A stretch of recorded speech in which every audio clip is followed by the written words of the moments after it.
அறிமுகம் உலகின் பிரம்மாண்டமான நிகழ்வு. நம்ம இந்த உலகத்திலே இருக்கிறதுலே பெரிய படைப்பாளியாகவும் இல்லைனா இருக்கிறதுலே ஒரு பெரிய ஜீனியஸாகவும் கூட இருக்கலாம். ஆனால் நம்ம மேபி ஒரு கோவப்பட்டோ இல்லை ஒரு எமோஷ்னலான பர்சனாக மாறியோ நம்ம எல்லாத்தையுமே இழக்கிறதுக்கான வாய்ப்பு இருக்குது. ஏன் நம்ம காசு கூட. அதே நேரத்தில் ஒரு அறிவும் இல்லாமல் எதுவுமே செய்யாமல் எதுவுமே தெரியாமல் ஜஸ்ட்டு அவனோட சாதா நடைமுறை மூலமாகவும் பழக்க வழக்கு மூலமாகவும் ஒரு ஆளால் பயங்கரமாக காசு சம்பாதிக்க முடியும். இது கேட்க பயங்கர கிறுக்குத்தனமாக இருந்தாலும் இது உண்மையாகவே சாத்தியம் அப்படின்றது தான் இந்த புக்கில் நம்மளோட ஆத்தர் சொல்ல வராரு. ரொனால்ட் ஜேம்ஸ் ரீட் இவர் சாதாரணமாக ஒரு கேஸ் ஸ்டேஷனில், அதாவது ஒரு பெட்ரோல் பங்க்கில் வேலை செஞ்ச ஒரு ஆள் தான். இவரால் ஃபைனான்ஷியலாக பெருசாக என்ன செய்ய முடியும்னு நீங்கள் நினைக்கிறீங்க? நமக்கு தெரிஞ்சு ஒன்றுமே பண்ணியிருக்க முடியாது, சரியா? ஒரு 25 வருஷத்துக்கு அவர் வெறும் காரை வந்து ரிப்பேர் பண்ணியிருக்காரு அவரோட பெட்ரோல் பங்க்கில். அது மட்டும் இல்லாமல் ஒரு 17 வருஷத்துக்கு ஜேசி பென்னி அப்படின்ற ஒரு பில்டிங்கில் ஃப்ளோர் ஸ்வீப்பராக இருந்திருக்காரு. அவர் 2014 92 வயசில் இறந்து போகிறாரு. ஆனால் இறந்து போன அந்த நேரத்தில் அவரோட பேர் இந்த உலகம் முழுசாக இன்டர்நேஷ்னல் ஹெட்லைன்ஸில் வருது. 2 மில்லியனுக்கு மேலே அமெரிக்கன்ஸ் 2014 இறந்து போகிறாங்க. அதில் 4000 பேருக்கு மட்டும்தான் $8 மில்லியன் மேலே சொத்து இருக்குது. அதில் ஒருத்தர் இந்த ரொனால்ட் ரீட். அது மட்டும் இல்லாமல் அவரோட பசங்களுக்கு $2 மில்லியன், ஹாஸ்பிட்டலுக்கும் லைப்ரரிக்கும் சேரிட்டியாக ஒரு $6 மில்லியன் கொடுத்துருக்காரு. ரீடை பற்றி தெரிஞ்சவங்க எல்லாருமே ரொம்பவே பயங்கரமாக ஆச்சரியப்பட்டாங்க, நம்மள மாதிரியே. இவருக்கு எப்படி இவ்வளோ காசு கிடச்சிது அப்படின்னு. அவர் எந்த விதமான லாட்ரியும் அடிக்கலை, அது தவிர அவருக்கு எந்த விதமான சொத்தும் கிடையாது. அவர் செஞ்சது ஒரே ஒரு சின்ன விஷயந்தான். கொஞ்சம் கொஞ்சமாக காசு சேர்த்து அந்த காசை ப்ளூ சிப் ஸ்டாக்ஸில் போட்டார். இது பல வருஷங்கள் வளர அவரோட சின்ன சேவிங்ஸ் $8 மில்லியன் அவருக்கு திருப்பி கிடச்சிது. அவ்வளோதான். ஒரு ஜானிட்டர்லேருந்து இறக்கும்போது ஒரு பெரிய ஃபிலாந்த்ராபிஸ்ட். ரொனால்ட் ரீட் இறந்த அதே நேரம் ரிச்சர்ட் அப்படின்ற ஒருத்தரோட பேரும் நம்மளோட நியூஸில் வருது. ரிச்சர்ட் ஃபஸ்கோன். அவர் யாருன்னு பார்த்தீங்கன்னா ஹார்வர்டில் MBA படித்த ஃபினான்ஸில் இருக்கிற one of the biggest businessman. 2000s ஃபஸ்கோன் அவரோட பெரிய வீட்டை இன்னும் எக்ஸ்பேண்ட் பண்ணுறதுக்காக கடன் வாங்கினார். ஆனால் நீங்கள் அந்த வீட்டை பார்த்தீங்கன்னா அந்த வீட்டில் already 2 elevators, 2 swimming pool, 7 garage, அது மட்டும் இல்லாமல் 11 பாத்ரூம்னு $90,000 மெயின்டெனன்ஸ்க்கு தேவைப்படுற ஒரு வீடை வச்சுருந்தார். அப்புறம் 2008 ஃபினான்ஷியல் கிரைசிஸ் வந்தது. வந்த உடனே ஃபஸ்கோனோட எல்லா சொத்துமே தூசியாக போச்சு. சொல்லப்போனால் ஜட்ஜு முன்னாடி எனக்கு இப்போதைக்கு இன்கம் கூட கையில் இல்லை, உங்களுக்கு ஃபைன் பே பண்ணக்கூட அப்படின்னு சொன்னார். ஃபஸ்கோனோட பீச் ஹவுஸாக இருந்தாலும் சரி, அவரோட மேன்ஷனாக இருந்தாலும் சரி, அவரோட சொந்த வீடாக இருந்தாலும் சரி, எல்லாத்தையுமே 75% அதோட ஒரிஜினல் வேல்யூலேருந்து கம்மியாக விற்கப்பட்டது. ரொனால்ட் ரீட் ரொம்ப பேஷண்ட்டாக இருந்தார். ஆனால் ரிச்சர்ட் ஃபஸ்கோன் ரொம்பவே பேராசையோடு இருந்தார். மற்ற இண்டஸ்ட்ரியை கம்பேர் பண்ணும்போது ஃபினான்ஸ் இண்டஸ்ட்ரியில் மட்டும் நம்பவே முடியாத வித்தியாசமான விஷயங்கள்லாம் நடக்குது. சொல்ல போனோன்னா நம்மளோட காலேஜ் டிகிரி, நம்மளோட ட்ரைனிங், நம்மளோட பேக்ரவுண்ட், ஏன் நம்மளோட எக்ஸ்பீரியன்ஸ் கூட எந்த விதத்துலையும் உதவி செய்யாதபடி ஒன்றுமே இல்லாத ஒருத்தன் இருக்கிறதுலே பெஸ்ட்டு ட்ரைனிங்கோட, பெஸ்ட்டு கனெக்ஷன்ஸோட, பெஸ்ட்டு எஜுகேஷனோட இருக்கிற ஒருத்தனை தோக்கடிக்க முடியும். இந்த மாதிரி கதைகள்லாம் பார்க்கும்போது 2 விஷயம் சரின்னு படுது. ஒன்று, நம்ம ஃபினான்ஸில் இருக்கும்போது நம்மளோட எஃபர்ட், இன்டெலிஜென்ஸை விட லக்கு ரொம்ப முக்கியமான விஷயமா கூட தெரியலாம். ஆனால் அதை விட முக்கியமான இன்னொரு விஷயம் என்னன்னு பார்த்தீங்கன்னா, ஃபினான்ஸை பற்றி புரிஞ்சுக்கிறது அப்படின்றது ஒரு ஹார்ட் சயின்ஸ் கிடையாது. ஆனால் அது ஒரு சாஃப்ட் ஸ்கில். நம்மளோட பழக்க வழக்கத்தையும் நம்மளோட தினசரி முடிவுகளையும் ரொம்ப முக்கியமான விஷயமா நம்ம பார்க்க மாட்டேங்கிறோம். ஃபினான்ஸ் எந்த அளவுக்கு ஒரு மேக்ஸ் பேஸ் ஃபீல்டு அப்படின்னு நம்ம நினைக்கிறோமோ, எந்த அளவுக்கு அதில் ஃபார்முலாஸ் இருக்குது, எந்த அளவுக்கு நம்ம கணக்கு பண்ணணும்னு அசியூம் பண்ணுறோமோ, ஆனால் அதை விட நம்மளோட சாஃப்ட் ஸ்கில்ஸ் முக்கியம் அப்படின்றத நம்ம புரிஞ்சுக்கிறதும் இல்லை, அப்ரிஷியேட் பண்ணுறதும் இல்லை. இந்த உலகத்தில் ரொம்ப முக்கியமான 2 டாபிக், உனக்கு அது பிடிச்சிருக்கோ இல்லையோ ஆனால் கண்டிப்பாக தேவைப்படுற ஒரு 2 முக்கியமான டாபிக்ஸ் இருக்குது. அது என்னென்னு பார்த்தீங்கன்னா, ஒன்று ஹெல்த், இன்னொன்று மணி. அதாவது ஒன்று ஆரோக்கியம், இன்னொன்று காசு. தெரிஞ்சோ தெரியாமலோ ஆரோக்கியம் அப்படின்ற ஒரு விஷயம் இன்றைக்கி இருக்கிற இண்டஸ்ட்ரியில், இன்றைக்கி இருக்கிற விஞ்ஞான வளர்ச்சியில் மணிமுகுடம் சூட்டப்படுற ரொம்ப முக்கியமான விஷயமா இருக்குது. ஆனால் அதுவே நம்ம காசு பக்கம் வந்தேன்னா அந்த கதை வேறு மாதிரி போகும். ஆனால் காசு பற்றி நம்ம யோசிக்காமல் இருக்குமா அப்படின்றதெல்லாம் கிடையாது. தினசரி யோசிச்சுட்டு தான் இருக்கும். தினசரி அதுக்கேற்ற படிப்புகளும் வருது. MBAs வந்தாச்சு, ஃபினான்ஷியல் இன்ஜினியரிங் அப்படின்ற செக்டார் கூட வந்தாச்சு. ஆனால் அதெல்லாம் எல்லாருமே பணக்காரங்கள் ஆகிட்டாங்களா, இல்லைனா நம்ம பெரிய இன்வெஸ்டர் ஆகிட்டோமா? இல்லை, அந்த பதில் நமக்கு நல்லாவே தெரியும். அதே மாதிரி இந்த உலகத்தில் இருக்கிற எல்லா காசும் நம்ம கிட்டே இருந்தால் நம்ம சந்தோஷமாக இருப்போமா, இல்லைனா எந்த காசுமே இல்லைனாலும் நம்ம சந்தோஷமாக இருப்போமா? இது எல்லாமே உண்மையா அப்படின்றத பற்றி நம்ம என்னைக்காவது நினச்சிருக்கோமா? இதை பற்றி நம்ம 1000 தடவை பேசினாலும், என்னதான் நம்ம வாய்வாக்கில் சொன்னாலும் அதுக்கு தேவையான கம்பெலிங் எவிடன்ஸ் நம்ம கண் முன்னாடி இருக்கிறதே கிடையாது. இது காரணம் என்னன்னு பார்த்தீங்கன்னா, காசு அப்படின்ற விஷயத்த ஒரு ஃபிசிக்ஸ் ரூல்ஸ் அண்ட் ரெகுலேஷன்ஸ் வச்ச ஒரு சப்ஜெக்ட் மாதிரி ட்ரீட் பண்ணிக்கிட்டு இருக்கோம். ஆனால் காசுன்றது ஒரு சைக்காலஜி பேஸ்டான சப்ஜெக்ட். அதாவது நம்மளோட உணர்வுகளையும் நம்மளோட முடிவுகளையும் சார்ந்திருக்கிற ஒரு படிப்பு. விஞ்ஞானம் அப்படின்றது ஒரு நேரடியான விஷயம். ஒன்று ஓடுதுன்னா ஓடுது, நடக்குதுன்னா நடக்குது. அதுக்கு தேவையான விஷயங்கள் அங்கே இருக்குது. ஆனால் அதே நேரத்தில் காசுன்னு பார்த்தீங்கன்னா அது அப்படி கிடையாது. அது நம்ம ஒவ்வொருத்தரோட பழக்கத்தை சம்மந்தப்பட்டு வித்தியாசமாக மாறுற ஒரு விஷயமா இருக்குது. History never repeats it self, man always டஸ். வரலாறு அப்படிங்கிறது திருப்பியாக நடக்கிற ஒரு விஷயம் இல்லை, மனுஷன் தான் நடந்துக்கிறான். ஆனால் இதெல்லாம் எப்படி நம்ம புரிஞ்சுக்கிறது? இதை புரிஞ்சுக்கிறதுக்கு தான் நம்மளோட ஆத்தர் நமக்கு 20 கோட்பாடுகள் தராரு. அந்த 20 கோட்பாடுகள் என்னென்னு நம்ம புக்கில் பார்ப்போம். கோட்பாடு 1, எவரும் அறிவாளி அல்லர். காசு கூட இருக்கிற உன்னோட அனுபவம் 0.00000001% தான் இந்த உலகத்தில் நடந்திருக்கும். ஆனால் நீ யோசிக்கிறது இந்த உலகத்தோட 80% வேலை செய்யலாம். இந்த உலகத்தில் ரொம்ப முக்கியமான ஒரு பிரச்சனை இருக்குது. அந்த பிரச்சனையை பற்றி நமக்கு தெரிஞ்சால் நம்ம எப்படி காசு செலவு பண்ணுறோம் அப்படின்றத பற்றி நினச்சி நீங்கள் கொஞ்சம் சந்தோஷப்படுவீங்க. அது மட்டும் இல்லாமல் மற்றவங்க எப்படி செலவு பண்ணுறாங்க அப்படின்றத நீங்கள் ஜட்ஜ் பண்ண மாட்டீங்க. மக்கள் பல பேர் காசை வச்சு பயங்கர முட்டாள்தனமான விஷயம்லாம் பண்ணுறதும் உண்டு. ஆனால் இதுக்காக எல்லாருமே முட்டாள்லாம் கிடையாது. இது ஏன்னா ஒவ்வொருத்தரும் ஒவ்வொரு இடத்துலேருந்து, ஒவ்வொரு சமூகத்துலேருந்து, ஒவ்வொரு தலைமுறையிலேருந்து, வித்தியாசமான இடங்கள்லேருந்து வராங்க. அவங்களோட தலைவர்கள் வேறு, அவங்களோட நாணயங்கள் வேறு, ஏன் அவங்களோட வேலைகள் கூட வேறு. இது மட்டும் இல்லாமல் நம்ம அத்தனை பேரோட தேவையும் வேறு. இதனாலே அவங்களோட அனுபவங்கள் வேறையாக இருக்குது. இந்த அனுபவங்கள்னால காசோட புரிதல் ஒரு மனுஷன் கிட்டேருந்து இன்னொரு மனுஷனுக்கு பயங்கரமாக வேறுபட்டிருக்கு. ஸோ ஒரு பணக்கார வீட்டு பையனால் ஒரு ஏழை பையனோட வாழ்க்கையில் பணம் அப்படின்றத பற்றி எப்படி யோசிக்கிறான்றதை நினச்சி கூட பார்க்க முடியாது. இந்த மாதிரி அனுபவங்களுக்குலாம் முடிவே கிடையாது. ஸோ இதிலேருந்து எனக்கு என்ன காசை பற்றி தெரியுமோ அது உனக்கு தெரியாமல் இருக்கலாம். அதே மாதிரி உனக்கு என்ன தெரியுமோ எனக்கு தெரியாமல் இருக்கலாம். இந்த ஒரு காரணத்தினாலே காசு அப்படின்ற ஒரு விஷயம் வரும்போது யாரும் அறிவாளியும் கிடையாது, அதே நேரத்தில் யாரும் முட்டாளும் கிடையாது. நம்மளோட அனுபவம்லாம் இந்த உலகத்தில் காசு கிட்ட இருக்கிறது 0.00000001% தான்.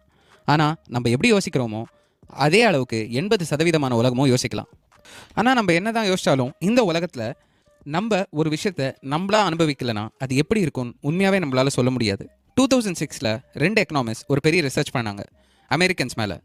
எப்படி அமெரிக்கன்ஸ் இன்வெஸ்ட் பண்ணுறாங்க அப்படின்றத பற்றி. சாதாரணமாக அமெரிக்கன்ஸ் எப்படி இன்வெஸ்ட் பண்ணுவாங்க, இல்லை சாதா மக்களே எப்படி பண்ணுவாங்க அப்படின்னு யோசிச்சிங்கன்னா அவங்களுக்கு அவங்களோட என் கோல் என்ன, அதாவது எங்கே போய் சேர போகிறாங்க, அவங்களுக்கு இப்போது இருக்கிறத வச்சு அதை எப்படி அடைய முடியும், இப்போது அதுக்கு தேவையான ரூட்ஸ் என்னென்ன இருக்குது அப்படின்னு பார்த்து தானே ஒருத்தர் இன்வெஸ்ட்மெண்ட் பண்ணும். ஆனால் நிறைய பேர் அப்படி தான் பண்ணலை. இந்த எக்கனாமிக்ஸோட ஸ்டடியை பார்த்தீங்கன்னா அதில் பல பேர் அவங்களோட சொந்த அனுபவங்களை வச்சு மட்டுமே இன்வெஸ்ட் பண்ணியிருக்கிறதா சொல்லப்படுது. சொல்ல போனோன்னா மக்கள் வாழ்க்கையில் எடுக்கிற ரிஸ்க்கு அவங்க சொந்த வரலாறு எப்படி இருக்கோ அது சம்மந்தப்பட்டு தான் ரிஸ்க் எடுக்கிறாங்க. இன்னும் சொல்ல போகணுன்னா நீங்கள் எந்த காலத்தில் பிறந்திருக்கீங்க அப்படின்றத பொறுத்து தான் உங்களுக்கு பலவிதமான நாலேஜ் இந்த உலகத்தில் வருது. 1970s பார்த்தீங்கன்னா நிறைய பேர் ஸ்டாக் மார்க்கெட்டில் இன்வெஸ்ட் பண்ணியிருந்தாங்க. அது மட்டும் இல்லாமல் அப்போது இன்வெஸ்ட் பண்ணவங்களுக்கு பல பேருக்கு லாபம். ஆனால் இதுவே நீங்கள் 1950s பிறந்திருந்தீங்கன்னா நீங்கள் ஸ்டாக் மார்க்கெட்டில் இன்ஃப்ளேஷனால் இன்வெஸ்ட் பண்ணுறதுக்கான வாய்ப்பே இல்லை. ஆனால் நீங்கள் 1950 பிறந்திருந்தாலும் 1970s இருக்கிறத அனுபவிச்சிருக்கலாம். ஆனால் பல பேர் அப்போ பிறந்தவங்க அதை நம்பலை, இன்வெஸ்ட் பண்ணலை. அதே நேரத்தில் நீங்கள் 1990s பிறந்திருந்தா உங்களுக்கு இன்ஃப்ளேஷன்னா என்னன்னே தெரியாமல் இருக்கிறதுக்கான வாய்ப்புகள் இருக்குது. ஏன்னா அந்த அளவுக்கு ஒரு நல்ல வளர்ச்சி ஷேர் மார்க்கெட்டில் இருந்தது. ஸோ இப்படிப்பட்ட அனுபவங்கள்னால நமக்கு என்ன பிரச்சனை? ஒரு அனுபவத்தினால நம்மளை சுற்றி ஒரே விதமான கதையை சொல்லிட்டு அந்த ஒரு கதை மூலமாக தான் நம்மளோட முடிவு எல்லாமே எடுக்கிறோம். இது உண்மையான பார்க்கணுமா? ஒரு சிம்பிள் எக்ஸாம்பிள், லாட்ரி டிக்கெட்ஸ். எந்த நாடாக இருந்தாலும் சரி லாட்ரி அப்படின்ற ஒரு விஷயத்துக்கு ஒரு தனி கிரேஸே உண்டு. ஏன்னா நீங்கள் ஜெயிச்சிங்கன்னா ஒரே நாளில் நீங்கள் பெரிய பணக்கார நாளான்ற ஒரு காரணத்துக்காக. ஆனால் இதில் முக்கியமான விஷயம் என்னென்னா இது வாங்கிறது யாருன்னு பார்த்தீங்கன்னா இருக்கிறதுலே அடிமட்டமான ஏழையாக இருப்பாங்க. அமெரிக்காவில் பார்த்தீங்கன்னா அவங்களோட வீடியோ கேம்ஸ், மியூசிக், கேசட்ஸ், அவங்களோட ரெகுலர் லைஃப், புக்ஸு இதுக்கெல்லாம் சேர்த்து அதை விட அதிகமாக தான் லாட்ரி டிக்கெட்டுக்கு ஸ்பெண்ட் பண்ணுறாங்க ஏழைங்க. அது எவ்வளோன்னு பார்த்தீங்கன்னா மினிமம் $412 லாட்ரி டிக்கெட்ஸ்க்கு ஸ்பெண்ட் பண்ணுறாங்க. ஆனால் அதே நேரத்தில் இன்னொரு ஸ்டடியை பார்த்தீங்கன்னா 40% அமெரிக்கன்ஸ்க்கு ஒரு அவசர உதவிக்காக $400 அவங்களால உடனே சேர்க்க முடியாது. ஸோ சொல்ல போகணுன்னா அவங்களால எந்த காசை அவசரத்துக்கு சேர்த்தோ அவசரத்துக்கு செலவு பண்ண முடியாதோ அதே காசை தான் பல கோடியில் ஒரு முறை ஜெயிக்கிற ஒரு லாட்ரி டிக்கெட்டுக்காக செலவு பண்ணுறாங்க. இது நம்ம இப்போ கேட்கும்போது ரொம்ப முட்டாள்தனமான ஒரு விஷயமா தெரியலாம். ஆனால் நீங்கள் வேற ஒரு இடத்துல இருந்து பார்த்தீங்கன்னா அவங்க சொல்கிறது என்னென்னு உங்களால் புரிஞ்சுக்க முடியும். நான் ஒரு சராசரியான மனுஷனாக இருக்கும்போது என்னோட தேவைகள் எதுவுமே பூர்த்தி செய்யாத போது ஒரு சந்தோஷமான வீடோ இல்லைனா முதல்ல ஒரு சேஃபான வீடோ இல்லைனா கடன் இல்லாத ஒரு படிப்போ எங்களால் படிக்கவும் முடியாது, சாதா வாழ்க்கையும் எங்களால் வாழவும் முடியாது. மேல்தட்டு மக்களும் நடுத்தர மக்களும் சகஜமாக எடுத்துக்கிற அந்த வாழ்க்கை எங்களுக்கு ஒரு நாள் என்னைக்காவது ஒரு நாள் கனவுலேருந்து நிஜமாக மாறாதான்னு வெயிட் பண்ணி தான் அந்த லாட்ரி டிக்கெட்ஸ் வாங்குறது. இப்போ இதை கேட்கும்போது உங்களுக்கு அவங்க ஏன் செய்கிறாங்க அப்படின்றது தெளிவாகவே புரிஞ்சிருக்கும். ஆனால் இந்த காரணத்தை நீங்கள் ஒத்துக்கணுன்ற அவசியம்லாம் இல்லை. ஆனால் என்னதான் இருந்தாலும் அதை நீங்கள் அனுபவிக்கலை. அதனால நீங்கள் அந்த மனுஷனாக மாறுறதுக்கான 1000 வாய்ப்புகள் இருக்குது. இந்த ஒரு காரணத்தினாலே நான் எடுக்கிற ஏதாவது ஒரு முடிவு உனக்கு பார்க்க எவ்வளோ முட்டாள்தனமாக தெரிஞ்சாலும் அது எனக்கு ஒரு சாதா விஷயமா தெரியலாம். இது யாருக்கு தெளிவாக புரிஞ்சிருக்கோ அவனால் மட்டும்தான் காசு ரீதியாகவும் பொருளாதார ரீதியாகவும் சரியான முடிவுகளை எடுக்க முடியும். நாய்கள் எல்லாமே 10,000 வருஷத்துக்கு முன்னாடி வளர்க்கப்பட்ட ஒரு பிராணி. ஆனால் இன்னி வரைக்கும் அதுக்கு அந்த காலத்தில் இருக்கிற ஓநாய்களோட பலவிதமான பழக்க வழக்கங்கள் இன்னும் இருந்துட்டு தான் இருக்குது. ஆனால் அந்த மாதிரி தான் நம்ம மனுஷங்களும் சரிதானே? இருந்தாலும் நம்ம மனுஷங்க எல்லாருமே அவங்களோட 20 வயசுலேருந்து 50 வயசில் இருக்கிற அனுபவத்தை வச்சு மட்டுமே அவங்க வாழ்க்கையில் பலவிதமான முடிவுகளை எடுக்கிறாங்க. இதனால தான் இங்கே யாரும் முட்டாளும் இல்லை, அதே நேரத்தில் யாரும் அறிவாளியும் இல்லை. இப்போது பில்கேட்ஸ் எப்படி பெரிய பணக்காரன் ஆனாரு அப்படின்றத நம்ம அடுத்த அத்தியாயத்தில் தெரிஞ்சுப்போம். கோட்பாடு 2, அதிர்ஷ்டமும் இடர்பாடும். நம்ம இங்கே பார்க்குற எதுவுமே நல்ல விஷயமும் கிடையாது, அதே நேரத்தில் ஒரு கெட்ட விஷயமும் கிடையாது. ஆபத்தும் அதிர்ஷ்டமும் இந்த உலகத்தில் அண்ணன் தம்பிங்க மாதிரி, ரெண்டுமே உண்மையான விஷயம். நம்ம எடுக்கிற ஒவ்வொரு முடிவுலையும் இது ரெண்டுமே என்றைக்குமே கலந்து வந்துட்டு தான் இருக்கும். அது மட்டும் இல்லாமல் எந்த அளவுக்கு அதிர்ஷ்டம் இருக்குமோ அதே அளவுக்கு ஆபத்தும் உண்டு, எந்த அளவுக்கு ஆபத்து இருக்குமோ அதே அளவுக்கு அதிர்ஷ்டமும் உண்டு. பில்கேட்ஸ் இந்த காலகட்டத்தில் பில்கேட்ஸ் எந்த ஸ்கூலுக்கு போனாரோ அந்த ஸ்கூலில் கம்ப்யூட்டர் இருந்தது. இந்த காலத்தில் நம்ம எல்லார் வீட்லேயும் இருக்கும். ஆனால் 1965 பார்த்தீங்கன்னா உலகத்திலே ஒரு சில இடத்துல மட்டும்தான் கம்ப்யூட்டர்ஸ் இருந்தது. அண்ட் அது பில்கேட்ஸ் போன லேக் சைட் ஸ்கூல். பில்கேட்ஸ்க்கு எந்த அளவுக்கு கம்ப்யூட்டரில் இன்ட்ரெஸ்ட் இருந்ததோ அவரோட ஃப்ரெண்ட் பால் ஆலனுக்கும் பயங்கரமான இன்ட்ரெஸ்ட் இருந்தது. அதனால 2 பேர் பயங்கர திக் ஃப்ரெண்ட்ஸ் ஆனாங்க. பால் ஆலன் கிட்ட பில்கேட்ஸ் ஒரு ஃபார்ச்சூன் மேகசின் காட்டி இந்த மாதிரி ஒரு பெரிய கம்பெனியாக நம்ம ஆகிறதுக்கு வாய்ப்பு இருக்கா அப்படின்னு கேட்டார். பால் ஆலனுக்கு இதை பற்றி ஒன்றுமே புரியல அப்படின்ட்டாரு. கண்டிப்பாக ஒரு நாள் நம்ம ஒரு பெரிய கம்ப்யூட்டர் கம்பெனி ஆரம்பிக்கணும் அப்படின்னு பில்கேட்ஸ் சொன்னாராம். அதுக்கு மேலே நீங்கள் நடந்த எல்லாமே பார்த்தீங்கன்னா வரலாறு தான். 1968 303 மில்லியன் பீப்புள் ஹை ஸ்கூலில் படிச்சுட்டு இருந்தாங்க. அதில் 18 மில்லியன் பீப்புள் யுனைடெட் ஸ்டேட்ஸில் மட்டும் இருந்தாங்க. 2,70,000 பீப்புள் வாஷிங்டன் ஸ்டேட்டில் இருந்தாங்க. அதில் வெறும் 1 lakh பீப்புள் தான் சியாட்டல் ஏரியாவில் இருந்தாங்க. அண்ட் அதுலேயும் 300 பேர் தான் லேக் சைட் வியூவில் படிச்சுட்டு இருந்தாங்க. அந்த 300 பேரில் எல்லாருக்குமே கம்ப்யூட்டர் மேலே இன்ட்ரெஸ்ட் வரல. அந்த கம்ப்யூட்டர் மேலே இன்ட்ரெஸ்ட் வந்தும் அந்த கம்ப்யூட்டர் வாங்குகிற அளவுக்கு திருப்பியும் தகுதி இருக்கான்னு கேட்டால் அது நம்ம பில்கேட்ஸ்க்கு இருந்துச்சு. லக்கீலி பில்கேட்ஸே அவரோட ஒரு இன்டர்வியூவில் சொல்லியிருந்தார், லேக் சைட் வியூ அப்படின்ற ஒரு இடம் இல்லைனா இங்கே மைக்ரோசாஃப்ட் என்ற ஒரு கம்பெனி இல்லை அப்படின்னு. ஸோ இதை வச்சு சரியாக பார்த்தீங்கன்னா பில்கேட்ஸோட ஆரம்பம் பல கோடியில் ஒரு ஆரம்பமாக இருந்தது. இப்போது ஆனால் அதே நேரத்தில் இருந்த ஒரு ஆள் பற்றியான கதையும் பார்ப்போம். ரொம்ப தூரம்லாம் இல்லை. பில்கேட்ஸோட இன்னொரு ஃப்ரெண்ட் கென்ட் எவன்ஸ். கென்ட் எவன்ஸ் பில்கேட்ஸ் கூட படித்த ஒரு பெஸ்ட் ஃப்ரெண்ட். அவர் பால் ஆலனும் பில்கேட்ஸையும் விட ரொம்பவே ஆம்பிஷியஸாக இருந்த ஒரு பர்சன். அவர் அடிக்கடி பில்கேட்ஸ் கிட்ட நம்ம ஒரு சிஇஓ ஆகுமா, நம்ம ஒரு பெரிய ஆள் ஆகுமா, பெரிய கம்பெனி நடத்துவோமா, எப்போ இதெல்லாம் பண்ண போகிறோம் அப்படின்னு கேட்டுகிட்டே இருப்பாருன்னு பில்கேட்ஸ் இன்டர்வியூ கொடுத்தாரு. பில்கேட்ஸே சொன்னார், இத்தனை நாளைக்கு நாங்கள் சேர்ந்து வேலை செஞ்சுருந்தோன்னா கென்ட் எங்கள் கூட சேர்ந்து படிச்சிருப்பார். அது மட்டும் இல்லாமல் கென்ட் இத்தனை நாளைக்கு ஒன் ஆஃப் த ஃபவுண்டிங் பார்ட்னர்ஸாக மைக்ரோசாஃப்ட்டில் இருந்திருப்பார். ஆனால் கென்ட் அவரோட ஸ்கூல் முடிக்கிறதுக்கு முன்னாடி ஒரு ஆக்சிடெண்ட்டில் இறந்து போகிறாரு. இந்த வாழ்க்கையில் நம்ம ஒரு தப்பான முடிவினால தான் ஒரு தப்பான இடத்துல அடையிறோம், இல்லை தோற்று போகிறோம் அப்படின்னு நம்ம நினச்சிட்ருக்கோம் அப்படின்னு நம்மளே ஜட்ஜ் பண்ணிக்கிறோம். ஆனால் உண்மையை பார்த்தீங்கன்னா நம்ம வாழ்க்கையில் எவ்வளோ மோசமான ஒரு முடிவு எடுத்திருந்தாலும் அது நமக்கு அதிர்ஷ்டமாக மாறுமான்னு நம்மளால் சொல்லவே முடியாது. இதே விஷயம் தான் நம்ம வாழ்க்கையில் மட்டும் இல்லை, நம்ம காசு வச்சும் பயன்படுத்துகிறோம். எது வேலை செய்யும், எது வேலை செய்யாது, இவன் சரியான முடிவு எடுத்திருக்கானா, அவன் சரியான முடிவு எடுத்திருக்கானா, இந்த நேரம் சரியா இல்லை இந்த காலம் சரியா, இப்படின்னு நமக்குள்ளே 1008 கேள்வி இருக்கே தவிர அந்த கேள்வியோட பதில் மட்டும் நமக்கு தேவைப்பட்ட எல்லாமே கொடுத்துறாது அப்படின்றத நம்ம புரிஞ்சுக்கிறது கிடையாது. மனுஷனுக்கு எப்போவுமே ஒரு விஷயம் ஈஸியாக புரிஞ்சுக்கணும்னு எதிர்பார்ப்பான். ஆனால் அந்த விஷயத்தில் இருக்கிற நுணுக்கம் புரிஞ்சுக்கணுன்றதை எதிர்பார்க்கறது கிடையாது. அப்படி ஒரு நுணுக்கமான விஷயன்றது தான் காசு. யாஹூ ஃபேஸ்புக்கை வாங்க வந்தபோது மார்க் ஜக்கர்பர்க் அதை வேணான்னு சொன்னது நிறைய பேர் ஒரு பெரிய ஸ்டெப்பாக நினச்சாங்க. அதே நேரத்தில் யாஹூ மைக்ரோசாஃப்டோட ஆஃபரை வேணான்னு சொல்லும்போது யாருமே அப்ரிஷியேட் பண்ணல. எல்லாருமே அதை ஒரு தப்பான முடிவுன்னு நினச்சாங்க. ஆனால் உண்மையை சொல்ல போகணுன்னா நம்மளால் ஒரு முடிவை எப்படி அது சரி இல்லை தப்புன்னு அது நடக்காமல் நம்மளாலே சொல்ல முடியும். இங்கே கஸ்டமர் தான் எப்போவுமே கிங், அவங்க தான் எப்போவுமே சரி அப்படின்னு சொல்கிறதும், கஸ்டமருக்கு என்ன தேவைன்னு அவங்களுக்கே தெரில அப்படின்னு சொல்கிறதும் இங்கே பிஸ்னஸ் வேர்ல்டில் தினசரி நடந்துட்டு தான் இருக்குது. ஸோ இங்கே அதிர்ஷ்டத்துக்கும் ஆபத்துக்கும் வெறும் ஒரு ரொம்ப மெல்லிசான கோடு தான் இருக்குது. அப்போது நம்ம வாழ்க்கையில் நம்ம சரியான பாதையில் தான் போகிறோன்னு எப்படி தெரிஞ்சுக்கிறது அப்படின்னு நினச்சிங்கன்னா அதுக்கு ஒரு 2 வழி இருக்குது. நம்ம வாழ்க்கையில் 2 விஷயங்களை பார்க்கும்போது ஜாக்கிரதையாக இருக்கணும். நம்ம யார் பெரிய ஆளுன்னு நினைக்கிறோமோ, யாரை ரொம்ப விரும்புகிறோமோ, அதே நேரத்தில் நம்ம யாரை ரொம்ப தாழ்த்தி பார்க்குறோமோ அண்ட் யார் மாதிரி ஆகக்கூடாதுன்னு நினைக்கிறோமோ, இன்னும் சரியாக சொல்ல போகணுன்னா நம்ம எப்படி யோசிக்கிறோமோ, நம்ம எப்படி உழைக்கிறோமோ அதுதான் நம்ம வாழ்க்கையில் நடக்கிற எல்லாத்துக்கும் 100% காரணம்னு நினச்சிடவே கூடாது. 2வது விஷயம் என்னென்னு பார்த்தீங்கன்னா, எப்போவுமே நம்ம ஒரு விஷயம் கற்றுக்கும் போதோ இல்லை ஒரு விஷயம் படிக்கும்போதோ அது ஒரு ஆள் அவனோட வாழ்க்கையை மட்டும் சார்ந்தோ இல்லைனா அவனுக்கு நடந்ததை சார்ந்தோ மட்டும் நம்ம படிக்கவே கூடாது. ஏன்னா இங்கே ஒவ்வொருத்தரோட வாழ்க்கையும் அதிர்ஷ்டத்துக்கும் ஆபத்துக்கும் நடுவில் ரொம்பவே பின்னப்பட்ட ஒரு வாழ்க்கை. ஸோ நம்ம எதை பார்த்தாலும் எதை படித்தாலும் அது எந்த விதமான வடிவமைப்பில் போகுது அப்படின்றத புரிஞ்சுக்கணும். பில்கேட்ஸ் ஒரு தடவை சொன்னார், சக்ஸஸ் அப்படின்ற இருக்கிற ஒரு விஷயம் ரொம்ப ஒரு ஆபத்தான ஒரு வாதியார். அது எப்போவுமே நம்ம தோக்கவே மாட்டோம் அப்படின்ற ஒரு மனபோதையில் நம்மளை உட்கார வச்சிரும். ஆனால் நம்மளோட தோல்வியும் அப்படி தான். நம்ம எப்போவுமே எடுக்கிற பலவிதமான முடிவு தவறு நம்மளை நினைக்கவும் வச்சிரும். ஆனால் அது நம்மளால் சொல்லவே முடியாது. 20 தவறான முடிவுகள் தான் நம்ம வாழ்க்கையில் ஒரு பெரிய முடிவை கொண்டு வரலாம். நம்ம எவ்வளோ தான் தோற்று போனாலும் நமக்கு தேவையான விஷயங்கள் நம்ம வாழ்க்கையில் நடக்கிற வரைக்கும் இங்கே எதுவுமே தப்பு இல்லை. ஆனால் இதை நம்ம பொருளாதார ரீதியாகவும் காசை வச்சும் எப்படி கற்றுக்கணும்னா, நம்ம எடுக்கிற ஒவ்வொரு முடிவும் நம்ம தோற்று போனாலும் அதை எந்த அளவுக்கு நம்மளை தாக்கப்படுத்துது அப்படின்றத புரிஞ்சுக்கிட்டு அந்த முடிவுகளை எடுத்தாலே போதும். நம்ம ஜெயிச்சோன்னா நம்மளோட அதிர்ஷ்டம் அதில் ஒரு பெரிய பங்கு கொடுத்துருக்கு அப்படின்றதும் நம்ம புரிஞ்சுக்கணும். ஆனால் அதே நேரத்தில் தோற்று போனோன்னா நம்மளையே தப்பாக தீர்மானிக்காமல் அடுத்தது என்ன செய்யலான்றதை பற்றி யோசித்து செயல்பட தெரிஞ்சிருக்கணும். ஸோ இந்த உலகத்தில் நம்ம பார்க்குற அளவுக்கு எதுவும் நல்லதும் கிடையாது, ஆனால் கெட்டதும் கிடையாது. இப்போது அடுத்த அத்தியாயத்தில் ஒரு 2 பேர் அவங்களோட அதிர்ஷ்டத்தை எவ்வளோ தூரம் தள்ளி விட்டாங்க அப்படின்றத நம்ம பார்க்கலாம். கோட்பாடு 3. நிறையாத தேவை. பணக்காரர்கள் முட்டாள்தனமான காரியங்களை செய்கின்ற நேரம். ஷட்டர் ஐலாண்டில் பில்லியனர் பார்ட்டி ஒன்று நடக்கும்போது கர்ட் வானகெட் அவரோட ஃப்ரெண்டு ஜோசப் ஹெல்லர் கிட்ட ஒரு விஷயம் சொல்கிறாரு. அந்த பார்ட்டியோட ஹோஸ்ட் அங்கே இருக்கிற hedge fund manager Heller release பண்ண கேட்ச் 22 அப்படின்ற புக்கை விட அதிகமாக அன்றைக்கி ஒரு நாள் காசு சம்பாதிச்சிருக்காரு அப்படின்னு. ஆனால் இதுக்கு ஹெல்லர் ரொம்ப வியப்பான ஒரு பதில் சொன்னார். ஆமாம், உண்மைதான்.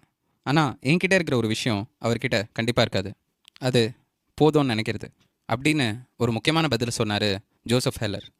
நம்ம இதை கொஞ்சம் யோசிச்சு பார்த்தோன்னா எவ்வளோ முக்கியமான விஷயம் அப்படின்றத நம்ம புரிஞ்சுக்க வேண்டியது இந்த விஷயம். போதும் அப்படிங்கிற வார்த்தை எவ்வளோ ஒரு சக்தி வாய்ந்த வார்த்தை அப்படின்றது பல பேருக்கு புரியலை. அந்த ஒரு வார்த்தைனால எத்தனை பேரோட வாழ்க்கை மாறலான்றதும் பல பேருக்கு புரியலை. பல பணக்காரங்களும் சரி, பல ஏழைங்களும் சரி, இவங்களுக்கு அவங்களோட ஆசை மேலே எல்லை இல்லாமல் வாழ்ந்துட்டுருக்காங்க அப்படின்றது 100க்கு 100 உண்மைதான். லாட்ரி டிக்கெட்டில் வருஷம் காசு இழக்கிற ஒரு ஏழையாக இருந்தாலும் சரி, இல்லைனா இருக்கிறதுலே பணக்காரனாக இருந்து வாழ்க்கையை தொலைச்ச அந்த ஹர்ஷத் மேத்தாவாக இருந்தாலும் சரி, போதுன்ற ஒரு வார்த்தை எவ்வளோ ஒரு அறிவாளியான ஒரு சக்தி வாய்ந்த விஷயம் அப்படின்றத புரிஞ்சுக்க முடியுது. ராஜத் குப்தா வெறும் அனாதையா ஒரு சாதா சின்ன பையனாக இருந்த ஒரு மனுஷன் அவரோட 40 வயசில் மெக்கன்சி அப்படின்ற ஒரு பெரிய கன்சல்டிங் ஃபார்மோட சிஇஓவாக இருந்தார். 2008 குப்தாவோட ஒர்த்து மட்டுமே $100 மில்லியன் இருந்தது. குப்தாவால் அவரோட வாழ்க்கையில் அப்படி ஒரு காசு வச்சு எதை வேணால் வாங்கியிருக்க முடியும். ஆனால் குப்தாவுக்கு ஜஸ்ட் மில்லியனராக இருக்கணுன்றது மட்டும் ஆசை இல்லை, அவர் ஒரு பெரிய பில்லியனராக இருக்கணும்னு ஆசைப்பட்டார். 2008 கோல்ட்மேன் ஷாக்ஸ் பேங்க் இழுத்து மூடுற நிலைமையில் இருந்தது. அந்த நேரத்தில் வாரன் பஃபே ஒரு $5 பில்லியன் அதில் இன்வெஸ்ட் பண்ணலான்னு இருந்தார், அதுக்கு ஹெல்ப் பண்ணுறதுக்காக. இந்த நியூஸ் பப்ளிக்கு முன்னாடியே ராஜத் குப்தாவுக்கு தெரிஞ்சு போச்சு, அவர் போர்ட் ஆஃப் மெம்பர்ஸில் இருந்ததுனால. ராஜத் குப்தா அந்த விஷயம் நடக்கிறதுக்கு முன்னாடியே 1,75,000 ஷேர்ஸ் அந்த கம்பெனி இது வாங்கினார். வாரன் பஃபேவும் சொன்ன மாதிரி பப்ளிக் கிட்ட அனௌன்ஸ் பண்ணிட்டு அந்த பேங்க்கை பேக்கப் பண்ணார். ராஜத் குப்தாக்கு இதில் $17 மில்லியன் லாபம் கிடச்சிது. அதே நேரத்தில் அவரோட ஹெட்ஜ் ஃபண்ட் மேனேஜர் ராஜரத்னத்துக்கு $1 மில்லியன் இமீடியட்டாக ப்ராஃபிட் கிடச்சிது. ஆனால் அதே நேரத்தில் போலீஸ்க்கு இதை விட பெஸ்ட் எவிடன்ஸ் கிடைக்கவே இல்லை. ஸோ ராஜத் குப்தாவும் ராஜரத்னமும் இன்சைடர் ட்ரேடிங்காக ஜெயிலுக்கு போனாங்க. இந்த உலகத்தில் ராஜத் குப்தா மாதிரி பல பேர் இன்னும் இருந்துட்டு தான் இருக்காங்க. நீங்கள் ராஜத் குப்தாவை ஒரு கிரிமினல்னு கூட நினைக்கலாம், ஆமாம் அது உண்மைதான். ஆனால் அவங்களோட பேர், அதிகாரம், பணம், அந்தஸ்து, சுதந்திரம் எல்லாத்தையுமே விட்டு கொடுத்து அதிகம் வேணுன்ற ஒரே ஒரு காரணத்துக்காக அவங்களோட வாழ்க்கையை அவங்க இழந்தாங்க. இப்படிப்பட்ட ஒரு பழக்கம் நம்ம மக்கள் எல்லாருக்கிட்டையும் இருக்குன்றது 100க்கு 100 உண்மை. இது எல்லாத்துக்குமே அடிப்படை காரணம் என்னன்னு நினச்சிங்கன்னா, போதும் அப்படின்ற எண்ணம் நம்ம கிட்டே இல்லாதது தான். இதிலிருந்து நம்ம 4 விஷயம் கற்றுக்கணும்.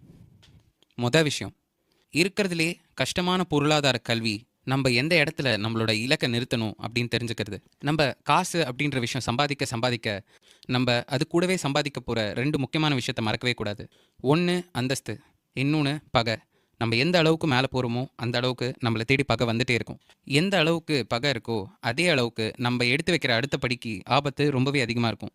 அதனால நமக்கு எப்போ நிறுத்தணும் அப்படின்றது தெரிலனா நம்ம 2 அடி முன்னாடி போனால் கூட அடுத்த 2 அடியை பார்த்து நம்ம பின்னாடி இருக்கோம் தான் நினச்சிப்போம். ஆனால் கடைசியில் நம்ம எதுக்காக இது எல்லாமே பண்ணோமோ அது இழக்கிறதுக்கான சூழ்நிலையும் வர்றதுக்கான வாய்ப்புகள் இருக்குது. 2வது விஷயம், இந்த சமூகத்தோடு நம்ம கம்பேர் பண்ணிக்கிறது.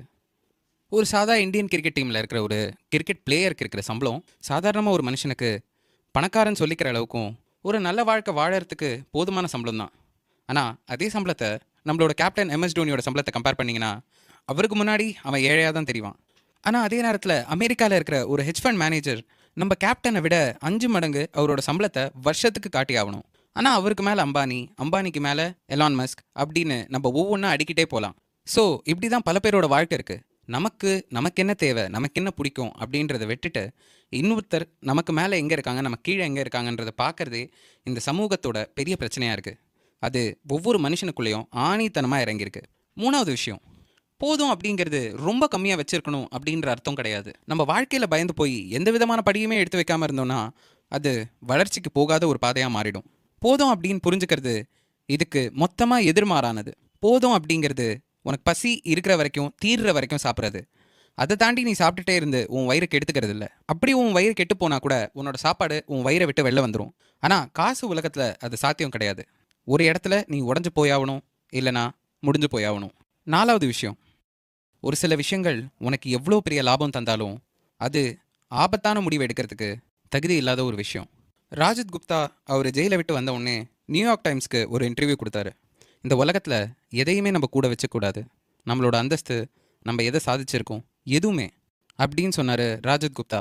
இப்போ நான் யோசிச்சு பார்க்குறேன், உண்மையாகவே அது ஒரு பெரிய விஷயமா? இப்போது அந்த அந்தஸ்து இருக்கிறதுனால தான் அதை ஒரு தவறான விதத்தில் நான் இழந்தேன். அது என் மனசுக்குள்ளே வச்சுருந்ததுனால தானே இவ்வளோ பெரிய பிரச்சனை எனக்கு. ராஜத் குப்தா இது ரொம்ப ஒரு கஷ்டமான பாடத்தோடு கற்றுக்கிட்டாரு வாழ்க்கையில்.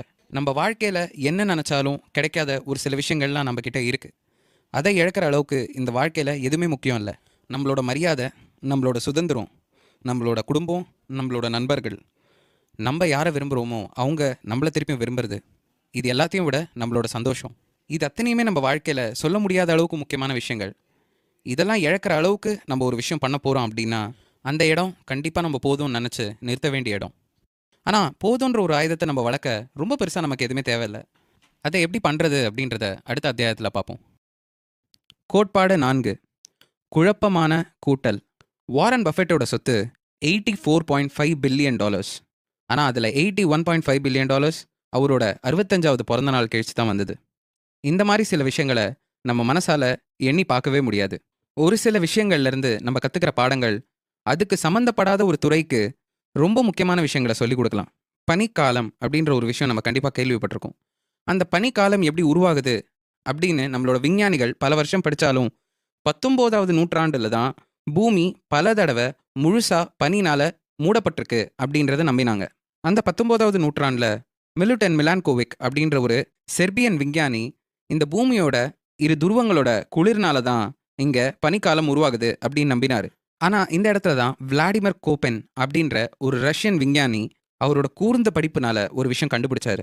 பூமிக்கும் நிலாவுக்கும் நடுவில் இருக்கிற புவி ஈர்ப்பு சக்தினால பூமியோட 2 துருவங்களில் இருக்கிற சூரியனோட கதிர்வீச்சு கொஞ்சம் கம்மியாகலாம், இல்லைன்னா அதிகமாகலாம். ஆனால் அது மட்டுமே இங்கே காரணம் இல்லை.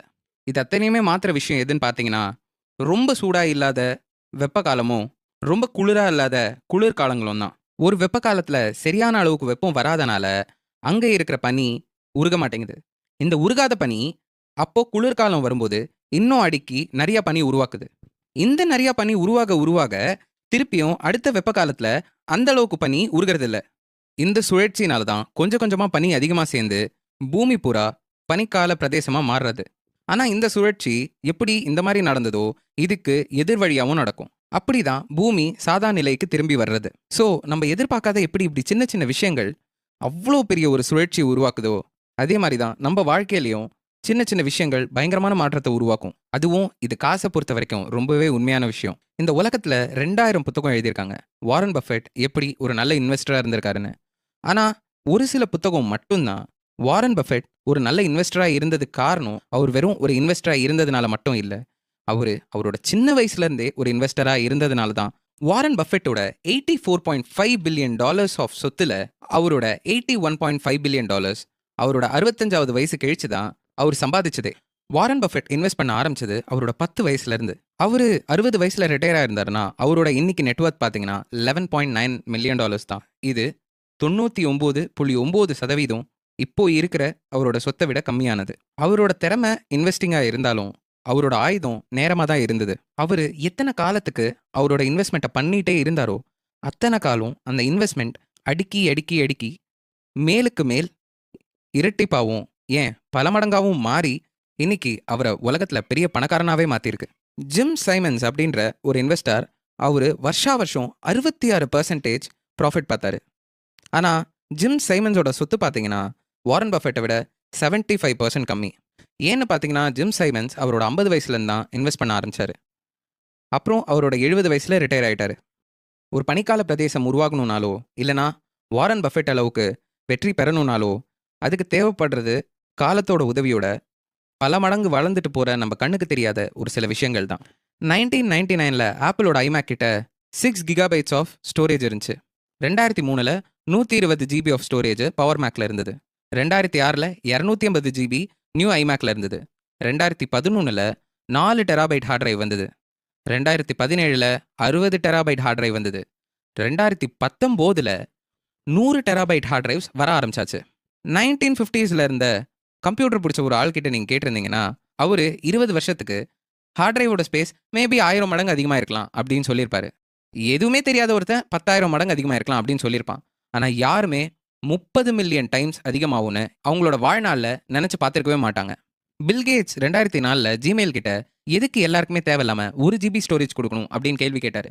ஆனால் இன்னைக்கு நம்மளோட ஃபோனில் அதை விட அதிகமாகவே இருக்குது. நம்ம மூளைக்கு 8 + 8 + 8 + 8 + 8 அப்படின்னு நம்ம 9 தடவை ப்ளஸ் பண்ண சொன்னால் நம்ம அது யோசிச்சு சொல்கிறதுக்கான கெப்பாசிட்டி இம்மீடியட்டாக இருக்குது.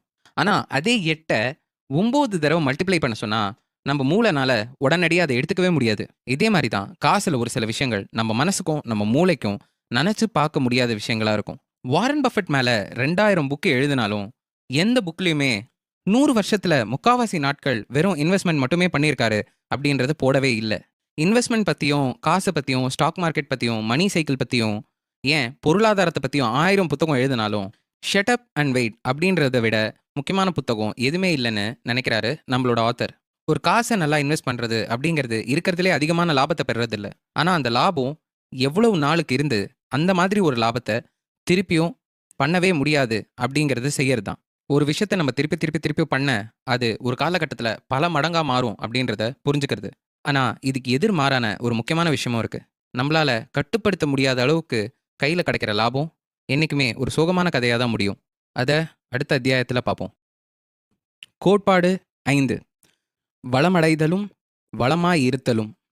ஒரு நல்ல இன்வெஸ்ட்மெண்ட் அப்படிங்கிறது நீங்கள் எப்போவுமே சரியான முடிவுகளை எடுக்கிறதில்ல, ஆனால் அடி வாங்காமல் எப்படி இருக்கும்ன்றது தெரிஞ்சுக்கிறது தான். 1877ல் ஜெஸ் லிவர்மோர் அப்படின்ற ஒரு ஸ்டாக் மார்க்கெட் ட்ரேடர் இருந்தார். 1929ல் எக்கனாமிக் கிராஷ் நடக்கும்போது எல்லாருமே சூசைட் பண்ணிட்டு இருந்தாங்க. ஜெஸ்ஸோட பொண்டாட்டியும் அம்மாவும் பயத்தோட வீட்டில் காத்துட்டு இருந்தாங்க. ஆனால் அந்த வாரம் உலகத்திலே ஒரு பெரிய கிராஷ் நடக்கும்போது ஜெஸ் $3 பில்லியன் அந்த ஸ்டாக் மார்க்கெட் கிராஷ்லேருந்து சம்பாதிச்சாரு. அதே நாள் அப்ரஹாம் கர்மான்ஸ்கி அப்படின்ற ஒரு multi millionaire real estate developer, அளவு கடங்கா காசோட வாழ்ந்துட்டு இருந்த ஒருத்தர் அந்த மார்க்கெட் கிராஷில் தான் இறந்து போனார். எந்த 1929 ஸ்டாக் மார்க்கெட் கிராஷ் லிவர்மோரை ஒரு பணக்காரன் ஆக்கிச்சோ அதே கிராஷ் தான் ஜெர்மான்ஸ்கியவும் தற்கொலை செய்ய வச்சது. ஆனால் அவங்களோட பாதைகள் அந்த இடத்துல முடியவே இல்லை. லிவர்மோர் அவரோட வெற்றியை பார்த்து அவரோட அத்தனை காசையும் ஸ்டாக் மார்க்கெட்டில் அளவு கடங்கா தைரியத்தில் புழக்கத்தில் வச்சுருந்தாரு. 1993ல் இது எல்லாத்தையுமே இழந்து 2 நாளைக்கு காணாமல் போயிட்டாரு. ஜெர்மான்ஸ்கியோட பாதை எங்கே முடிஞ்சதோ அதே இடத்துல தான் லிவர்மோரோட பாதையும் முடிஞ்சது. லிவர்மோர் தற்கொலை பண்ணிக்கிட்டாரு. இவங்க 2 பேருக்குமே பணக்காரன் ஆறுது எப்படின்னு தெரிஞ்சதே தவிர பணக்காரனா வாழறது எப்படின்றது தெரியாமல் போச்சு. அவங்க 2 பேரோட காலகட்டம் வேறையா இருந்தால் கூட அவங்க 2 பேருமே செஞ்ச தப்பு இந்த முக்கியமான விஷயத்தை புரிஞ்சுக்காம இருந்தது தான். காசு எப்படி சம்பாதிக்கிறதுன்றது ஒரு விஷயம், காசை எப்படி வச்சிருக்கிறது அப்படின்றது வேற ஒரு விஷயம். காசு அப்படின்ற எழுத்தை நம்ம வேணா ஒரே வார்த்தையில் சொல்லலாம். இங்கிலீஷில் சொல்லணும்னா சர்வைவல், நம்ம தமிழில் சொல்லணும்னா உயிர் வாழுதல். கேபிட்டலிசம் நிறைய இடத்துல நடந்துட்டு தான் இருக்குது அண்ட் அது ரொம்ப கஷ்டமான விஷயம்தான். ஆனால் அந்த கேபிட்டலிசம் நடக்கிறதுக்கான ஒரே காரணம் என்னென்னா காசை சம்பாதிக்கிறதும் காசை பயன்படுத்தி வச்சுக்க தெரிஞ்சுக்கிறதுன்றதும் தனித்தனி திறமையாக இருக்கிறதுனால. காசு சம்பாதிக்கணும்னா நீங்கள் நிறைய ரிஸ்க் எடுக்கணும், நிறைய விஷயங்கள் பண்ணணும், நிறையா பாதைகளை தாண்டி போகணும். ஆனால் அதே நேரத்தில் காசை வச்சுக்க தெரியணும்னா நம்ம நிறைய ரிஸ்க் எடுக்கக்கூடாது. நம்ம கொஞ்சமாவது பயம் வச்சுருக்கணும், அதே நேரத்தில் கொஞ்சமாவது அடக்கமாக இருக்க தெரிஞ்சுக்கணும். இதனால தான் காசுன்றது உயிர் வாழுதல் அப்படின்ற ஒரே வார்த்தையில் முடிக்க வேண்டியதாக இருக்குது. இவ்வளோ போட்டியும் இவ்வளோ தேவையும் இவ்வளோ பிரச்சனைகளும் இருக்கிற இந்த உலகத்தில் உயிர் வாழுதலுக்கு தேவையான மனநிலை நமக்கு வேணும்னா நம்ம 3 விஷயம் செஞ்சாகணும். 1, மனநிலை. எனக்கு அதிக லாபம் வேணுன்றதை விட நான் பொருளாதாரமாக உடையாமல் இருக்கணும். நான் எந்த அளவுக்கு உடையாமல் இருக்கேனோ அந்த அளவுக்கு நேரம் என்னோட காசை பல மடங்காக்கலாம். அந்த விதத்தில் எனக்கு தேவையான லாபம் இன்னும் அதிகமாகவே கிடைக்கும். யாருக்கு தான் ஒரு வளர்கிற ஸ்டாக்கை நிறுத்தி வைக்க தோணும்? கண்டிப்பாக யாருக்குமே தோணாது.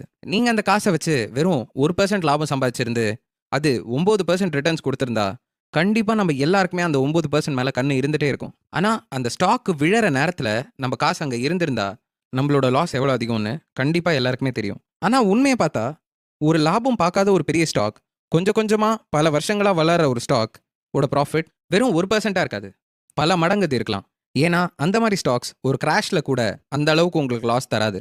எல்லாமே தப்பாக போகிற நேரத்தில் உங்களது ஒரு விஷயம் வீழ்ச்சி அடையாம இருக்குன்னா அதை விட பெரிய வெற்றி எதுவுமே கிடையாது. 2வது மனநிலை. ஒரு விஷயத்த பிளான் பண்றது ரொம்ப தேவையான விஷயம். ஆனா அதை விட ரொம்ப முக்கியமான பிளான் என்னன்னு பார்த்தீங்கன்னா, அந்த விஷயம் நம்ம நினைச்சபடி நடக்காம போனா நம்ம என்ன செய்ய போறோம் அப்படிங்கிறது தான். You plan, God laughs. மனிதன் திட்டமிடுகிறான், ஆண்டவன் சிரிக்கிறான். பொருளாதார பொருளாதார உலகம் அப்படிங்கிறது இந்த பழமொழி மாதிரி தான். நம்ம என்னதான் 1000 பிளான் பண்ணாலும், நம்ம பிளான் பண்ற ஒவ்வொரு விஷயமும் நமக்கு என்ன தேவை?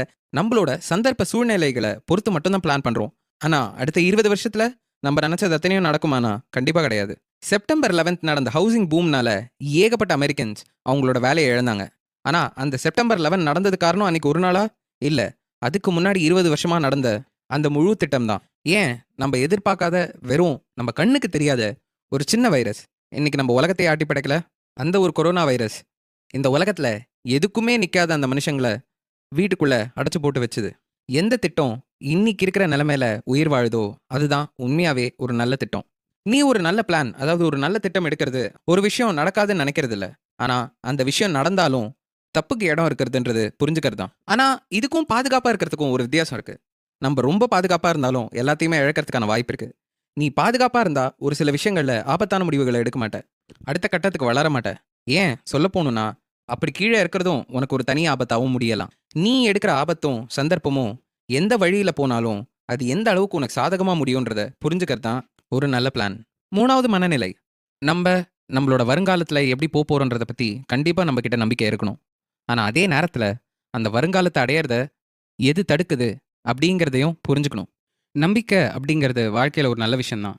ஆனா நம்மள சுத்தி எல்லாமே நல்லா நடக்கும், நம்ம செய்யறது எல்லாமே நல்லா தான் நடக்கும்னு நினைக்கிறது நம்பிக்கை கிடையாது. நம்பிக்கைங்கிறது தவறான விஷயம் நடக்கும். கண்டிப்பா தவறான விஷயம் நடக்கும். ஆனா, ஒரு விஷயம் நடந்தா எவ்ளோ மோசமா போனாலும், அத தாண்டி நம்மளால உயிர் வாழ முடியும்ன்றது தான் உண்மையான நம்பிக்கை. பல வருஷத்துக்கு முன்னாடி நம்ம கிட்ட சரியான வேலைகள் கிடையாது. நம்ம கிட்ட சரியான மக்கள் கிடையாது. பலவிதமான பொருளாதார வீழ்ச்சிகள் வந்தது. அது மட்டும் இல்லாம, பலவிதமான பெரிய பெரிய பிரச்சனைகளும் வந்தது. அப்படின்னு சொன்னா நீங்க நம்பாம இருப்பீங்களா? ஆனா 20 வருஷத்துல அவ்ளோ விஷயங்கள் நடந்தது. அது சுனாமில இருந்து, 9/11 அட்டாக்ல இருந்து, 2008 மார்க்கெட் கிராஷ்ல இருந்து, ஏன் இன்னைக்கு இருக்கிற கொரோனா வைரஸ் வரைக்கும் உண்மை இல்ல நம்மளால சொல்லவே முடியாது. ஆனா நம்மளோட வாழ்வாதாரம் அப்படிங்கிறது கடந்த 170 வருஷத்துல 20 மடங்கு வளர்ந்திருக்கு நம்ம நினைச்சதை விட. ஆனா இது அத்தனையும் நம்மளோட தலைக்கு ஏறிடக்கூடாது. இத நம்ம தெளிவா பயன்படுத்த மட்டும் தான் தெரிஞ்சிருக்கணும். நம்ம எப்படி தான் தோத்து போனாலும் அதுல இருந்து எப்படி வளர்றது அப்படின்றத பத்தி அடுத்த அத்தியாயத்துல பார்க்கலாம்.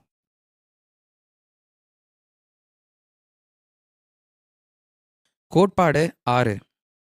பூ விழுந்தாலும் உனக்கு வெற்றி. நீ பாதி நேரம் தப்பா இருந்தும் உன்னால நினைக்க முடியாத அளவுக்கு சம்பாதிக்க முடியும். ஹெய்ன்ஸ் பெர்க்ரன் ஃப்ளெட் நாசி ஜெர்மனியில் 1936 இருந்த ஒரு ஆள். அவர் இன்னி வரைக்கும் உலகத்தில் தெரிஞ்ச one of the biggest art dealers. Berggruen 2000s அவர்கிட்ட இருந்த ஆர்ட் கலெக்ஷன் வித்ததில் வந்த லாபம் மட்டுமே 100 மில்லியன் யூரோஸ் கவர்மெண்ட்டுக்கு. இன்னும் சொல்ல போகணுன்னா கவர்மெண்ட்டு அவ்வளோ காசு கொடுக்கறத விட அதை டொனேஷன் நினச்சாங்க. அந்த அளவுக்கு ரேர் பீஸான ஆர்ட் அவர்கிட்ட இருந்தது. பிகாசோ, பாக்ஸ், க்ளீஸ், மேட்டசஸ் அப்படின்னு பலவிதமான ஆர்டிஸ்டோட ஆர்ட் பீஸ் அவர்கிட்ட தான் இருந்தது. ஆனா, இது அத்தனையுமே அவரால எதிர்காலத்துல பார்த்திருக்க முடியும்னு நெனைக்கிறீங்களா? அதுவும் இத்தன வருஷ கணக்குல? மக்கள் சொல்லப் போற பதில் 2டே பதில் தான். சில பேர் இத திறமைன்னு சொல்லுவாங்க. சில பேர் கண்டிப்பா இத லக்குன்னு சொல்லுவாங்க. ஆனா, இதுல வர்ற உண்மை வந்து கொஞ்சம் வித்தியாசமான உண்மையா இருக்கும். அந்த காலத்துல இருந்த பெரிய இன்வெஸ்டர்ஸ், பெரிய ஆர்ட் டீலர்ஸ் என்ன பண்ணாங்கன்னா, அவங்களால முடிஞ்ச அளவுக்கு எந்த அளவுக்கு ஆர்ட் வாங்க முடியுமோ, அந்த அளவுக்கு ஆர்ட் பீஸஸ் அவங்க வாங்குனாங்க. அதுக்கப்புறம் நாள் கணக்கா போக, போக, போக அதுல எந்த ஆர்ட் வெளில நின்னதோ, அது அவங்களுக்கு வித்து போச்சு. ஆனா, இதுல ரொம்ப முக்கியமான விஷயம். அவங்க என்னதான் அத வித்து ஜெயிச்சிருந்தாலும், அதுல 99% மேல இருந்த எல்லா ஆர்ட் பீஸுமே தேவையில்லாம தான் இருந்தது. லாஸ்ல தான் போச்சு. மீதி இருக்கிற அந்த 1% ஆன ஆர்ட் பீஸ் மட்டும் தான் அவங்களுக்கு லாபமே தந்தது. ஆனா, அந்த 1%ல கிடைச்ச லாபம், இந்த 99% அத்தனையுமே வித்திருந்தா கூட கிடைச்சிருக்காது. இங்க நெறைய விஷயம் பிசினஸ்லயும், இன்வெஸ்டிங் வேர்ல்ட்லயும் இதான் நடக்குது. வால்ட் டிஸ்னி கிரியேட் பண்ண டிஸ்னி ஸ்டுடியோஸ் எவ்ளோ பெரிய கம்பெனின்னு எல்லாருக்குமே தெரியும். ஆனா, டிஸ்னியோட ஆரம்பத்துக்கும், அவங்களோட வெற்றிக்கும் சம்மந்தமே கிடையாது. டிஸ்னியோட முதல் ஸ்டுடியோ லாஸ்ன்னு சொல்றத விட, பியூர் பேங்க்ரப்சில இருந்ததுன்னு சொல்லலாம் நம்ப. அவங்க 400 பிளஸ் கார்ட்டூன்ஸ் பண்ணி முடிச்சாங்க. நெறைய பேருக்கு அந்த கார்ட்டூன்ஸ் எல்லாம் புடிச்சிருந்தது. ஆனா, அந்த கார்ட்டூன்ஸ் எல்லாம் செய்யறதுக்கு அவங்களுக்கான செலவு ரொம்ப ரொம்ப அதிகமா இருந்தது. அவங்களோட லாஸும் ரொம்ப பயங்கரமா இருந்தது. இழுத்து மூட வேண்டிய ஒரு கம்பெனி, ஸ்னோ ஒயிட் அண்ட் 7 டுவார்ஃப்ஸ் அப்படின்ற ஒரு கார்ட்டூன கடைசியா பண்ணி முடிச்சாங்க. 1938ல ஸ்னோ ஒயிட் மட்டுமே $8 மில்லியன் வெறும் 6 மாசத்துல சம்பாதிச்சது. டிஸ்னி கிட்ட இருந்த அத்தனை கடனும் முடிக்கப்பட்டது. அது மட்டும் இல்லாம, அவங்க கம்பெனியில் ஒர்க் பண்ண அத்தனை எம்ப்ளாயீஸ்க்கும் எக்ஸ்ட்ரா போனஸ் கிடச்சது. அது மட்டும் இல்லாமல் பர்பேங்கில் அவங்களோட சொந்த ஸ்டூடியோ அவங்களோட சொந்த காசால் வாங்கினாங்க. 1938 அவங்க பல 100 மணி நேரமாக ஓடின கார்ட்டூன்ஸை கிரியேட் பண்ணாங்க. ஆனால் 83 நிமிஷம் ஓடின அந்த ஸ்னோ ஒயிட் அண்ட் 7 டுவார்ஃப்ஸ் தான் அவங்க வாழ்க்கையை மாற்றினது. ஆனால் அந்த கடைசி முனையை தான் மக்கள் யாருமே பார்க்கறதில்ல. இருக்கிறதுலே பெரிய விஷயங்கள், இருக்கிறதுலே பெரிய லாபம், இருக்கிறதுலே பெரிய வாழ்க்கை அப்படின்றது எல்லாமே நடக்கிறது அந்த முடிவோட முனையில தான். அதுதான் மக்கள் யாருனாலையும் பார்க்க முடியல. இதுக்கு இன்னொரு ஈஸி எக்ஸாம்பிள் என்னன்னு பார்த்தீங்கன்னா, வெஞ்சர் கேபிட்டலிஸ்ட் விசி. ஆவரேஜாக ஒரு விசி 2004லேருந்து 2014 வரை 21,000 வெஞ்சர் ஃபினான்சிங்ஸ் மட்டும் பண்ணியிருப்பாங்க. கண்டிப்பாக உங்களுக்கு அதிலே தெரியும், 65% அதில் இருக்கிற எல்லா காசுமே தொலைஞ்சது தான். 2% 10லேருந்து 20% லாபம் தரும். 1% 20 மடங்கு லாபம் தரும். ஆனால் வெறும் பாதி பர்சன்டேஜ் மட்டும்தான் 50லேருந்து 100 மடங்கு லாபம் தரும். இந்த இடத்துல தான் நம்ம கண்ணு முன்னாடி பார்க்குற பலவிதமான தொழில்கள் ஆரம்பிக்கிற இடம். நமக்கு விசிஸை பார்த்தா இது இருக்கிறதுலே ரொம்ப ரிஸ்கான ஒரு பிஸ்னஸ்ன்னு நினைக்கலாம். கண்டிப்பாக எல்லாருக்குமே தெரியும் அது ரிஸ்கி தான்னு. ஆனால் இவங்க கிட்ட இருந்து கற்றுக்க வேண்டிய ரொம்ப முக்கியமான விஷயம், இங்கே இந்த உலகத்தில் எல்லாத்தையுமே மாற்றுறது ஒரு விஷயத்தோட முடிவிடம் தான். ஸ்டாக் மார்க்கெட் இதே மாதிரி தான். நீங்கள் ஸ்டாக் மார்க்கெட்டில் இன்வெஸ்ட் பண்ணுற பெரிய ஆளுங்களை பார்த்தீங்கன்னா, எல்லா ஸ்டாக்ஸோட ஒரு சின்ன பங்காவது அவங்க எடுத்து வச்சுருப்பாங்க. அவங்களுக்கு நல்லாவே தெரியும் அதில் இருக்கிற முக்கால்வாசி காசு எந்த இடத்துக்கும் அவங்கள எடுத்துகிட்டு போக போகிறது இல்லைன்னு. ஆனால் அவங்க இன்வெஸ்ட் பண்ண 40லேருந்து 50 கம்பெனியில் 2 கம்பெனி அவங்க எதிர்பார்க்காத அளவுக்கு அவங்களோட காசை திருப்பியும் கொடுக்கும். ஆனால் இதோட இன்னொரு பக்கத்தையும் நம்ம பார்ப்போம். கெரால்கோ அப்படின்ற ஒரு பெரிய ஃபிலிம் கம்பெனி இருந்தது. அது சொல்ல போனோன்னா ரசல் 3000ஓட ஒரு முக்கியமான இண்டெக்ஸில் கூட இருந்தது. கெரால்கோ 1987 பப்ளிக் சக்ஸஸ்க்கு ரீச் ஆச்சு. அது உருவாக்கின 3 ஃபிலிம், டெர்மினேட்டர் 2, பேசிக் இன்ஸ்டிங்க்ட், டோட்டல் ரிகால், எல்லா படத்துலேருந்தும் பயங்கரமான லாபம். $400 மில்லியன் நெட்வொர்த்தோட இருந்த ஒரு கம்பெனி அந்த 3 படம் கழிச்சு எல்லா மூவிஸும் ஃபெயில்யூராக தர ஆரம்பிச்சது. 1996 ஃபுல் பேங்க்ரப்சி. அந்த கம்பெனியோட ஸ்டாக் நேராக ஜீரோக்கு போச்சு. அமேசான்றது எவ்வளோ பெரிய கம்பெனின்னு நமக்கு நல்லாவே தெரியும். ஆனால் அந்த அமேசானோட முக்காவாசி வளர்ச்சி வந்ததே அமேசான் வெப் சர்வீசஸும் அமேசான் பிரைம் மூலமாகவும் தான். அண்ட் அது ரெண்டுமே அமேசானோட முடிவிடத்துல தான் ஆரம்பிக்குது. அமேசான், ஃபேஸ்புக், ஆப்பிள் இந்த மாதிரி எல்லா கம்பெனிஸுமே பார்த்தீங்கன்னா அவங்களோட அக்செப்டன்ஸ் ரேட் 0.1, 0.2, ஜஸ்ட் 2% அப்படின்ற லெவலுக்கு தான் இருந்திருக்கு. ஆனால் அந்த கம்பெனிஸ் தராத லாபமும் இல்லை, அந்த கம்பெனிஸ் பார்க்காத சக்ஸஸும் கிடையாது. ஆனால் அந்த கம்பெனியில் வேலை செய்கிறவங்க எல்லாருமே பார்த்தீங்கன்னா அவங்க எல்லாத்தோட வால் முடிவு வரைக்கும் தள்ளுறாங்க. அதுதான் அந்த கம்பெனிஸை இந்த இடத்துல நிறுத்த வச்சிருக்கு. அமேசான் ஃபயர் ஸ்டிக் மாதிரியும் இல்லைன்னா அமேசான் பேசிக்ஸ் மாதிரியும் பலவிதமான ப்ராடக்ட்ஸில் அமேசான் தோத்தா தப்பே இல்லை. ஆனால் அவங்க எந்த அளவுக்கு அந்த ரிஸ்க்கை எடுத்துகிட்டே போகிறாங்களோ அவங்களுக்கு வேலை செய்ய போகிற அந்த ஒரு விஷயம் அவங்க அதோட வால் முடிவில் கண்டுபிடிப்பாங்க. ஒன்றுத்தோட முடிவு தான் எல்லாத்தையுமே மாற்றும். ஜார்ஜ் சாரோஸ் ஒரு தடவை சொன்னார், நீ தப்பாக இருக்கியா சரியா இருக்கியான்றது முக்கியம் கிடையாது, நீ தப்பாக இருக்கும்போது எவ்வளோ இழக்கிற, சரியா இருக்கும்போது எந்த அளவுக்கு சம்பாதிக்கிறன்றது தான் முக்கியம் அப்படின்னு சொன்னார். நம்ம கேலக்சியில் 100 பில்லியன் பிளானட்ஸ் இருக்குது. ஆனால் அதில் உயிர் வாழ முடிஞ்சு இவ்வளோ பெரிய சாம்ராஜ்யத்தை செய்ய முடிஞ்சது நம்ம தான். இந்த பூமியோட பிறப்பே ஒரு பெரிய வால் முடிவோட இடத்துல தான் நடந்திருக்கு.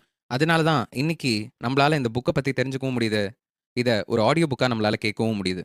இப்போ நம்ம சந்தோஷமா இருந்து எப்படி காசு சம்பாதிக்கிறதுன்றதை பற்றி பார்க்கலாம் அடுத்த அத்தியாயத்தில். கோட்பாடு 7, விடுதலை. நம்ம நினச்சா நம்மளோட நேரத்தை கட்டுப்படுத்த முடியும். அதுதான் நம்ம காசு நமக்கு தர்ற வட்டி. இன்னைக்கு நீங்கள் காத்தால எழுந்திருக்கிறீங்கன்னா உங்களால் எது வேணாலும் இந்த வாழ்க்கையில் செய்ய முடியும்னு நான் சொன்னால் உங்களுக்கு எப்படி இருக்கும்? சந்தோஷம் அப்படின்றது ஒவ்வொரு ஆளை பொறுத்து, ஒவ்வொருத்தரோட தேவையும் ஒவ்வொருத்தரோட மனநிலையும் பொறுத்து மாறும். ஆனால் இந்த உலகத்தில் இருக்கிற எல்லாரையுமே அந்த சந்தோஷன்ற நெருப்பை ஊட்டுற ஒரு முக்கியமான விஷயம் என்னன்னு பார்த்தீங்கன்னா, நான் என்னோட வாழ்க்கையில் நடக்கிற எல்லா விஷயத்தையும் என்னால் கட்டுப்படுத்த முடியும்னு இருக்கிற ஒரு சுதந்திரம். நீங்கள் நினச்ச விஷயத்த நினச்ச நேரத்தில் நீங்கள் நினச்சபடி செய்யறதுன்ற ஒரு சாட்டிஸ்ஃபேக்ஷன் இருக்குல்ல, அதுதான் காசு உங்களுக்கு தர்ற வட்டி. 1910 ஆங்கஸ் கேம்ப்வெல் அப்படின்ற ஒரு சைக்காலஜிஸ்ட் யூனிவர்சிட்டி ஆஃப் மிஷிகனில் ஒரு ரிசர்ச் பண்ணிட்டு இருந்தார். டிப்ரெஷன், ஆங்ஸைட்டி, ஸ்கீசோஃபனியா இது இருக்கிற மக்களை பற்றி நிறையவே படிச்சுட்டு இருந்தார். அப்போ படிக்கும்போது the sense of wellbeing in America அப்படின்ற ஒரு புத்தகத்தை எழுதினார். அந்த புத்தகத்தில் நீங்கள் பார்த்தீங்கன்னா அவங்கவுங்க பிறந்த இடம், வளர்ந்த இடம், அவங்களோட சந்தர்ப்ப சூழ்நிலை, அவங்க எவ்வளோ காசு வச்சுருந்தாங்க, அவங்க எவ்வளோ அந்தஸ்தோடு வாழ்ந்தாங்க, அவங்க ஏழையா பணக்காரங்களா இல்லை யார் அவங்கள வளர்த்தாங்க, எவ்வளோ படிச்சிருக்காங்க, இதெல்லாம் தாண்டி ஒரே ஒரு முக்கியமான விஷயம் மட்டும்தான் அவங்கள சந்தோஷமாக வச்சுது.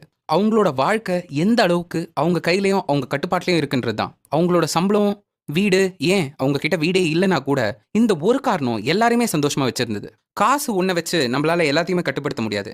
ஆனால் காசு ஒரு முக்கியமான விஷயத்தை தந்தது, நம்ம நேரத்தை கட்டுப்படுத்துறதுக்கான வாய்ப்பு. நம்ம நேரத்தை கட்டுப்படுத்துறதுக்கான முயற்சி அப்படின்றது ஒரு சாதாரண முயற்சி இல்லை. இப்போ உங்க வீட்ல நீங்களே சமைக்கிறீங்க. சமைச்சுட்டு நீங்களே வேலைக்கு போறீங்கன்னு வச்சுக்கோங்க. நீங்க சமைச்சுட்டு வேலைக்கு போம்போது, உங்களோட உடம்பும், உங்களோட மனசும் சோர்வடையறதுக்கான வாய்ப்பு இருக்கு. இதனால நீங்க வேலை லேட்டா செய்ய வாய்ப்பு இருக்கு.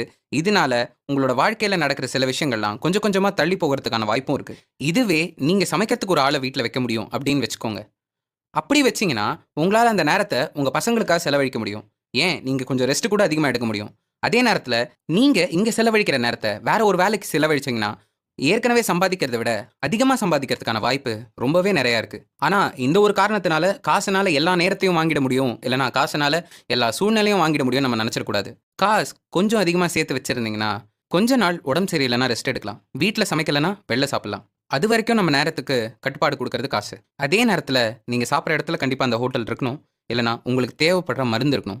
நெறையா காசு இருந்தோ, கம்மி காசு இருந்தோ, உங்க கிட்ட இருந்து உங்க வாழ்க்கையோட கட்டுப்பாடு வெளில போச்சுன்னா, உங்களால கண்டிப்பா சந்தோஷமா இருக்க முடியாது. நம்ம வாழ்க்கையில ஒரு டிரைவர் சீட்ல உட்கார்ற மாரி உட்கார்ந்திருக்கோம். இந்த வாழ்க்கைன்ற பயணத்த ஓட்டிட்டு இருக்கோம். அந்த கார் நம்மளோட கட்டுப்பாட்டுல இல்லன்னா, அதுல எந்த விதமான பிரயோஜனமும் கிடையாது. நம்ப எந்த இலக்குக்கு நம்ப எந்த இலக்குக்கு போனாலும் சரி, நமக்கு புடிச்ச இடத்துக்கு போனாலும் சரி, அந்த கார் நம்மளோட கட்டுப்பாட்டுல இல்லன்னா, நம்பளால நிம்மதியா பயணிக்கவே முடியாது. உங்களுக்கு புடிச்ச விஷயம் நடந்தா கூட, நீங்க விருப்பப்படுற ஒரு விஷயம் நடந்தா கூட, ஒரு சில விஷயங்கள் உங்களோட கட்டுப்பாட்டுல இல்லன்னா, கண்டிப்பா உங்களால சந்தோஷமா இருக்க முடியாது. இந்த இடத்துல தான் காசோட பங்கு ரொம்ப முக்கியமா இருக்கு. இதுல மனநிலைமையிலயும் ஒரு பெரிய வித்தியாசம் இருக்கு. இப்போ நீங்க 1900s இல்லன்னா 1950s பக்கம் போனீங்கன்னா, அந்த நேரத்துல தான் இண்டஸ்ட்ரியல் ரெவல்யூஷன். ஒரு சராசரி மனுஷன் போய் வேலை செஞ்சா, அவன் ஒரு விஷயத்த எடுத்து வைக்கணும். ஒரு விஷயத்த அசெம்பிள் பண்ணணும். இல்லன்னா ஒரு விஷயத்த ஒரு இடத்துலருந்து தூக்கி இன்னொரு இடத்துல விக்கணும். அப்படின்ற அளவுக்கு தான் அவங்களுக்கு வேலை போச்சு. அவங்க 12 மணி நேரமோ, 8 மணி நேரமோ வேலை செஞ்சக்கப்புறம், அவங்க வீட்டுக்கு போனாலும், அந்த வேலை பத்தியான சிந்தனை அவங்களுக்கு தேவை கிடையாது. ஏன்னா, அவங்க உடம்பு ரீதியா தான் வேலை செய்றாங்க. அந்த காலத்துல ஜான் டி ராக்ஃபெல்லர் அப்படின்ற ஒரு பிசினஸ் மேன் இருந்தாரு. அவரு எப்பவுமே எல்லாரையுமே பேச விட்டுட்டு உட்கார்ந்து கவனிப்பாராம். அவரு எடுக்கிற மத்த முடிவெல்லாம் எப்பவுமே கடைசியா தான் இருக்கும் அப்படின்னு சொல்லுவாங்க. ஆனா எல்லாருக்குமே பார்க்க அவரு இத சும்மா பண்ற மாரியோ, இல்லன்னா ஃப்ரீயா இருக்கிற மாரியோ நெனச்சுட்டு இருந்தாங்க. ஆனா ராக்ஃபெல்லர் எப்பவுமே மண்டேல அவரோட வேலைய செஞ்சுட்டு இருந்தாரு. ஒரு விஷயத்த செயல்படுத்துறதுக்கு முன்னாடி எப்பவுமே யோசனை செஞ்சுட்டு செயல்படுத்த ஆரம்பிச்சாராம். ஆனா இன்னைக்கு நமக்கு இருக்கிற முக்காவாசி வேலை மேனேஜர்ஸ் அண்ட் ப்ரொஃபஷனல்ஸ் ராக்ஃபெல்லர் பண்ற அதே வேலை தான் நம்ப 8 மணி நேரத்துக்கும் செய்ய வேண்டிய ஒரு வேலையா இருக்கு. நம்ம ஆஃபீஸ் எவ்வளோ சீக்கிரமா முடிஞ்சாலும், இல்ல நம்மளோட வேலை எவ்வளோ கம்மியா இருந்தாலும், நம்ம வேலை முடிஞ்சக்கப்புறமும் நம்மளோட வேலை நம்ப மூலையில, நம்ப பின்னாடியே தான் வருது. இது நான் இது அத்தனையும்னால நம்மளோட சுதந்திரம் தொலைஞ்ச மாரி இருக்கு. ஆனா, இதுக்கு ஏதோ ஒரு வழி இருக்கா? ஏதாவது செய்ய முடியுமா? 30 லெசன்ஸ் ஃபார் லைஃப் அப்படின்ற ஒரு புக்க கால் பிலேமர் எழுதினாரு. அந்த புத்தகத்துல மனுஷன் என்னைக்குமே நான் அதிகமா சம்பாதிச்சு இத்தனை பொருள் வாங்கணும். இல்லனா நான் பக்கத்துல இருக்கிறவன விட அதிகமான அந்தஸ்துல இருக்கணும். இல்லனா என்னோட வேலை என்னோட எதிர்காலத்துல எவ்வளோ சம்பாதிக்க போகுது அப்படின்றத பத்தி பேசவே இல்ல. இத பத்தி பேசாதவங்க ஆனா யாருன்னு பார்த்தீங்கன்னா, பல வருட காலங்களா அனுபவம் இருக்கிற, எல்லாத்தையுமே பார்த்த முக்கியமான மக்கள், முதியோர்கள் தான். இங்க இருக்கிற மக்கள் எல்லாருக்குமே தேவைப்பட்ட ஒரு முக்கியமான விஷயம் என்னன்னு பார்த்தீங்கன்னா, நல்ல நண்பர்கள். தன்னை விட பெருசா இருக்கிற ஏதோ ஒரு விஷயத்துக்காக போராடுறது. அத தவிர தன்னோட பசங்க கூட யோசிக்காம நேரம் செலவழிக்கிறது. என்னதான் இருந்தாலும் நம்மளோட பசங்களுக்கு நம்மளோட காசு வேணாம். நம்மளோட பொம்மைங்க, பொருளுங்க எதுவுமே வேணாம். அவங்க பொருள் எல்லாமே கேட்டா கூட, அவங்களுக்கு உண்மையாவே தேவைப்படுறது நம்ப தான். அப்படின்னு எழுதுறாரு பிலேமர். இது எல்லாமே அனுபவிக்க நமக்கு முக்கியமான இது எல்லாமே அனுபவிக்க நமக்கு தேவைப்படுற ஒரு முக்கியமான விஷயம் நம்மளோட சுதந்திரம். நம்மளோட சுதந்திரம்ன்றது நம்மளோட நேரத்த பொறுத்து. அந்த நேரத்த நம்மளோட கட்டுப்பாடுல வச்சுக்க, நமக்கு இருக்கிறதுலே அதிக வட்டி குடுக்கறது நம்மளோட காசு. இப்போ காசு இருக்கிறதுலே கம்மி லாபமோ, வட்டியோ எதுல குடுக்குதுன்னு நம்ப அடுத்த அத்தியாயத்துல பார்க்கலாம். கோட்பாடு 8 தோற்ற முரண்கள். நமக்கு சொந்தமா வச்சிருக்கிற பொருட்கள் எதுவுமே நம்மள விட மத்தவங்களுக்கு பெருசா தெரியறது கிடையாது. நம்ம வாழ்க்கையில கண்டிப்பா பலவிதமான பொருட்கள் வாங்குறோம். ஒரு வாட்ச், ஒரு கார், ஒரு பைக், ஒரு ஹெட்ஃபோன், ஒரு வீடு, இந்த மாதிரி பல பொருட்கள் நம்ம வாங்கிட்டு தான் இருக்கோம். ஆனா, எவ்வளோ பொருள் வாங்குனாலும், நமக்கு ஏதாவது ஒரு ஆசை இருந்துட்டே இருக்கு. ஆனா, அந்த ஆசைக்கு பின்னாடி ரொம்ப முக்கியமான காரணம் இருக்கு. நீங்க ஒரு பைக்ல போய் உட்கார்றீங்கன்னா, அந்த பைக்ல உட்கார்ந்தா ரொம்ப நல்லா இருக்குமோ, இல்லன்னா ரொம்ப நல்லா ஃபீல் ஆகுமோ அப்படின்றதுக்காக மட்டும் நீங்க ஒரு பைக்ல உட்காரல. அந்த பைக்க வச்சிருக்கிறதுனால நம்மள எத்தன பேர் திரும்பி பார்ப்பாங்க? எத்தன பேர் நம்ப கூட அந்த பைக்ல வரணும்னு நெனைப்பாங்க? அப்படின்ற ஒரு எண்ணம் தான் நம்மள அந்த பைக்க வாங்க வைக்குது. இது எல்லாருக்குமே இல்லனாலும், முக்காவாசி மக்கள் கிட்ட இருக்கிற ஒரு உண்மையான விஷயம் தான். நீங்க இத பார்த்தா 2மே ஒரே மாதிரி தான் நெனைப்பீங்க. ஆனா, இது 2மே ரொம்பவே முரண்பட்ட விஷயம். நமக்கு உண்மையாவே தேவைப்படுறது ஒரு வீடு, ஒரு காரு, இல்லன்னா ஒரு வாட்ச் அப்படின்னு நெனைக்கிறீங்களா? கண்டிப்பா இல்ல. அது மூலமா கிடைக்கிற மரியாதையும், அந்தஸ்தும், ஏன் பல மக்களுக்கு நம்ம கண்ணு மேலே வர்ற பார்வையும் தான். இதை ஒரு சில பேர் கண்டிப்பாக மறுப்பு சொல்லலாம். ஆனால் இப்போ நீங்கள் ஒரு தெருவில் நடந்து போறீங்க. நீங்கள் செஞ்ச ஏதோ விஷயத்துக்கு ஒரு 5-6 பேர் உங்களை சுற்றி வந்து உங்களை பாராட்டுறாங்க. அந்த நிமிஷம் உங்ககிட்ட ஒரு பெரிய வீடு இருந்ததை பற்றியோ இல்லைனா ஒரு பெரிய கார் இருந்ததை பற்றியோ நினைப்பு இருந்திருக்கா? கண்டிப்பாக இல்லை. ஏன்? உங்களை சுற்றி இருந்தவங்க அந்த விஷயத்தை பற்றி மட்டுமா நினச்சி உங்ககிட்ட வந்து பேசியிருப்பாங்க? எது உண்மையான காரணமோ அதுக்கு தானே வந்து பேசியிருப்பாங்க. இதனால தான் ஒரு மனுஷனுக்கு உண்மையான தேவை அவனோட பொருட்கள் இல்லை, அவனுக்கு சுற்றி இருக்கிற மரியாதையும் அவன் மேலே ஒரு சில பேர் காட்டுற அன்பும் ஆர்வமும். நமக்கு தேவைன்னு நினைக்கிற இந்த உலகத்தில் இருக்கிற முக்காவாசி பொருட்கள் நமக்கு தேவை இல்லாதது தான். இதுக்காக எல்லாருக்குமே எந்த விஷயமுமே தேவையில்லை அப்படின்னு அர்த்தம் கிடையாது. அது மட்டும் இல்லாமல் பொருள்னால சந்தோஷமே வராது, இல்லைனா ஒரு பொருளுக்கு தேவை இருக்காதுன்னு நம்மளால சொல்ல முடியாது. ஆனால் நம்ம கிட்ட ஒரு பொருள் இருக்குன்னா அந்த பொருள் ஒரு சில விஷயங்களை நமக்கு தர்றதுக்கான ஒரு ஆயுதமாக பயன்படலாம். அதனால நம்ம ஒரு விஷயம் வாங்கணும்னு நினைக்கிறோன்னா அது மரியாதையாக இருந்தாலும் சரி, அன்பாக இருந்தாலும் சரி, ஏன் ஒரு இடத்த விட்டு இன்னொரு இடத்துக்கு போகிறதுக்கான ஒரு பைக்கை வாங்குறதா இருந்தாலும் சரி, நமக்கு உண்மையாக என்ன தேவை அப்படின்னு புரிஞ்சுட்டு நம்ம அதுக்கான படியை எடுத்து வைக்கணும். நமக்கு உண்மையாக மரியாதை தான் தேவைன்னா ஒரு ஃபெராரி ஓட்டுறதை விட அன்பு, அனுதாபம், உழைப்பு, அது மட்டும் இல்லாமல் ஒரு நல்ல தலைவனாக இருக்கிறது தான் நமக்கு அந்த மரியாதையை தரும். அந்த மரியாதையை நீண்ட நாள் நிலைக்கவும் வைக்கும். இதுக்காக நம்ம ஃபெராரி பற்றி பேசுகிறத இங்கே நிறுத்த போகிறதில்ல. பொருட்கள்னால வர்ற முரண்பாடு அதோட கதைங்களை அடுத்த அத்தியாயத்தில் பார்க்கலாம். கோட்பாடு 9. காட்சிக்காக வராததே வெற்றி. நம்ம கிட்ட எவ்வளோ காசு இருக்குன்றத மற்றவங்களுக்கு காட்டணுன்ற ஒரே காரணத்துக்காக நம்ம செலவழிக்கிற வழி தான் இருக்கிறதுலே கம்மியாக காசு வச்சுக்கிறதுக்கான வழி. காசு இந்த உலகத்துக்கு பலவிதமான முரண்பாடுகளை கற்றுத்தருது. அதில் விதமான முரண்பாடு, நம்ம கண்ணில் எது தெரியலையோ அதுதான் உண்மையான சொத்து. நம்ம ஆத்தர் மார்கன் ஹியூசலுக்கு ஒரு கார் வேலட்டாக இருக்கிறது ரொம்ப பிடிச்சிருந்தது. அதாவது ஒரு கார் மெயின்டைன் பண்ணுற ஒரு டிரைவர். ஏன்னா அவரால் பலவிதமான கார் ஓட்ட முடியும். அது மட்டும் இல்லாமல் அவர் நினைக்காத அளவுக்கு பெரிய கார்ஸ் எல்லாம் அவரோட வாழ்க்கையில் பார்க்க முடியுன்ற ஒரு காரணத்துக்காக தான். அந்த நேரத்தில் அவர் பார்த்த ஒரு ஆள் தான் ராஜர். ராஜர் கிட்ட ஒரு புது பார்ஷ் ரொம்ப நாளாக இருந்தது. அந்த பார்ஷ் பார்த்து பல பேர் நிறைய விஷயம் நினச்சிருக்கலாம். ஏன் நம்ம கண்டிப்பாக அவர் ஒரு பணக்காரன்னு நினச்சிருக்கலாம். ராஜர் பார்ஷ் ஓட்ட ஆரம்பித்த ஒரு வாரம் கழித்து திடீர்னு அவரோட பழைய ஹோண்டை எடுத்துகிட்டு வந்தார். எதுக்குன்னு மார்கன் கேட்க அவர் கார் லோனை சரியாக கட்டாதனால அப்படின்னு சொன்னாராம் ராஜர். அதை நினச்சி ஒரு விதமான அவமானமும் இல்லைனா ஒரு விதமான கஷ்டமும் ராஜர் படவே இல்லை. ஆனால் இந்த உலகத்தில் இந்த மாதிரி பலவிதமான ராஜர்ஸ் இருக்காங்க. ஒருத்தர் இன்னைக்கு 1,00,000 ரூபாய்க்கு ஒரு பொருள் வாங்கிட்டாங்கன்னா அவங்க 1,00,000 ரூபா அளவுக்கு பணக்காரங்கன்னு அர்த்தம் இல்லை. அவங்க பேங்க் அக்கௌண்ட்லேருந்து 1,00,000 ரூபா கம்மியாக இருக்குன்னு அர்த்தம். அதுக்கு அர்த்தம் என்னன்னா அவங்களோட சொத்து ஏற்கனவே இருந்ததை விட இப்போ கம்மியாக இருக்குன்னு அர்த்தம். ஒருத்தரோட சொத்து இல்லைனா அந்தஸ்துன்றது நம்ம கண்ணுக்கு எது தெரியாதோ அதுதான் அவங்களோட சொத்து. ஒரு பொருள் 1000 விஷயம் நம்ம கண்ணுக்கு காட்டினாலும் உண்மையான கதை அவங்களோட பேங்க் ஸ்டேட்மெண்ட்ஸ்லையும் இல்லைனா அவங்க வாழற விதத்துலையும் அவங்களோட வாழற வாழ்க்கையிலையும் அவங்களோட சம்பளத்துலையும் தான் இருக்குது. ஆனால் நம்ம எவ்வளோ சம்பளம் வாங்கினாலும் அந்த காசை சரியாக பயன்படுத்த தெரிலனா எந்த இடத்துல போய் முடிவோன்னு நமக்கே தெரியாது. இதுக்கு ஈஸியஸ்ட் எக்ஸாம்பிள்ஸ் நீங்கள் பார்த்தீங்கன்னா அமெரிக்காலையும் உலகம் பூராவும் புகழ்பெற்ற ஒரு சிங்கர் பல கோடி ரூபாய் சம்பளம் வாங்குற அவங்கனால காசு இல்லாமல் நிற்க முடியும்னு நினைக்கிறீங்களா? நின்னாங்க, அதான் உண்மை. இதை தவிர இன்னொரு பாப்புலரான எக்ஸாம்பிளும் இருக்குது. Johnny Depp Pirates of the Caribbean, Charlie the Chocolate Factory அப்படின்னு உலகம் பூரா புகழ்பெற்ற பலவிதமான படத்தில் நடித்தவர். இந்த மாதிரி நம்ம அடுக்கடுக்கா பலவிதமான எக்ஸாம்பிள் சொல்லிட்டே போகலாம். நம்ம சமுதாயத்துக்கு பணக்காரனுக்கும் சொகுசா வாழறவனுக்கும் வித்தியாசம் சொல்லியே ஆகணும். ஒருத்தன் காசு சம்பாதிச்சு சேர்த்து வச்சு ஒரு பெரிய ஸ்போர்ட்ஸ் கார் வாங்கி அதை ஓட்டுறான்னா தப்பே கிடையாது.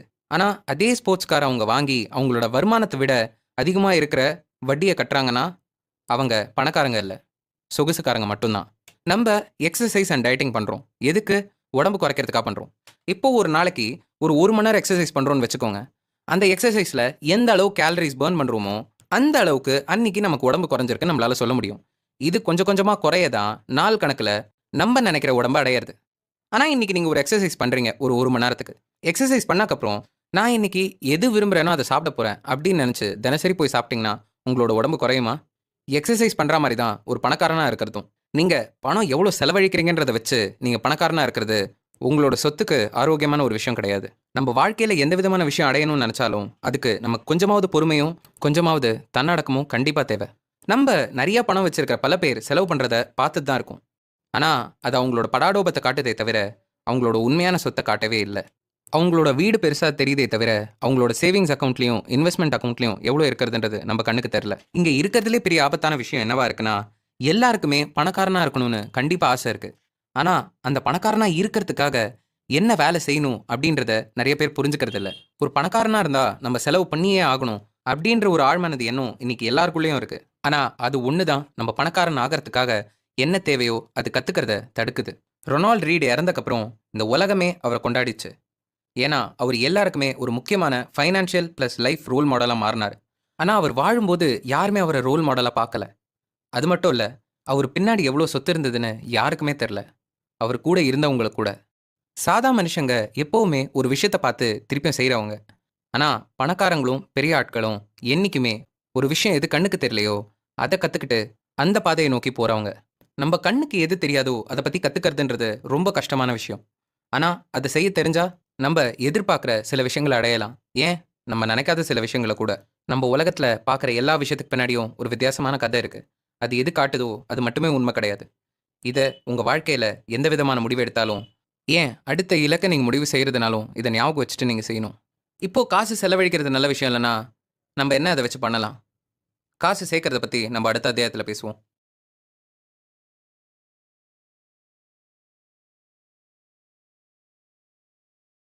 கோட்பாடு 10. சேமியுங்கள். நம்மளால உண்மையாவே கட்டுப்படுத்த முடிஞ்ச ஒரே விஷயம் தான் நமக்கு தேவைப்படுற ஒரே விஷயமும். அருமையான விஷயம் இல்ல? இப்போதைக்கு நான் உங்கள நீங்க காசு சேர்க்கணும் அப்படின்றத நான் நம்ப வைக்கணும். நான் சொல்றத பார்த்தா உங்களுக்கு வினோதமா தோணல? அந்த அளவுக்கா காசு சேர்க்கறதுன்றது ஒரு முக்கியமான விஷயம்? நம்ம உலகத்துல 3 விதமான மக்கள் இருக்காங்க. 1 காசு சேர்க்கிறவங்க. 2வது காசு சேர்க்க முடியாதுன்னு நினைக்கிறவங்க. 3வது காசு சேர்க்க தேவையே இல்லைன்னு நினைக்கிறவங்க. இப்போ நம்ம சொல்லப் போற விஷயம் பின்னாடி இருக்கிற 2 பேருக்கு. ஆனா முதல்ல இருக்கிறவங்களும் கேட்டுக்கலாம். ஃபர்ஸ்ட் ஐடியா ரொம்ப சிம்பிளான விஷயம். ஆனா இத நம்ம தட்டிட்டு போக நெறைய வாய்ப்பு இருக்கு. 1970ஸ்ல எண்ணெய் இந்த உலகத்துக்கு ரொம்ப தேவைப்பட்டது. ஆனா அதே நேரத்துல தான் எண்ணெயோட தட்டுப்பாடும் நெறைய வந்தது. ஆனா எப்படியோ மக்கள் அத தாண்டி வந்தாங்க. நீங்க எப்படின்னு நெனைக்கிறீங்க? திருப்பியும் இன்னும் நெறைய எண்ணெய் கிணறு அவங்களால செய்ய முடிஞ்சதுனாலயா? இல்ல. ஆனா அந்த நேரத்துல வந்த வீடும், வண்டிகளும், அது மட்டும் இல்லாம எண்ணெய உபயோகப்படுத்துற எல்லா பொருளுமே அதிக திறனோட தயாரிக்கப்பட்டதுனால தான். அதனால கம்மி எண்ணெய பயன்படுத்தி அதிகமா பலன் பெற முடிஞ்சது. கண்டிப்பா 1970ஸ்ல இருந்து இப்போ இருக்கிற எண்ணெய் உபயோகம் 2ல இருந்து 3 மடங்கு அதிகமா இருக்கும். இதிலிருந்தே உங்களுக்கு ஒரு விஷயம் புரிஞ்சிருக்கும். நம்பளால ஒரு விஷயத்த அதிகமா கண்டுபிடிக்கிறதுன்றத கட்டுப்படுத்த முடியாது. ஆனா ஏற்கனவே இருக்கிற ஒரு விஷயத்த ஒழுங்கா பயன்படுத்த தெரிஞ்சா நெறைய விஷயத்த நம்மளால கட்டுப்படுத்த முடியும். உன்னோட இன்வெஸ்ட்மெண்ட்ஸ்ல இருந்து வர ரிட்டர்ன்ஸோ, இல்லனா நீ சம்பாதிக்கிற காசோ, ஆனா அது பல காலத்துக்கு உன்ன வளமா வச்சிருக்க முடியும்னா, கண்டிப்பா முடியாது. உன்னோட கட்டுப்பாட்டுல இருக்க போற ஒரே விஷயம், நீ சேர்க்கிற காசு. வளம் அப்படின்றது, நீ செலவு பண்ணக்கப்புறம் உனக்கு எவ்வளோ காசு மீதி இருக்கோ, அதுதான் வளமா மாறும். நம்ம கிட்ட பெரிய சம்பளம் இல்லனாலும், பெரிய சொத்து கண்டிப்பா சேர்க்க முடியும். ஆனா, பெரிய சம்பளம் இருந்தாலும், காசு சேர்க்க முடியலனா, நம்பளால ஒரு பணக்காரனா ஆகவே முடியாது. 2வது முக்கியமான விஷயம். நம்மளோட சொத்தோட மதிப்பு அப்படின்றது நமக்கு என்ன தேவை அப்படின்றத பொறுத்து இருக்கு. இப்போ நான் இருக்கேன். நான் இன்வெஸ்ட் பண்ண ஸ்டாக்ஸ்ல எனக்கு வர்ற ரிட்டர்ன்ஸ் வந்து 8% தான் ஒரு வருஷத்துக்கு. என்னோட ஃப்ரெண்ட் இருக்கான். அவன் இன்வெஸ்ட் பண்ண ஸ்டாக்ஸ்ல இருந்து வர்ற ரிட்டர்ன்ஸ் 12% வருது அப்படின்னு வச்சுக்கோங்க. என்னை விட என்னோட ஃப்ரெண்ட் ஒரு பெட்டர் இன்வெஸ்டரா இருக்கான். அவனுக்கு ஸ்டாக்ஸை பத்தி நல்லாவே தெரிஞ்சிருக்கு. இப்போ எனக்கும் என் ஃப்ரெண்டுக்கும் ஒரே விதமான சம்பளம்னு வச்சுக்கோங்க. என் வீட்டில் இருக்கிற தேவையும் எனக்கு இருக்கிற தேவையும் என் ஃப்ரெண்டை விட கம்மியா இருந்தா, என்னோட மற்ற காசு எல்லாமே என்னோட ஸ்டாக்ஸ்ல நான் போட்டிருந்தா, யாருக்கு அதிக சொத்து இருக்கும்னு நினைக்கிறீங்க? கண்டிப்பா எனக்கு தான். நான் என் ஃப்ரெண்டை விட கம்மியான ஒரு திறமைசாலியா இருந்தாலும், எனக்கு வர்ற லாபம் அதிகமா இருக்கு. அதுக்கு காரணம் என்னோட தேவை கம்மியா இருக்கு. இது காசோட ஒரு அடிப்படையான விஷயம். நம்மளோட தேவைகள் எவ்வளோ கம்மியா இருக்கோ, அந்த அளவுக்கு நம்மளோட சொத்து அதிகரிச்சுட்டே போகும். இந்த ஒரு காரணத்துக்காகவே நம்ம கண்டிப்பா காசு சேர்க்க தெரிஞ்சிருக்கணும். 3வது முக்கியமான விஷயம். நம்மளோட சம்பளம் ஒரு கட்டத்துக்கு மேல நமக்கு குடுக்குற தேவைப்படுற விஷயங்கள், நம்ம கௌரவத்து மேல உட்கார்ற விஷயங்களா இருக்கலாம். எல்லாருக்குமே இங்க கௌரவம்னு ஒண்ணு இருக்கு. எல்லாருக்குமே அத காட்டிக்கிறதுக்கு நெறைய விஷயங்கள் செஞ்சுக்கிட்டு தான் இருக்காங்க. நம்ம வாழ்க்கையில அடிப்படை நம்ம வாழ்க்கையில அடிப்படை தேவை அப்படின்னு ஒரு விஷயம் இருக்கு. அந்த அடிப்படை தேவைக்கான வருமானம் நமக்கு கண்டிப்பா தேவை. அதே நேரத்துல அந்த அடிப்படை தேவை வச்சு தான் நம்ம வாழ்க்கையில அடுத்த கட்டத்துக்கு நகர முடியும். ஆனா, அந்த அடிப்படை தேவை தாண்டி நமக்கு தேவைன்னு நினைக்கிற எந்த விஷயமும் நமக்கு உண்மையா தேவையே கிடையாது. அது நம்ம கௌரவத்தினால வர்ற ஒரு பெரிய ஏமாற்றம் தான். இந்த ஒரு காரணத்தினால தான் பல பேருக்கு ரொம்ப நல்ல வருமானம் இருந்தாலும், அவங்களால ரொம்ப கம்மியா தான் காசு சேர்க்க முடியுது. இல்ல சொல்லப்போணும்னா, காசு சேர்க்க கூட முடியல. நம்ம வாழ்க்கையில் பறக்கணும்னு ஆசைப்படுற போது மற்றவங்க செய்கிற அதே விஷயத்த தினசரி திருப்பி செய்யறதுன்றது கொஞ்சம் கஷ்டமான விஷயம்தான். நம்ம பறக்கணும்னு நினைக்கிற உயிரும் நம்மளோட ரெக்கைகளை உடைச்சிடக்கூடாது. நம்மளால எவ்வளோ சேர்க்க முடியும்னு நம்ம நினைக்கிறது உண்மையாவே நம்ம நினைச்சதை விட அதிக கட்டுப்பாட்டில் தான் இருக்கு. யாராலையுமே இங்க அவங்களோட வருமானத்துக்கு ஏற்ற அளவுக்கு கண்டிப்பா சேர்க்க முடியும். ஏன் முழு வருமானத்தை கூட சேர்க்க முடியும் அவங்க நினைச்சா. இது ஒவ்வொரு ஆளுக்கு வேறுபட்டாலும் காசு அப்படின்றது நம்ம மன நிலைமையை பொறுத்து ஓடுற ஒரு விஷயம். நம்ம கணக்கை பொறுத்து இல்லை. உனக்கு காசு சேர்க்கறதுக்கு எந்த விதமான காரணமும் தேவை கிடையாது. நம்ம ஒரு வீடு வாங்கணும், ஒரு பைக் வாங்கணும், ஒரு கார் வாங்கணும், ஒரு வாட்ச் வாங்கணும். எதா இருந்தாலுமே ஏன் வாங்கணும்னு கேட்டா நம்ம எல்லாருமே ஈஸியா காரணம் கண்டுபிடிச்சிடலாம். ஆனா காசு சேர்க்க மட்டும் நம்ம கிட்ட காரணம் இருக்கவே மாட்டேங்குது. அண்ட் காரணம் இருந்தா மட்டும் தான் நீ காசு சேர்க்கணுன்ற அவசியமும் இல்ல. நீ சேர்க்கிற காசு எந்த இடத்துல, எந்த நிலைமையில வேணா பயன்படலாம். நீ காரணம் இல்லாம காசு சேர்க்கும்போது தான் உண்மையா அந்த காசோட மதிப்பும், அத வச்சு நீ வளர்றதுக்கு உண்மையா என்ன செய்ய முடியும்ன்றத பத்தி நீ கண்டிப்பா யோசிப்ப. ஸோ காசு சேர்க்க உனக்கு எந்த விதமான காரணமும் தேவையே கிடையாது. நம்ம நேரத்தை கட்டுப்படுத்த முடிஞ்சது தான் சொத்தோட ஒரு முக்கியமான வேலையே. நம்ம காசு சேர்த்தா மட்டும்தான் நம்மளோட சொத்து வளரும். ஆனா நம்ம தேவையான நேரத்துல சும்மா சேர்த்த காசு நம்ம வாழ்க்கையில இருக்கிறதுலே முக்கியமான முடிவை எடுக்கிறதுக்கான நேரம் கொடுத்ததுன்னா அது எந்த அளவுக்கு நம்மளோட வாழ்க்கையை மாத்தும்னு நினைச்சு பாருங்க. அந்த ஒரு மாற்றம் இல்லாம தான் பல பேர் அவங்களோட வாழ்க்கையில ஒரே இடத்துல நின்றுட்டு இருக்காங்க. காசு சேர்க்கறதுனால நமக்கு என்ன திருப்பி கிடைக்குதோ அது ரொம்ப முக்கியம். நம்ம வாழ்க்கையில தேவைப்பட்ட சூழ்நிலையில நம்மளால நம்ம மாத்திக்க முடியும்னா அதை விட ஒரு நல்ல விஷயம் எதுவுமே கிடையாது. அந்த மாற்றத்தை பாசிபிள் ஆக்குறது காசு கிட்ட இருக்கு. நம்ம ஒரு விஷயம் தேவைன்னா அறிவாளியா இருக்கணும், புத்திசாலியா இருக்கணும், உழைப்பாளியா இருக்கணுன்றது மட்டும் இல்லாம நம்மளால ஒரு சில விஷயங்களுக்கு வாழ்க்கையில வளைஞ்சு கொடுக்க போக முடிஞ்சா அதோட பெரிய மாற்றம் எதுவுமே கிடையாது. ஆனா அந்த மாற்றத்தினால நமக்கு திருப்பி கிடைக்க போற லாபம் ரொம்ப அதிகம். ஸோ நேரம்ன்றது கையில கிடைக்காத ஒரு வரம். ஆனா அந்த வரத்தை நம்மளால கட்டுப்படுத்த முடியும் அப்படின்றது காசுனால தான். இந்த ஒரு காரணத்தினால தான் நம்ம கண்டிப்பா காசு சேர்க்கணும், எல்லாரும் சேர்க்க வைக்க சொல்லணும். அது மட்டும் இல்லாம பகுத்தறிவோட யோசிக்க வைக்கிறத கொஞ்சம் நிறுத்தணும். ஏன்னு அடுத்த அத்தியாயத்துல பார்ப்போம். கோட்பாடு 11. ஏற்றுக்கொள்ளக்கூடியதா, புரட்சிகரமானதா? பகுத்தறிவோட யோசிக்கிறத விட காரண காரியத்தோட ஒரு விஷயம் ஏன் நடக்குதுன்னு புரிஞ்சுக்கிறது ரொம்ப முக்கியம். நம்ம ஒரு ஸ்ப்ரெட்ஷீட் கிடையாது, ஆர் ஒரு மிஷின் கிடையாது. நம்ம ஒரு மனுஷன். நமக்கு உணர்வுகள்னு ஒன்று இருக்கு. நம்ம எந்த அளவுக்கு சரியா போறோம்னு நினைக்கிறோமோ அதே அளவுக்கு தப்பா போறதுக்கான வாய்ப்பு இருக்கு. அதே நேரத்தில் எந்த அளவுக்கு சந்தோஷப்படுறோமோ அதே அளவுக்கு வருத்தமா ஆகிறதுக்கும் வாய்ப்பு இருக்கு. இதை புரிஞ்சுக்கிறதுன்றது ஒரு கஷ்டமான விஷயம். ஆனா இது ஒழுங்கா புரிஞ்சுக்கிட்டா நம்ம எடுக்கிற முடிவுகளை ஓரளவுக்கு நல்ல காரணமா நினைச்சு முடிவெடுப்போம்னு நினைக்கிறேன். ஏன்னா நம்ம எடுக்கிற பல முடிவுகள் பகுத்தறிவால தான் இருக்கே தவிர காரண காரியங்களால இல்ல. எதுக்கு எதனால எப்படி நடக்கும் நம்ம யோசிக்கணும். நம்ம இத்தனை நாள்ல இவ்வளோ ரூபாய் சம்பாதிச்சிருக்கணும், இந்த விஷயத்த சாதிச்சிருக்கணும்னு நினைக்கிறோமே தவிர நமக்கு உண்மை என்ன தேவை, நம்ம உடம்பு என்ன நிலைமைக்கு போகும், நம்ம மனசு என்ன நிலைமைக்கு போகும், நம்ம சுற்றி இருக்கிறவங்க எப்படி இருப்பாங்க அப்படின்றத பற்றி நம்ம யோசிக்கிறது இல்லை. 19th செஞ்சுரியில் ஜூலியஸ் வேக்னர் ஜாரெக் அப்படின்ற ஒரு சைக்காட்ரிஸ்ட் ஒருத்தர் இருந்தார். சில பேர் அவரை முட்டாள் அப்படின்னு நினச்சாங்க, சில பேர் அவர் உண்மையான தைரியசாலின்னு நினச்சாங்க. ஆனால் அதை தாண்டி அந்த காலகட்டத்தில் தான் சிஃபிலிஸ்ன்ற நோய், அதாவது மேக நோய், ரொம்ப மோசமாக பரவிட்டு வந்தது.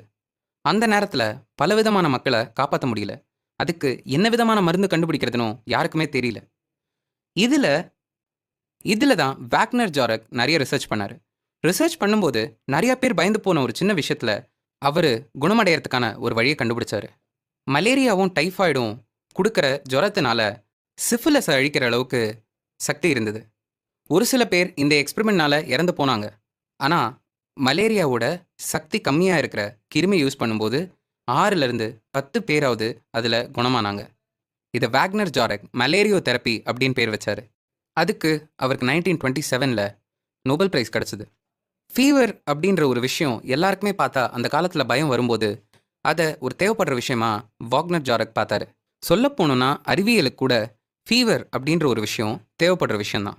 ஏன்னா ஒரு ஜுரம் அப்படின்னு ஒன்று உங்களுக்குள்ளே வரும்போது அதுதான் இன்னொரு நோயை எதிர்த்து ஒரு பாதுகாப்பு மண்டலத்தை நமக்குள்ளே உருவாக்குது. ஆனால் இந்த இடத்துல தான் நம்ம கொஞ்சம் அறிவியலை விட்டுட்டு உண்மையான வாழ்க்கைக்கு வருவோம். ஜுரம், ஃபீவர் அப்படின்றது நம்ம உடம்புக்கு அவ்வளோ முக்கியமான விஷயமா இருந்தால் நம்ம ஏன் அதை ஒதுக்குறோம்? இத்தனை வருஷ அறிவியல் வளர்ச்சியில் இந்த ஒரு சின்ன விஷயம் கூட மனுஷனால் புரிஞ்சிருக்க முடியாதா? இதுக்கு எல்லாத்துக்குமே காரணம் என்ன? உண்மையை திரும்பி பார்த்தா இது காரணம் ஒன்று தான் இருக்குது. ஜுரம் அப்படின்னு ஒன்று வந்தால் மனுஷன் ரொம்பவே கஷ்டப்படணும்.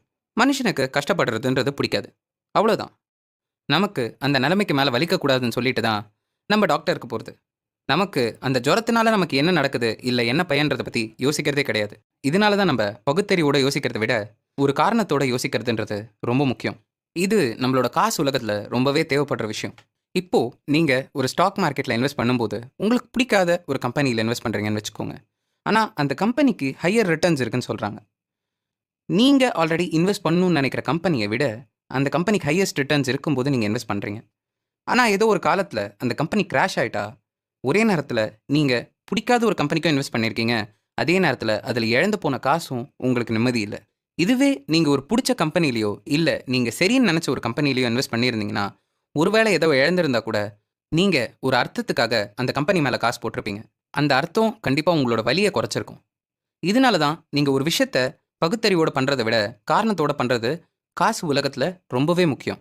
ஒரு சில விஷயங்கள்லாம் நம்ம வாழ்க்கையில் கணக்குக்கு ரொம்பவே சரியாக தெரியும். ஆனால் அதே நேரத்தில் அந்த கணக்கு வாழ்க்கைக்கு கண்டிப்பாக சரியாக வரவே வராது. 1+1 = 2ன்றது நமக்கு தெரிஞ்ச ஒரு விஷயம். ப்ரூவ் பண்ணப்பட்ட ஒரு மேத்தமேட்டிக்ஸ் ஃபார்முலா இருக்குது. ஆனால் அந்த ஃபார்முலாவை ப்ரூவ் பண்ண ஒரே காரணத்துக்காக நம்ம ஒரு கடையில் போயிட்டு 2 பழம் கேட்குறோன்னா நமக்கு 1.5 பழம் அவங்க கையில் எடுத்து தரப்போகிறதில்ல. இன்னும் சொல்ல போனோன்னா நம்ம வாழ்க்கையில் காரணம் அப்படின்றது ஒரு முக்கியமான தேவையாக இருக்குது. நம்ம நாளை காத்தால எழுந்து நம்ம எதிர்காலம் எப்படி இருக்க போகுதுன்னு நமக்கு தெரியாதுன்னு சொல்கிறது ஒரு பயத்தை ஏற்படுத்தும், அது உண்மையாக இருந்தாலும். ஸ்டாக் மார்க்கெட் அப்படின்றது ஒரு ஆபத்தான விஷயந்தான். ஏன், வாழ்க்கையே ஒரு விதமான ஆபத்தான விஷயந்தான். ஆனால் நம்ம எல்லாருக்குமே இந்த வாழ்க்கையோட எதிர்காலத்தை பார்க்கணும், அடுத்த வருஷத்துக்கான ஸ்டாக் மார்க்கெட்டை ப்ரெடிக்ட் பண்ணணும்னு நினைக்கிறோம். எதனால்? நம்ம என்றைக்குமே வாழணும்னா ஒரு காரணத்தோடு வாழணும்னு எதிர்பார்க்கறது மனுஷனோட இயல்பு.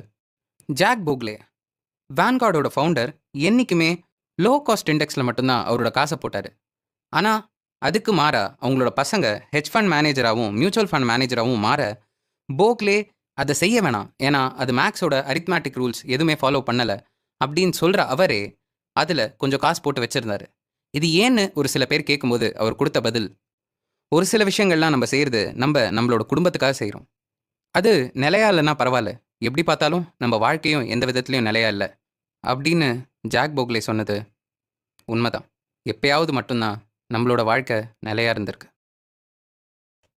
கோட்பாடு 12, ஆச்சரியம்.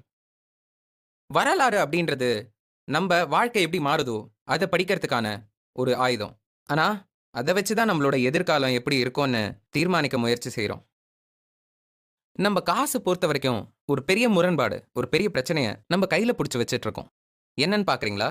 நம்மளோட வரலாறு என்றைக்குமே மாறுற ஒரு விஷயமா இருக்கு. நம்மளோட நிகழ்காலம் என்றைக்குமே ஒரு வித்தியாசமான விஷயமா இருந்திருக்கு. நம்ம நிகழ்காலத்தில் நடந்த எந்த விஷயமா இருந்தாலும், ஏன் கடந்த 20 வருஷத்துக்கு முன்னாடி நடந்த எந்த விஷயமா இருந்தாலும் நம்ம எதிர்பார்த்த விஷயமா? சுனாமி, 9/11, கொரோனா வைரஸ், எதா இருந்தாலும் இன்னைக்கு நீங்கள் வெயிலில் நடக்கிறீங்கன்ற ஒரு காரணத்துக்காக நாளைக்கு மழை பெய்யாதுன்னு இருக்குமா? இல்லை கடந்த 20 நாளாக மழை பெஞ்சதுனால இன்னைக்கு வெயில் அடிக்காமல் இருக்கும்னு உங்களால் சொல்ல முடியுமா? சொல்ல முடியாது. காசை பற்றி படிக்கிற ஒரு ஆள் வரலாறை யூஸ் பண்ணி என்னென்ன தப்பு பண்ணக்கூடாதுன்னு பார்க்கறது தப்பு கிடையாது. ஆனால் அது எவ்வளோதான் நம்ம பார்த்தாலும் அது கண்டிப்பாக எதிர்காலத்தை பார்க்கறதுக்கான மேப்பே கிடையாது. சயின்ஸ், ஹிஸ்ட்ரி, ஜியாகிரஃபி, மேக்ஸ், இது எல்லாத்துலேயுமே பழசு பார்க்கறதுன்றது ஒரு தப்பான விஷயம் கிடையாது. ஏன்னா ஒரு சயின்ஸுக்கு கண்டிப்பாக அது தேவை. பூமி பல வருஷமாக சுற்றிட்டு இருக்கு. அது ஒவ்வொரு நாளும் ஒவ்வொரு விதமும் சராசரியாக ஒரே மாதிரி தான் சுற்றுது. அதை வச்சு எதிர்காலத்தை நம்ம தீர்மானிக்கிறது அப்படின்றது ஒரு தவறான விஷயம் இல்லை. நம்ம நினச்சபடி அது வரலனாலும். ஏன்னா ஒரு விஷயம் எப்படி இருக்கோ அதே மாதிரி தான் ரொம்ப காலகட்டத்துக்கு அது அப்படியே இருக்கும்.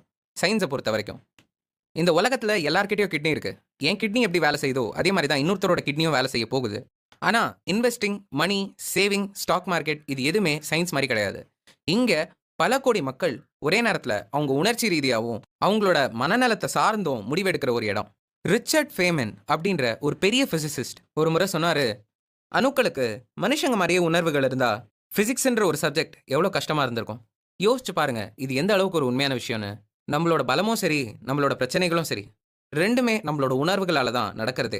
இப்படிப்பட்ட மனுஷங்களால் உருவாக்கப்பட்ட இந்த வரலாறை யூஸ் பண்ணி நம்ம எதிர்காலத்தை பார்க்க போகிறோன்னா நீங்கள் யோசிச்சு பாருங்க. இதில் 2 ஆபத்தான விஷயங்கள் இருக்குது. ஒன்று, இந்த உலகத்தில் நடக்கிற ரொம்ப பெரிய பெரிய சம்பவங்கள் எது இந்த உலகத்தை மாற்றுதோ அது பார்க்காம நீங்கள் குருடாக வாய்ப்பு இருக்குது. நம்ம வாழ்க்கையில் நடக்கிற பல விஷயங்களில் முக்கியமான விஷயங்கள் எதுன்னு பார்த்தீங்கன்னா இருக்கிறதுலே பெருசாக நடந்த இந்த உலகத்தோட பாதையை மாற்றுற விஷயங்கள் தான். Great Depression, World War II, 9/11, இந்த மாதிரி பல விஷயங்கள் இருக்குது. அது இன்னைக்கு நம்ம இப்படி உட்கார்ந்து ஆடியோ புக் கேட்டுட்டு இருக்கோம்னா, காரணமா இருக்கிற ஒரு விஷயங்களா கூட இருக்கலாம். 19த் அண்ட் 20த் செஞ்சுரியில பொறந்த மக்களோட தொகை 15 பில்லியன் பீப்பிள். ஆனா, அந்த 15 பில்லியன் பீப்பிள்ல நான் ஒரு சில பேர் மட்டும் சொல்றேன். இவங்கலாம் இல்லன்னா, இந்த உலகம் எந்த விதத்துல மாறியிருக்கும்னு நீங்க யோசிச்சு பாருங்க. Adolf Hitler, Joseph Stalin, Thomas Alva Edison, Bill Gates, Martin Luther King. இது தவிர இன்னும் பல பேர். இதனால பல கோடி மக்களுக்கு இதுல எந்த விதமான பங்கும் இல்லைன்னு நான் சொல்ல மாட்டேன். ஆனா அந்த மக்கள் மாறுறதுக்கு காரணமா இருந்ததே இந்த ஒரு சில பேர் மட்டும்தான். இத இன்னொரு விதத்துல சொல்லணும்னா இந்த வரலாறுலயே இந்த உலகத்திலேயே 0.0000000004% இருக்கிற மக்கள் தொகையில ஒரு சில பேர் மட்டும்தான் இந்த உலகத்தோட பாதைய கடைசி நூற்றாண்டுல மாத்துனது. இது நான் முதல்ல சொன்ன பெரிய சம்பவங்களுக்கும் பொருந்துற ஒரு விஷயம் தான். இப்போ நம்ம மார்க்கெட்ல நடக்கிற பல விஷயங்கள் ஏற்கனவே நம்ம நிகழ்காலத்துல நடக்கும்னு நினைக்காத விஷயங்கள் நடந்தக்கப்புறம் தான் அது மூலமா தாக்கப்பட்ட வந்த பின் பலன். அதனால ஆச்சரியம் தான் இந்த வரலாற்றோட ஒரு முக்கியமான பங்கா இருந்திருக்கு. இந்த வரலாறு எந்த அளவுக்கு ஆச்சரியத்தோட இருக்கோ அன்னிய வரைக்கும் அது கழிவும் கிடையாது, மனிதனுக்கு கழிவும் கிடையாது. இதுக்காக நம்ம ஒரு விஷயத்த அனலைஸ் பண்ணாமே இருக்கணும்னு அர்த்தமா? கிடையாது. இது அனலைசேஷன்ல தோத்து போற ஒரு விஷயம் இல்ல. நம்மளோட கற்பனையில தோத்து போற ஒரு விஷயம். நமக்கு எந்த அளவுக்கு நம்மளோட எதிர்காலம் எப்படி இருக்கும்னு இமேஜின் பண்ண முடியுமோ, அத பொறுத்து உண்மையாவே நம்மளால சரியா கன்ஸ்ட்ரக்ட் பண்ண முடியும். ஆனா, அந்த நேரத்திலயும் அது சரியா வருமான்னு நம்மளால சொல்ல முடியாது. ஆனா, கண்டிப்பா உங்களோட பாக்ஸுக்கு வெளில இருந்து நீங்க யோசிச்சீங்கன்னா, கொஞ்சமாவது வரப்போற ஆச்சரியத்திலருந்து நீங்க உங்கள காப்பாத்திக்கிறதுக்கான வாய்ப்புகள் உங்களால உருவாக்கிக்க முடியும். இதுவரைக்கும் நடந்த அத்தன ஆச்சரியங்கள்ல இருந்தும் நம்ம கத்துக்க வேண்டிய ஒரு பாடம் என்னன்னா, இந்த உலகமே ஒரு பெரிய ஆச்சரியமான சம்பவம் தான். நம்ப எதுக்கு திட்டம் போட்டு தயாரா இருந்தாலும், நம்பளோட எதிர்காலம் எப்படி வேணா இருக்கலாம் அப்படின்றதுக்கும் தயாரா இருக்கணும். 2வது விஷயம், வரலாறு அப்படிங்கிறது நம்ம நெனைக்கிறத தவறான பாதைக்கு கொண்டு போலாம். ஏன்னா, அது இன்னிக்கு இருக்கிற மாற்றங்கள உள்ளுக்குள்ள கொண்டு வர்றதில்ல. இப்போ ரொம்ப வருஷத்துக்கு முன்னாடி நம்ம எம்ஜிஆர் இருந்தாரு. அவர் இருந்த காலத்துக்கு, அப்போ இருந்த மக்களுக்கு சத்துணவு திட்டம் அப்படின்னு ஒண்ணு தேவைப்பட்டது. இன்னிக்கு அது தேவைப்படலன்னு நான் சொல்ல மாட்டேன். ஆனா, இன்னிக்கு இருக்கிற நிலைமைக்கு, இன்னிக்கு இருக்கிற சமூக உயர்வுக்கும், மக்களுக்கும் இப்போ அது ஒரு தேவைப்படாத ஒரு விஷயமா இருக்கு. ஏன்னா, அது ஏற்கனவே செய்யப்பட்டுட்டு தான் இருக்கு, பலவிதமான தலைவர்கள்னால. இப்போ அடுத்தது நம்ம என்ன செய்ய போறோம்ன்றத பத்தி தான் நம்ம யோசிக்கணுமே தவிர, ஏற்கனவே என்ன செஞ்சோன்றத வச்சு இப்போ அதே விஷயத்த செஞ்சா, அது இந்த சமுதாயத்துக்கும் பலன் இல்ல, நமக்கும் பயன் இல்ல. இதுக்காக வரலாற நம்ம முழுசா ஒதுக்கணுன்ற அவசியம் இல்ல. வரலாறு கிட்ட இருந்து கத்துக்கிற சில விஷயங்கள் கண்டிப்பா இருக்கு. பயமும், பேராசையும் எந்த அளவுக்கு நெறைய விஷயத்த அழிச்சிருக்கு. சரியான செயல்களும், சரியான எண்ணங்களும் எந்த அளவுக்கு பெரிய விஷயத்த உருவாக்கியிருக்கு. நேரம் எந்த அளவுக்கு நிலையில்லாத ஒரு கட்டமைப்புல இருந்திருக்கு. இது அத்தனையுமே நம்ம வரலாறுல இருந்து கத்துக்கலாம். ஆனா, ஒரு சில சம்பவங்கள வச்சோ, ஒரு சில மக்கள வச்சோ நம்மளால நம்ம எதிர்காலத்த தீர்மானிக்கவே முடியாது. அப்போ நான் எதிர்காலத்துக்கு எந்த விதமான திட்டம் போடணும் அப்படின்னு நீங்க நெனச்சீங்கன்னா, அத அடுத்த அத்தியாயத்துல பார்ப்போம். கோட்பாடு 13 தப்பாத தவறுகள். நீ ஒரு திட்டம் போடப் போறேன்னா, அந்த திட்டத்தோட முக்கியமான பங்கு எதுவா இருக்கணும்னா, நீ நெனச்ச திட்டம், நீ நெனச்ச விதத்துல போகலன்னா, நீ என்ன செய்யப் போற அப்படிங்கிறது தான். நம்ப இப்போ காச பத்தி எதிர்பார்க்காத ஒரு இடத்துல இருந்து கத்துக்கலாம். கெசினோஸ். இப்போதான் கொஞ்ச நேரத்துக்கு முன்னாடி கெசினோஸ் எவ்வளோ ஆபத்தான இடம் அப்படின்னு நம்ம பார்த்தோம். ஆனா, அந்த கெசினோஸ்ல நடக்கிற ஒரு சில விஷயங்கள வச்சு, நம்ம காச எப்படி பயன்படுத்தணும் அப்படின்றத புரிஞ்சுக்கலாம். எல்லா விதமான கேசினோஸ்லயும் ஒரு முக்கியமான கேம் இருக்கு. அந்த கேம் பேரு பிளாக் ஜாக். பிளாக் ஜாக்கோட ரூல்ஸ் எல்லாம் வந்து ரொம்ப சிம்பிள். நம்ம டீலர் அடுத்தது எந்த கார்டு எடுக்க போறாங்களோ, அந்த கார்ட நீங்க கண்டுபிடிச்சா போதும்.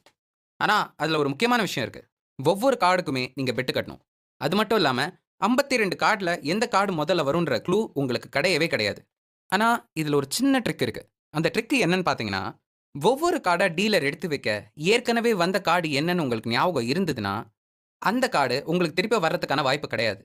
அப்போ மீதி இருக்கிற கார்டு என்னன்னு நீங்க கண்டுபிடிக்கிறதுக்கான வாய்ப்புகள் கொஞ்சம் கொஞ்சமா அதிகமாகும். இந்த கேம்ல ஜெயிச்ச பல பேர், இந்த கேம்ல ரொம்ப நாளா நல்லா ஆடிட்டு இருக்கிற பல பேருக்கு இருக்கிற ஒரு முக்கியமான குணம், பணிவு. அந்த கேம் ஆடின எல்லாருக்குமே தெரியும். கடைசி 2 கார்டு இருக்கும்போது கூட, அவங்க தவறு செய்யறதுக்கான வாய்ப்பு நெறைய இருக்கு. நெறைய விஷயங்கள் உனக்கு சாதகமா நடக்கிற மாரி தெரிஞ்சாலும், கொஞ்சம் கொஞ்சமா உன் பக்கம் வர்ற மாரி தெரிஞ்சாலும், எந்த நேரத்திலயும் உன் வாழ்க்கையில இருக்கிற எல்லா காசையுமே வச்சு உன்னால ஜெயிக்க முடியாது. என்னைக்குமே நம்ப புரிஞ்சுக்க வேண்டிய விஷயம், எப்போ வேணா நம்ம தப்பு பண்ணலாம். சொல்லப்போணும்னா, வாழ்க்கை அந்த அளவுக்கு நம்ம மேல அனுதாபம் என்னைக்குமே காட்டாது. காட்டியிருந்தாலும் அது என்னைக்குமே நிலைக்காது. நம்ம தவறு செய்வோம் அப்படின்றத ஒத்துக்கிறதும், புரிஞ்சுக்கிறதும், நம்ம தெரியாத பல விஷயங்கள கத்துக்கிறதுக்கான ஒரு இடமா மாறும். அது வளர்ச்சிக்கு ரொம்ப முக்கியமான ஒரு பங்கா இருக்கு. அவ்ளோ தவறுகள் நடக்க வாய்ப்பு இருந்தாலும், நம்ப செய்ய வேண்டிய முக்கியமான விஷயம் என்னன்னா, நான் எந்த நேரத்துல சரியா இருக்க முடியும்? என்னால என்ன செய்ய முடியும்? நான் நெனச்சபடி இன்னைக்கு நடக்கலனா, இன்னொரு நாள் திருப்பியும் வந்து நான் சண்ட போடுறதுக்கான சக்தி என்கிட்ட இருக்கா? அப்படின்னு தெரிஞ்சுக்கிட்டு ஒவ்வொரு காயும் நகர்த்துறது தான். தவறு அப்படின்றது நம்ம கண்டிப்பா நடக்கும் அப்படின்னு நம்ம நம்பாம இருக்கிறதுக்கு 2 காரணம் தான். ஒண்ணு, இந்த எதிர்காலத்த நம்ம கண்டிப்பா என்னன்னு தெரிஞ்சுக்கணும் அப்படின்னு இருக்கிற ஒரு ஆர்வமும், அதுக்கு எதிர்மாறா இருக்கிற ஒரு விஷயத்த ஒப்புக்கொள்ள முடியாத ஒரு மனநிலையும் தான். 2வது விஷயம் என்னன்னா, இந்த மனநிலைனால உண்மையாவே நடக்கப் போற எதிர்காலத்துக்கு தேவையான செயல்கள நம்ம செய்யாம நிறுத்திடுறோம். தவறு அப்படின்ற ஒரு விஷயத்த நம்ம ரொம்பவே கீழ தள்ளி வச்சிருக்கோம். சொல்லப் போணும்னா, அது பாராட்டுறதே இல்ல. நம்ம வாழ்க்கையில தவறுன்னு ஒண்ணு நடந்தா தான், ஏற்கனவே என்ன பிரச்சனை இருக்கு? அந்த பிரச்சனைக்கு என்ன முடிவு தீர்க்கலாம்? அது மட்டும் இல்லாம, வித்தியாசமாவும் எளிமையான முடிவு என்ன இருக்குன்றத பத்தியே நம்ம யோசிப்போம். இது பில் கேட்ஸ் மாரி ஆளுங்க எதிர்காலத்திலே பார்த்தவங்க. பில் கேட்ஸ் ஒரு தடவ மைக்ரோசாஃப்ட்க்கு நான் 1 வருஷத்துக்கு தேவையான காச சேர்த்து வச்சுருவேன். 1 வருஷம் மைக்ரோசாஃப்ட்க்கு லாபமே வரலனா கூட, என்னோட கம்பெனி அந்த காசு மூலமா தானாவே நடக்கணும் அப்படின்னு சொன்னாரு. அதே மாரி தான் வாரன் பஃபெட்டும். எத்தன கோடி ரூவா நான் சம்பாதிச்சாலும், கண்டிப்பா நைட்டு தூங்கும்போது கொஞ்சம் எக்ஸ்ட்ரா ப்ராஃபிட் வர்றதுக்காக நான் ட்ரேடிங்கே பண்ண மாட்டேன் அப்படின்னு சொன்னாரு. இப்போ இது நமக்கு காசு ரீதியா எங்க பயன்படும்னு பார்ப்போம். இப்போ நீங்க ஒரு இன்வெஸ்டரா இருக்கீங்க. இன்வெஸ்ட்மென்ட் பண்ணியிருக்கீங்க. ஆனா உங்களோட இன்வெஸ்ட்மென்ட்ஸ்ல ஒரு 30% டிக்ளைன் இருக்கு அப்படின்னு வச்சுக்கோங்க. உங்களால அத அக்செப்ட் பண்ணிக்க முடியுமா? ஒரு ஸ்ப்ரெட் ஷீட் வைஸ் பார்த்தீங்கன்னா, 30%ன்றது ரொம்ப கம்மி தான். கண்டிப்பா நம்மளால ஒத்துக்க முடியும். ஏற்கனவே நம்மகிட்ட ஒரு நல்ல கேஷ் ஃப்ளோ இருக்கு. அது மட்டும் இல்லாம நம்மளால நம்மளோட பில்ஸ கட்ட முடியும் அப்படின்னு இருந்தா, கண்டிப்பா ஒத்துக்கக்கூடிய ஒரு விஷயம் தான். நான் இங்க சொல்றது ரொம்ப ஈஸி. ஆனா உண்மைய சொல்லுங்க, மன ரீதியா அந்த நிலைமையில எப்படி இருப்பீங்கன்னு. நம்ப பலவிதமான இன்வெஸ்டர்ஸ பார்த்திருக்கோம். ஏன் நம்ப கூட சில நேரங்கள்ல சில விஷயங்கள் நம்ம நெனச்சபடி நடக்கலனா, அந்த இடத்துல இருந்து நம்ம குவிட் பண்ணிட்டு வர்றது அப்படின்றது ஒரு இயல்பான சம்பவம் தான். ஸ்ப்ரெட்ஷீட் நமக்கு 1000 கதை சொன்னாலும், நம்ப எடுக்கிற பலவிதமான முடிவுகள் நம்மளோட மனச பொறுத்து தான். இப்போ நீங்க ரிட்டயர்மென்ட்க்கு காசு சேர்க்கிறீங்கன்னு வச்சுப்போம்.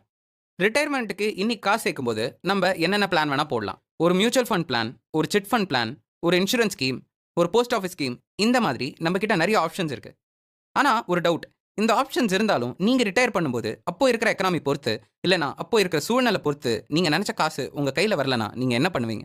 இந்த காசு இனிமே ரீகெயின் ஆயி உங்க கைக்கு எப்ப வேணா வரலாம். நீங்க பொறுமையா இருக்க தயாரா இருந்தா. ஆனா, நீங்க நெனச்ச நேரத்துல உங்களால ரிட்டயர் ஆக முடியாது. இதுதான் தவறுகள கையில வச்சுக்கிறதுக்கான ஒரு முக்கியமான காரணம். இப்போ தவறுன்ற கான்செப்ட்டோட ஒரு குடும்பத்தாரோட நம்ம பேசுவோம். நம்பிக்கை. நம்ப ஏற்கனவே இதெல்லாம் பார்த்து பயப்படலாம். ஆனா பயம்ன்றது முக்கியம் இல்ல. நம்ம கத்துக்கணும்ன்றது தான் முக்கியம். நம்பிக்கை இல்லன்னா, நம்பளால அடுத்த படிக்கு வளர முடியாது. நம்ப கண்டிப்பா அடுத்தடுத்த படிகளுக்கு ரிஸ்க் எடுத்து தான் ஆகணும். ஆனா, உங்கள மொத்தமா முடிக்கிற அளவுக்கு எடுக்கிற ரிஸ்க் எதுவுமே வொர்த்தே கிடையாது. நீங்க எடுக்கிற ரிஸ்க் என்னைக்குமே கொஞ்சமாவது கால்குலேட்டிவா இருக்கணும். ஏன்னா, ரிஸ்க் எப்பவுமே நமக்கு திருப்பி தருமா அப்படின்னு சொல்ல முடியாது. ஆனா, நம்ம ரிஸ்க் கிட்ட இருந்து திருப்பியும் வாங்குற வரைக்கும் நம்ம ரிஸ்க் எடுக்கிற அளவுக்கு நம்ம தயாராவும் இருக்கணும். அந்த நிலைமையில இருக்கணும். அதுக்கு ஈசியஸ்ட் எக்ஸாம்பிள் சொல்லணும்னா, இன்னைக்கு உன் கையில ரூ. 1000 இருக்குன்னா, நீ வெறும் ரூ. 10 வச்சு உன்னோட வாழ்க்கைய ரிஸ்க் எடுக்கிறேன்னா, அடுத்த 100 தடவ உனக்கு அந்த ரிஸ்க் எடுக்கிறதுக்கான ஆப்பர்ச்சுனிட்டி உன் கையில இருக்கு. ஆனா, அதே நேரத்துல அந்த ரூ. 1000 வச்சு நீ ரிஸ்க் எடுக்கிறேன்னா, ஒரே ஒரு முறை தான் உன்னால அந்த ரிஸ்க் எடுக்க முடியும். ஒரு சில பணத்திட்டங்கள் மட்டும் தான் ஆபத்து அப்படின்ற விஷயத்த உள்ளடக்கி அடுத்த வேலைய எடுத்து வைக்கிற பணத்திட்டங்களா இருக்கு. அந்த திட்டங்கள் மட்டும் தான் உயிர் வாழுது. நம்ம வாழ்க்கையில நமக்கு தேவைப்படுற ஒரு முக்கியமான திட்டம் என்னன்னா, நம்ம திட்டம் நம்ம நெனச்சபடி போலனா, நம்ம என்ன பண்ண போறோம்ன்றது தான். இப்போ இத நம்ம வாழ்க்கையில எப்படி அப்ளை பண்ண போறோம்ங்கிறத அடுத்த அத்தியாயத்துல பார்ப்போம். கோட்பாடு 14 நீங்கள் மாறுவீர்கள். நீண்ட நாள் திட்டம் அப்படின்னு நம்ம போடுறது ரொம்ப கஷ்டமான விஷயம். ஏன்னா, நாளடைவுல நம்மளோட தேவைகளும், ஆசைகளும் மாறிக்கிட்டே வருது. நீங்க சாதாரணமா பார்த்தீங்கன்னா, நம்ம சின்ன வயசுல நம்ம ஒரு விஷயம் வேணும்னு கனவு கண்டிருப்போம். அது ஒரு டாயா இருக்கட்டும், இல்லன்னா ஒரு காரா இருக்கட்டும். அது ஓட்டுறது செமையா இருக்கும். நான் இந்த வேலை செஞ்சா செமையா இருக்கும் அப்படின்னு எதிர்பார்த்திருப்போம். ஏன் ஒரு ஸ்வீட் ஷாப்ல கூட நம்ம வேலை செய்யணும்னு எதிர்பார்த்திருக்கலாம். ஏன்னா, எப்பவுமே ஸ்வீட் சாப்பிட முடியும்னு சொல்லிட்டு. இதுவே பல நாள் போக, நம்ப ஓரளவுக்கு ஒரு டீனேஜர் ஆகும்போது, நம்மளோட தேவைகளும், நம்மளோட வேலைகளும் வேற மாரி வேணும்னு எதிர்பார்ப்போம். நம்ப வேலைய பார்த்து, நம்ப சுத்தி இருக்கிற 4 பேர் நம்ம மேல மரியாதை வைக்கணும்னு நம்ம எதிர்பார்ப்போம். அது மட்டும் இல்லாம நெறைய காசு வேணும்னு எதிர்பார்ப்போம். ஆனா, இதுவே நம்ம கல்யாணம்னு ஒண்ணு ஆச்சுன்னா, நம்மளோட வாழ்க்கைக்கு தேவையான காசு எங்க கிடைக்குமோ, அத நோக்கி ஓடுவோம். இந்த மாதிரி ஒவ்வொரு கட்டத்திலயும், ஒவ்வொரு இடத்துலயும் நம்மளோட வாழ்க்கை மாறிட்டே இருக்கும். அத பொறுத்து நம்ம என்னைக்குமே நம்மளோட திட்டங்கள பண்றதே இல்ல. நமக்கு ஒரு விஷயம் வேணும்னு நெனச்சோம்னா, அத அடையறதுக்கான பாதையில இவ்ளோ விஷயங்கள் குறுக்க வரும்ன்றது நம்ம யோசிக்கிறதே இல்ல. அது அடையறது ஒரு சாதா விஷயமா இருந்தாலும் சரி, இல்ல ரொம்ப பெரிய விஷயமா இருந்தாலும் சரி. எதா இருந்தாலும் ஈஸியா கிடைக்காது அப்படின்றத நம்ம புரிஞ்சுக்க வேண்டியது ரொம்ப முக்கியமான விஷயம். இதோட தாக்கம் நம்மளோட காசு வாழ்க்கையில ரொம்பவே அதிகமா நடக்குது. நீண்ட நாள் பொருளாதார திட்டம் ரொம்பவே நமக்கு முக்கியமான விஷயம் தான். இல்லன்னு சொல்ல மாட்டோம். ஆனா, நம்பளும் நம்மள சுத்தி இருக்கிற உலகமும் என்னைக்குமே மாறிட்டே இருக்கு அப்படின்றத நம்ம புரிஞ்சே ஆகணும். இன்னும் சொல்லணும்னா, நம்ம பழைய அத்தியாயத்துல பேசின மாரி, எதிர்காலத்துல என்ன நடக்கும்னு நம்மளால சொல்லவே முடியாது. ஹார்வர்டோட சைக்காலஜிஸ்ட் டேனியல் கில்பிரெட் ஒரு முக்கியமான விஷயம் சொல்றாரு. இங்க இருக்கிற எல்லாருமே ஒரு இல்யூஷனோட நடக்கிறோம். அதாவது நம்ம கண்ண கட்டிட்டு நடக்கிறோம். இந்த வரலாறும் நம்ம முடிவும் நம்மள எந்த மனுஷனா மாத்தணும்னு நினைக்குதோ அந்த மனுஷனா நம்ம மாறிடுவோம் அப்படின்ற இருக்கிற நம்பிக்கை தான். ஆனா அதுல ஒரு முக்கியமான விஷயம், அந்த மாற்றம் உண்மையாவே நம்மளுக்கு தேவையா? அது மட்டும் இல்லாம அந்த நேரத்துல நம்ம அந்த மனுஷனா இருக்கும்போது நமக்கு உண்மையாவே என்ன தேவை இருக்கும்? நம்ம ஒவ்வொரு தடவையும் யாரா மாறணும்னு நினைச்சு ஒரு சில முடிவுகளை எடுக்கிறோமோ அந்த முடிவுகளை நினைச்சு நம்ம உண்மையாவே சந்தோஷப்படுறது இல்ல. 30 வயசுல நம்ம டிவோர்ஸ் வாங்க ஓடுறோம், ஆனா 20 வயசுல கல்யாணமாக ஓடுறோம். 15 வயசுல டாட்டூ வேணும்னு நினைக்கிறோம், ஆனா 25 வயசுல அந்த டாட்டூ அழிக்கவும் நினைக்கிறோம். 40 வயசுல நம்ம காசு சம்பாதிச்சா போதும்னு நினைக்கிறோம், ஆனா 50 60 வயசுக்கு மேல காசு சம்பாதிக்கிறத நிறுத்தினா போதும்னு நினைக்கிறோம். இப்படி நம்மளோட தேவைகளும் நம்மளோட மாற்றங்களும் அடிக்கிட்டே போலாம். சார்லி மங்கர் சொல்ற ஒரு முக்கியமான ஃபைனான்ஷியல் பிளான் என்னன்னு பார்த்தீங்கன்னா, எந்த காரணத்துக்கு கொண்டும் நம்ம நீண்ட நாளுக்கு போட்ட காசை பல மடங்கு ஆறத தடுக்கவே கூடாது. ஆனா, இத்தனை மாற்றங்கள் இருக்கிற நம்மளோட வாழ்க்கையில நம்மளால எப்படி அதை செய்யாம இருக்க முடியும்? ரொனால்ட் ரீட் அப்படின்ற ஒரு பர்சனால அதை செய்ய முடிஞ்சது. அதை செஞ்சதுனால தான் அவரோட இறப்புல அவ்வளோ பெரிய பணக்காரன் ஆனாரு. நம்ம வாழ்க்கையில பல பேர் நம்மள சுத்தி கம்மியான சம்பளம் வச்சு சந்தோஷமா இருக்கிறவங்க கண்டிப்பா இருக்காங்க. ஆனா அதே நேரத்துல தேவைன்னு நினைச்சு நிறைய விஷயத்த மாத்தி மாத்தி ஆடம்பரத்தை வாங்கி எவ்வளோ சம்பளம் இருந்தாலும் சந்தோஷம் இல்லாத வாழ்க்கை வாழ்றவங்களும் பல பேர் இருக்காங்க. ஆனா இங்க என்ன பிரச்சனைனா, அந்த ஆடம்பரமோ, பொருளோ, இல்லனா உங்களுக்கு நடக்கிற செலவோ, இது ஒவ்வொரு நபருக்குமே தனிப்பட்ட விஷயமா இருக்கு. இந்த மாற்றத்துல இருந்தும், இந்த பிரச்சனையில இருந்தும் நம்மள காப்பாத்திக்கிறது ரொம்பவே கஷ்டமான விஷயம் தான். ஆனா இதுக்கு நம்மளால ஏதாவது செய்ய முடியுமானா, ஒரு 2 வழி இருக்கு. நம்ம எப்பவுமே கத்தியோட 2 கூர் முனையில நிக்கக்கூடாது. ரொம்ப கம்மி சம்பளத்துல என்ன நடந்தாலும் வாழ்க்கைய ஓட்டிறலான்னும், இல்லனா அதிக காசு இருந்தா வாழ்க்கை என்ன நடந்தாலும் சந்தோஷமா இருக்கும்னும் நெனச்சிறக்கூடாது. ஒரு பக்கம் நீங்க கம்மி சம்பளத்தோட இருந்தீங்கன்னா, நாள் பட உங்களுக்கு வயசாக ரிட்டயர்மென்ட் அப்படின்னு ஒண்ணு வரும்போது, உங்க கையில காசே இல்லாம போகறதுக்கான வாய்ப்பு இருக்கு. உங்களோட தேவைகள் கம்மியா இருக்கும். ஆனா அதே நேரத்துல மாறுற இந்த உலகத்துக்கு உங்களால மாத்திக்க முடியாம போயிடும். ஆனா காச மட்டுமே நீங்க நெனச்சு ஓடுனீங்கன்னா, பல விஷயங்கள் இந்த வாழ்க்கையில இழப்பீங்க. நேரத்தையும் சேர்த்து. ஒரு முறை அந்த நேரம் போச்சுன்னா, உங்களால திரும்பி பார்க்கும்போது, எவ்வளவு காசு சம்பாதிச்சிருந்தாலும், அத பெறவே முடியாது. ஒரு முக்கியமான விஷயம் ஞாபகம் வச்சுக்கோங்க. காசால நேரத்த கட்டுப்படுத்த மட்டும் தான் முடியும். நிறுத்த முடியாது. நேரம் என்னைக்குமே ஓடிட்டே இருக்கும். நீங்க இது 2த்துக்கு நடுவுல உங்க சூழ்நிலைக்கு ஏத்த மாரி எது செய்ய முடியுமோ, அத செஞ்சீங்கன்னா, கண்டிப்பா பல வருஷத்துல உங்களுக்கு எந்த விதமான தடையும் இல்லாம நீங்க நெனச்ச சில விஷயங்கள செஞ்சு முடிக்கலாம். நீங்க தேவையான ஆபத்து ஒண்ணு எடுக்கும்போது, அப்போ கொஞ்ச நாள் நீங்க ஏழையா வாழ்ந்துக்கலாம். அதே நேரத்துல உங்களோட மனசும், உடம்பும் செயல்படாதபோது, கண்டிப்பா தேவையான காசும் சேர்த்து வச்சிருக்கணும். உங்க வாழ்க்கைக்கு தேவையான விஷயங்கள் தேவையான நேரத்துல நடந்தா, நீங்க நீண்ட நாள் போட்ட திட்டம் எல்லாமே தடையில்லாம போகறதுக்கான வாய்ப்பு நெறைய இருக்கு.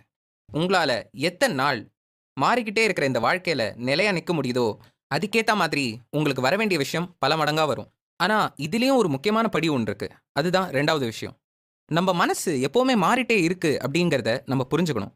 இத என்னைக்கு நமக்குள்ள ஒத்துக்கிறோமோ, அன்னைக்கு தான் நம்மளால அடுத்த படிய எடுத்து வைக்க முடியும். நீங்க 18 வயசுல என்ன சொன்னீங்களோ, அதுதான் 24 வயசுல செய்வீங்கன்னு நீங்க நெனச்சீங்கன்னா, உங்களுக்கு மாற்றம் அப்படின்ற ஒரு விஷயம் ரொம்ப பிரச்சனையா முடியும். அமெரிக்கால 27% மக்கள் மட்டும் தான் அவங்க படிச்ச படிப்புக்கு ஏத்த வேலை பார்த்துட்டு இருக்காங்க. இது அமெரிக்கால மட்டும் இல்ல. உலகம் பூரா நடக்கிற ஒரு உண்மை சம்பவம் தான். நெறைய பேரு இன்னைக்கு செய்ற வேலை 18 வயசுல அவங்க எடுத்தாங்கன்ற ஒரே காரணத்துக்காக கடைசி வரைக்கும் செஞ்சுட்டு இருக்காங்க. அவங்க எடுத்த வேலை அவங்களுக்கு உண்மையா புடிக்குமா? இல்லனா அந்த வேலை ரொம்ப நாள் நிலைக்குமா?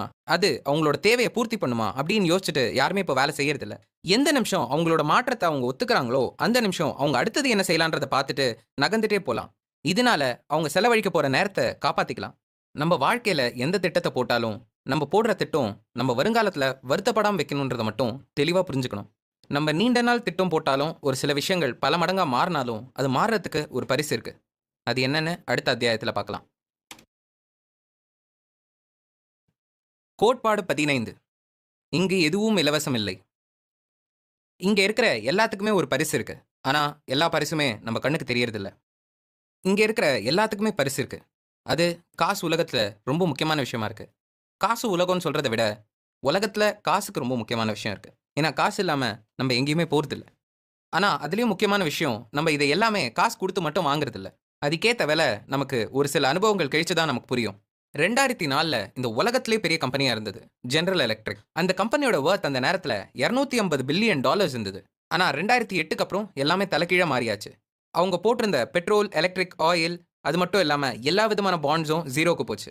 2007ல இருந்து 2018க்குள்ள அவங்களோட ஸ்டாக் வேல்யூ $40 இருந்து $7 வரைக்கும் கம்மியாயிடுச்சு.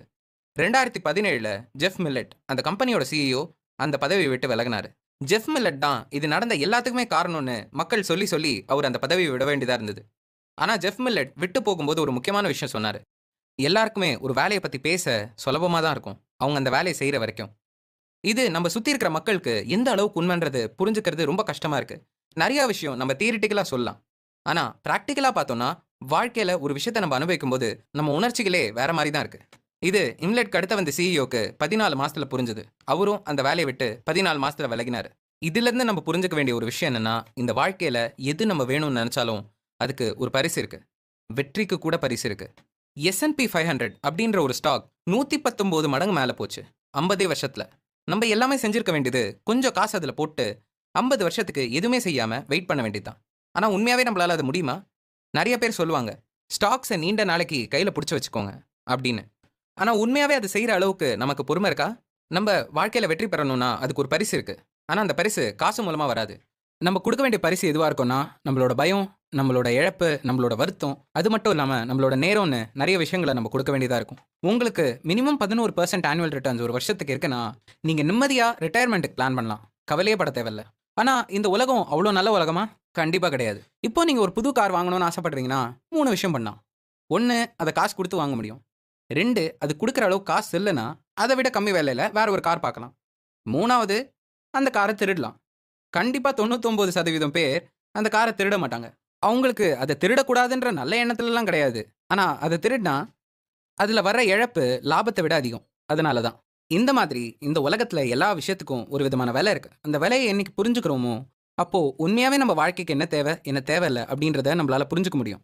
இப்போ நம்ம திருப்பியும் ஜெனரல் எலக்ட்ரிக்ஸ் கம்பெனி கிட்டே போலாம். GEல என்ன நடந்ததுன்னா, GEயோட பழைய சிஇஓ ஜாக் வெல்ச் அவரால தான் GEக்கு வந்த ஃபுல் எக்கனாமிக் கிராஷ் 2018ல நடந்தது. எப்படின்னு எப்படின்னு பார்க்குறீங்களா? ஜாக் வெல்ச் என்னைக்குமே வால் ஸ்ட்ரீட் என்ன அனலைஸ் பண்ணுதோ, அத விட அதிகமான ஸ்டாக் மார்க்கெட் பிரைஸ் ஒவ்வொரு வருஷமும் எப்படியாவது குடுத்துட்டு இருந்தாரு. அது எப்படின்னு பார்த்தீங்கன்னா, அவரோட எண்ட் யூசர் சேல்ஸ்க்கு பதிலா, அவரோட சொந்த டீம்மேட்ஸ், கம்பெனிஸ் அது மட்டும் இல்லாம, தெரிஞ்ச மத்த பீப்பிள்க்கே அந்த வெஹிக்கிள அதிகமா சேல்ஸ் காட்டிட்டே இருந்தாரு. அந்த சேல்ஸ் எஸ்டிமேஷன் நியூஸ் பேப்பர்ஸ்லயும், மீடியா வைடும் கன்டினியூஸா வந்துட்டே இருந்தது. இதனால GEயோட ஸ்டாக்ஸும் கம்ப்ளீட் ரைஸ்ல இருந்தது. எந்த விதமான சேஞ்சும் இல்லாம. ஆனா, அதுக்கு பின்னாடி வந்த அன்சர்டனிட்டிய பீப்பிள் யாருமே பார்க்கல. சொல்லப் போணும்னா, ஜாக் வெல்ச் கூட இத பத்தி எதுவுமே யோசிக்காம அவரோட புக்லயே எழுதியிருக்காரு. ஆனா, நம்ம சொன்ன மாரி எல்லாத்துக்குமே ஒரு பரிசு உண்டு. அந்த பரிசு தான் கடைசியில வந்த 2008 கிராஷ். அண்ட் அந்த பரிசுல சிக்கினவரு ஜாக் எமிலட் கூடயும். GEயோட ஹிஸ்டரி அங்க இருந்த பீப்பிள்க்கும், அனலிஸ்ட்டுக்கும் ஒரு ஸ்மூத்தான, பிரெடிக்டபிள் மார்க்கெட்ட காட்டுன மாரியே ஒரு இல்லூஷன கிரியேட் பண்ணுது. அதாவது எந்த விதமான பிரைஸும் இல்லாம குரோத் இருக்கிற மாரி. ஆனா, இது மக்களுக்கு புரிஞ்சிருக்காதா? ஏன் மக்கள் எப்பவுமே நீண்ட நாள் கிடைக்க வேண்டிய பலன விட, காரு, வீடு, பைக்கு, ஆடம்பரம் இதுக்கு எல்லாமே காசு மட்டும் இல்லாம பலவிதமான விலைகள குடுத்து வாங்குறாங்கன்னு? அதுக்கு பதில் ஈஸி தான். ஏன்னா, எல்லாருக்குமே பொறுமை இல்ல. அதாவது இன்வெஸ்ட்மென்ட்டோட ரிட்டர்ன்ஸ் உடனடியாவோ, இல்லன்னா கண்ணு முன்னாடி தெரியற லாபமாவோ இருக்கிறதே இல்ல. இப்போ நம்ம எதுக்காக ஹெல்மெட் போடுறோம், இல்லன்னா மாஸ்க் போடுறோம் அப்படின்னு எதிர்பார்த்தீங்கன்னா, முக்காவாசி பேர் போடுறதுக்கு காரணம், போலீஸ் நம்மள புடிக்கக்கூடாது, இல்லன்னா வண்டி மாட்டி நம்ம கேஸ் ஆகக்கூடாது அப்படின்ற ஒரு காரணத்துக்காக தான் இருக்கும். மத்தபடி அவங்க விபத்துன்ற ஒரு பரிச என்னைக்கு வேணாலும் பெறலாம் அப்படின்னு தெரியாம, அவங்க அதுக்காக ஹெல்மெட் போடுறதே கிடையாது. இத கேட்க கொஞ்சம் பழமையான அட்வைஸா தெரியலாம். ஆனா, இதுதான் உண்மையா மக்களோட மனசுல நடக்கிறது. மக்களோட பார்வை எப்போ வித்தியாசமா மாறுதோ, அப்போ எது தேவையோ அத சூஸ் பண்ணுவாங்க. ஒரு எக்ஸாம்பிள் சொல்றேன். ஸ்டாக் மார்க்கெட்ல போடுற பல பேர், எனக்கு 20% காசு டிக்ளைன் ஆனா பரவால்ல அப்படின்னு சொல்லுவாங்க. ஆனா உண்மைய சொல்லணும்னா, அது அவங்களுக்கு டிக்ளைன் ஆகும்போது தான் அது எவ்வளோ வலிக்கும்னு அவங்களுக்கு தெரியும். டிக்ளைன் ஆகும்போதும் யாரெல்லாம் பேசுனாங்களோ, அதுல முக்காவாசி பேர் காச வெளில எடுக்க தான் செய்றாங்க. போன வருஷம் டிஸ்னிலாண்டுக்கு மட்டும் 18 மில்லியன் பீப்பிள் பார்க்க போயிருக்காங்க. டிஸ்னிலாண்டோட ஒரு ஆவரேஜ் டிக்கெட் $100 அதாவது ரூ. 7,000. அந்த ஒரு சின்ன அனுபவத்துக்காக ரொம்ப தூரம் டிராவல் பண்ணி அந்த ரூ. 7,000 செலவு பண்றதுக்கு மக்கள் யோசிக்கிறது கிடையாது. இதே மனநிலைமையில நீங்க ஸ்டாக் மார்க்கெட்ட பார்த்தா, ஸ்டாக் மார்க்கெட்ல மேல இறங்குறதும், கீழ போறதும் தான் உங்களோட பரிசே. ஆனா அத நீங்க குடுக்கும்போது, கொஞ்சம் காத்திருக்கும்போது, உண்மையாவே உங்களுக்கு ஒரு நல்ல அனுபவம் கிடைக்கும். நீங்க அந்த டிக்கெட் ஃபீய போலீஸ்காரனோட ஃபைன் மாரி நெனச்சீங்கன்னா, கண்டிப்பா உங்களுக்கு ஒரு நல்ல அனுபவம் கிடைக்காது. கோட்பாடு 16 நீங்களும் நானும். உங்கள விட வித்தியாசமா விளையாடுற ஒரு ஆள் கிட்ட இருந்து நீங்க கத்துக்கும்போது ஜாக்கிரதையா இருங்க. 2000ஸ்ல டாட் காம் பபிள் நடக்கும்போது $6.2 டிரில்லியன் மதிப்பான சொத்து இழக்கப்பட்டது. இந்த மாரி விஷயம்லாம் ஏன் நடக்குது? ஏன் அடிக்கடி நடந்துகிட்டே போகுது? இந்த மாரி விஷயத்துலருந்து ஏன் யாருமே எந்த பாடமும் கத்துக்கிறது இல்ல? இது எப்பவுமே காலங்காலமா திருப்பி சைக்கிள் ஆற மாரி நமக்கு தெர்ல? இதுக்கு காரணம் ஒண்ணு தான். மக்களோட பேராசை. அவங்க ஒரு விஷயத்த ஆசைப்பட்டாங்கன்னா, அது ஏன் ஆசைப்படுறாங்க? ஆசைப்படும்போது அதுல என்ன பின்னாடி நடக்குதுன்றத பத்தி யோசிக்கிறதே கிடையாது. ஆனா, இத மட்டுமே நம்மளால எல்லாத்தையும் வச்சு காரணம் சொல்ல முடியுமா? கண்டிப்பா சொல்ல முடியாது. அப்படின்னு சொன்னா, நம்ம முதல்ல சொல்ற கோட்பாடுக்கு முரணாயிடும். "நம்ப யாரும் அறிவாளி இல்ல. எல்லாருமே தெரியாம தான் அவங்களோட முடிவு எடுக்கிறாங்கன்றத நம்ம முதலே ஒத்துக்கிட்டோம். அவங்களுக்கு கிடைச்சதெல்லாம் ரொம்ப கம்மியான ஒரு இன்ஃபர்மேஷனை வச்சு, ஆனால் அதுக்கு பின்னாடி எந்த விதமான லாஜிக்கும் இல்லாமல் எடுக்கிற டெசிஷன்ஸ் தான். நம்ம இந்த பபிள்ஸ் மேலேயும் மக்களோட பேராசை மேலேயும் மட்டும் கம்ப்ளைண்ட் பண்ணால் எந்த விஷயத்தையும் நம்மளால் கற்றுக்க முடியாது. அது ரெண்டுமே உண்மையான விஷயம்தான். ஆனால் அங்கே மட்டும் பிரச்சனை நிற்கலை. இங்கே இருக்கிற எல்லாருமே வாழ்க்கையில் ஏதோ ஒரு விஷயத்த நம்ம சொந்தமாக்கிக்க தான் செய்கிறோம். ஆனால் நம்ம சொந்தமாக்கிக்கிற விஷயம் எப்போவுமே வேல்யூவோட இருக்கணும்னு நம்ம எதிர்பார்க்கறது அநியாயமான விஷயம் இல்லையா? அதுதான் நம்மளோட காசுக்கு நடக்கிற ஒரு முக்கியமான விஷயம். ஒரு பக்கம் கீழே இறங்கினா ஒரு பக்கம் மேலே ஏற தான் செய்யும். பல கோடி பேர்னால ஒரு ஆளோட வாழ்க்கை வீணா போக வாய்ப்பு இருக்கு. அதே நேரத்தில் பல கோடி பேர் வாழ்க்கையில் அடி வாங்கும்போது அது மூலமா ஒருத்தர் நினைக்க முடியாத அளவுக்கு சம்பாதிக்கிறதுக்கான வாய்ப்பும் இருக்கு. இந்த விஷயங்களை நம்ம கேள்வி கேட்கறது ஒரு போர் ஏன் நடக்குது அப்படின்னு கேள்வி கேட்குற மாதிரி. அது 1000 காரணத்துக்காக நடக்கலாம், 1000 விஷயங்களுக்காக நடக்கலாம். நம்மளால அதை நேரடியாகவும் தடுக்க முடியாது, அதை செய்யக்கூடாதுன்னு சொல்றதுக்கு நமக்கு உரிமையும் கிடையாது. இது நம்ம கேட்குற எல்லாத்துக்குமே பதில் தர்ற அளவுக்கு ஒரு ஈஸியான சப்ஜெக்ட்டும் கிடையாது. ஆனால் இது எல்லாத்தையுமே நம்ம சரியா பார்க்காம எந்த இடத்துல தோத்து போறோம்னு கேட்டா ஒரே இடத்துல தான். மற்றவங்க செய்யறத பார்த்து நம்ம செய்கிற விஷயங்கள். தெளிவாக சொல்லணும்னா, வேற ஒரு விளையாட்டுக்காக விளையாடிட்டு இருக்கிற ஒரு முடிவை பார்த்து நம்ம எடுக்கிற முடிவுகள் தான். ஒரே ஒரு சின்ன ஐடியா தான். ஆனால் அந்த ஐடியா இங்கே இருக்கிற ஃபினான்ஸ் மார்க்கெட்டுக்கே ஒரு பெரிய டேமேஜ் பண்ணிட்டு இருக்கு. அது என்னன்னா, இங்கே இருக்கிற எல்லா சொத்துக்குமே ஒரே விலை தான். ஆனால் அதை வாங்குற ஒவ்வொருத்தருக்குமே வித்தியாசமான தேவைகளும் வித்தியாசமான நேரங்களும் இருக்குன்றது தான். இப்போது நீங்கள் உங்ககிட்டே கேட்டுக்கோங்க, ஒரு கூகுள் ஸ்டாக் எப்படி வாங்க போகிறீங்க? ஓகே, இது கொஞ்சம் சிம்பிளிஃபை பண்ணுவோம். நம்ம ஏன் ஸ்டாக்குக்கு போகணும்? சாப்பாடை வச்சு சொல்லலாம். நீங்கள் ஒரு கல்யாணத்துக்கு சமைக்க போகிறீங்கன்னா மூட்டை மூட்டையாக காயும் அரிசியும் இறக்குவீங்க. ஏன்னா அது ஒரு பெரிய பிஸ்னஸ், அங்கே பெரிய லாபம் இருக்குது. அது மட்டும் இல்லாமல் அதுக்கேற்ற வேலை 5லேருந்து 10 நாளாவது செய்வீங்க. ஆனால் அதே நேரத்தில் ஒரு வீட்டுக்கு தான் சமைக்க போகிறீங்கன்னா அடுத்த ஒரு வாரத்துக்கு தேவையான எல்லா பொருளும் வாங்கிப்பீங்க. ஏன்னா நீங்கள் அங்கே சமைக்க போகிறது 3-4 பேருக்கு தான். அதே நேரத்தில் நீங்கள் உங்களுக்கு மட்டும் சமைக்க போகிறீங்கன்னா 2-3 நாளைக்கு தேவையானதை மட்டும் வாங்கிட்டு எப்போ தேவையோ அப்போ மட்டும் சாப்பிட்டுப்பீங்க, ஒரு பேச்சுலராக இருந்தால். இதுவே நீங்கள் ஆஃபீஸில் இருக்கீங்க, இப்போ நீங்கள் நினச்சாலும் வீட்டுக்கு போய் சமைச்சு சாப்பிட முடியாது. உடனே பசிக்குது, லஞ்ச் டைம் ஆகுதுன்னா என்ன பண்ணுவீங்க? 10 நிமிஷம் நேராக போய் பக்கத்தில் இருக்கிற கடையில் ஒரு பிரியாணி வாங்கி சாப்பிட்டு நீங்கள் பாட்டுக்கு உங்கள் வேலையை பார்ப்பீங்க. ஆனால் இதே மாதிரி தானே நம்மளோட ஸ்டாக் மார்க்கெட்டும். நீங்கள் லாங் டேர்முக்கு போடுறீங்கன்னா எவ்வளோ தூரம் வாங்க போகிறீங்க? ஷார்ட் டேர்முக்கு போடுறீங்கன்னா எவ்வளோ தூரம் வாங்க போகிறீங்க? 5 வருஷத்துக்கு கம்மியாக போட போகிறீங்கன்னா எவ்வளோ தூரம் வாங்க போகிறீங்க? 3 வருஷம், 2 வருஷம், ஒரே வருஷம், ஒரே மாதம், ஏன் ஒரே நாள் கூட வித்தியாசம் இருக்குல்ல? இது தவிர டே ட்ரேடிங் பண்ணுறவங்க இப்போலேருந்து அப்போ இருக்கிற ப்ரைஸுக்கு ஒரு 3 மணி நேரத்தில் காசை போட்டு வெளில எடுப்பாங்க.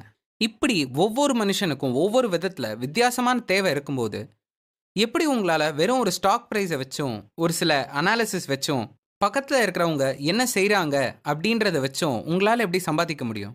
இதுதான் ஃபினான்ஸ் மார்க்கெட்டில் காலங்காலமாக நடக்கிற ரொம்ப பெரிய தப்பு. இன்னும் சொல்ல போகணுன்னா உங்களால் யாரையுமே முட்டாள்னு சொல்லவே முடியாது. ஏன்னா ஒரு முக்கியமான விஷயம், இப்போது லாங் டேர்மில் நீங்கள் ஒரு ஸ்டாக் வாங்குறீங்க. இது தவிர இன்னொரு டே ட்ரேடர் ஒருத்தர் இருக்கார். லாங் டேர்மில் ஸ்டாக் வாங்கி போடுற நீங்கள் ஒவ்வொரு நாளும் போய் அந்த ஸ்டாக் ப்ரைஸ் என்னன்னு பார்த்து அது இன்னைக்கு செல் பண்ணலாமா நாளைக்கு செல் பண்ணலாமான்னு யோசிச்சுட்டு இருக்கணுமா? கண்டிப்பாக கிடையாது. நீங்கள் எவ்வளோ முடியுமோ கண்ணை மூடிட்டு ஒரு இடத்துல உட்காந்து அது எப்போ வளருதோ அதுக்கேற்ற மாதிரி வளர விடணும், கரெக்டாக? ஆனால் அதே நேரத்தில் ஷார்ட் டேர்ம் பண்ணுற ஒரு பர்சன் கண்ணை மூடிட்டு இதை வெறும் வேடிக்கை பார்த்துட்டு இருக்க முடியுமா? கண்டிப்பாக கிடையாது. அவங்க காசு போட்டு போட்டு தினசரி அந்த லாபத்தை எடுத்துகிட்டே இருக்கணும். அப்போதான் அவங்களுக்கு ஒரு நிலை இருக்கும். ஸோ அவங்களோட கேம் ரூல்ஸும் உங்களோட கேம் ரூல்ஸும் ரொம்பவே வித்தியாசமானது. சிஎன்என்னோ சிஎன்பிசியோ இல்லைன்னா முக்கியமான ஒரு நியூஸ் சேனலோ இந்த ஸ்டாக்கை இந்த ப்ரைஸில் நீங்கள் இன்றைக்கி வாங்கலாம் அப்படின்னு சொன்னாங்கன்னா அது இருக்கிறதுலே பைத்தியக்காரத்தனமான ஒரு விஷயம். ஏன்னா நீங்கன்ற ஒரு வார்த்தை பின்னாடி எத்தனை வித்தியாசமான மக்கள் இருக்காங்கன்றது நம்ம புரிஞ்சுக்கிறது இல்லை. நம்ம புரிஞ்சுக்க வேண்டியது நம்ம எந்த காலகட்டத்தில் வாழறோம், நமக்கு உண்மையாகவே என்ன தேவை, அது மட்டும் இல்லாமல் நம்ம எந்த விதமான விளையாட்டை விளையாடிக்கிட்டு இருக்கோம் அப்படின்றத தெளிவாக புரிஞ்சுட்டு தான் நம்ம எதாக இருந்தாலும் செய்யணும். ஆனால் நம்ம எப்படி விளையாட போகிறோம் அப்படின்றத புரிஞ்சுக்கிறதுக்காக ஒரு சில ரிஸ்க் எடுக்கலாம், ஒரு சில விஷயங்களை நம்ம பின்தொடர்ந்து போகலாம்.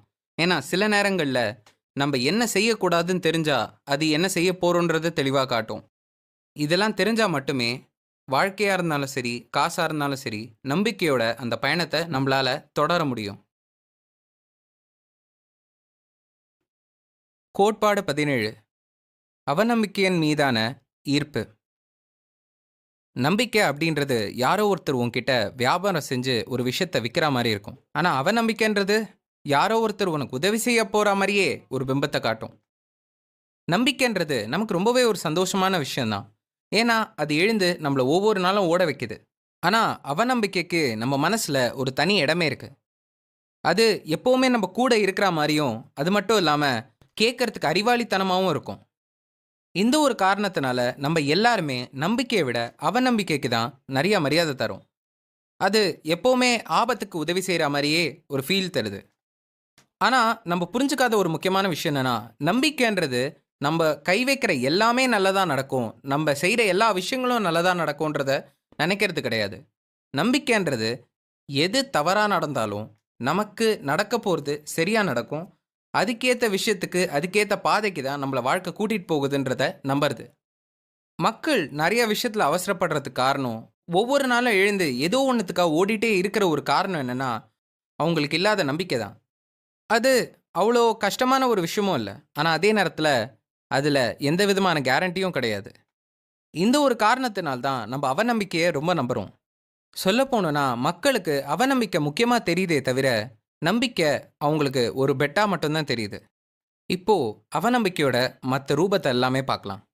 டிசம்பர் 29ஆம் தேதி 2008 உலகத்தோட எக்கனாமியே அடி வாங்கின ஒரு முக்கியமான நாள். அன்னிக்கு பல பேருக்கு வேலையும் போச்சு, வாழ்க்கையும் போச்சு. முக்கியமா அமெரிக்கால. ஃபினான்ஸ்ல இருக்கிறதுலே பெரிய நியூஸ் பேப்பரான வால் ஸ்ட்ரீட் ஜர்னல் ஒரு ஸ்டோரிய பப்ளிஷ் பண்ணுச்சு. அந்த ஸ்டோரி இன்னி வரைக்கும் நம்ம கண்ணு முன்னாடி பார்க்கவே இல்ல. அதோட ஃப்ரண்ட் பேஜ்ல இகோர் பனாரின்னு ஒரு ரஷ்யன் புரொஃபசர் ஒரு ஸ்டோரி கொடுத்திருந்தாரு. ஜூன் 2010ஓட முடிவுல கண்டிப்பா யுஎஸ் அப்படின்ற இடம் 6 பங்கா பிரிஞ்சிரும். The Californian republic, the Texas republic, Atlantic America, the central North America, அது மட்டும் இல்லாம ஒரு சில பார்ட்ஸா அப்படின்னு சொல்லியிருந்தாரு. அப்படி உண்மையாவே நம்மளுக்கு நடந்ததா? கண்டிப்பா இல்ல. இன்னைக்கு யுஎஸ் அப்படின்ற ஒரு கண்ட்ரி ஒண்ணா தான் இருக்கு. அவ்வளோ பெரிய எக்கனாமிக் ரெசெஷன் பார்த்தக்கப்புறமும். இப்போ இன்னொரு எக்ஸாம்பிள் எடுப்போம். 1940ஸ்ல வேர்ல்டு வார் 2க்கு அப்புறம் ஜப்பான் ரொம்ப பயங்கரமாவே அழிஞ்சுது. எக்கனாமிக்கலாவும் சரி, இண்டஸ்ட்ரியலாவும் சரி, கல்ச்சுரலாவும் சரி, சோஷியலாவும் சரி. அந்த மாதிரி ஒரு கஷ்டத்த உலகத்துல ஏன் வரலாறுலயே திருப்பி பார்க்கக்கூடாதுன்னு நெறைய பேர் எதிர்பார்த்தாங்க. ஆனா அந்த நேரத்துல ஜப்பானோட ஏதோ நியூஸ் பேப்பர்ல இந்த மாதிரி ஒரு ஆர்டிக்கல் வந்திருக்குமா? எல்லாருமே கவலைப்படாதீங்க. இன்னும் கொஞ்ச வருஷத்திலே நம்மளோட எக்கனாமி சைஸ் 15 மடங்கு அதிகமாகும். நம்மளோட வாழ்வு 2 மடங்கு அதிகமாகும். நம்மளோட ஸ்டாக் மார்க்கெட் சைஸ் இதுவரைக்கும் எந்த நாடுமே செய்யாத அளவுக்கு ஒரு வரலாற்றை காட்டும்.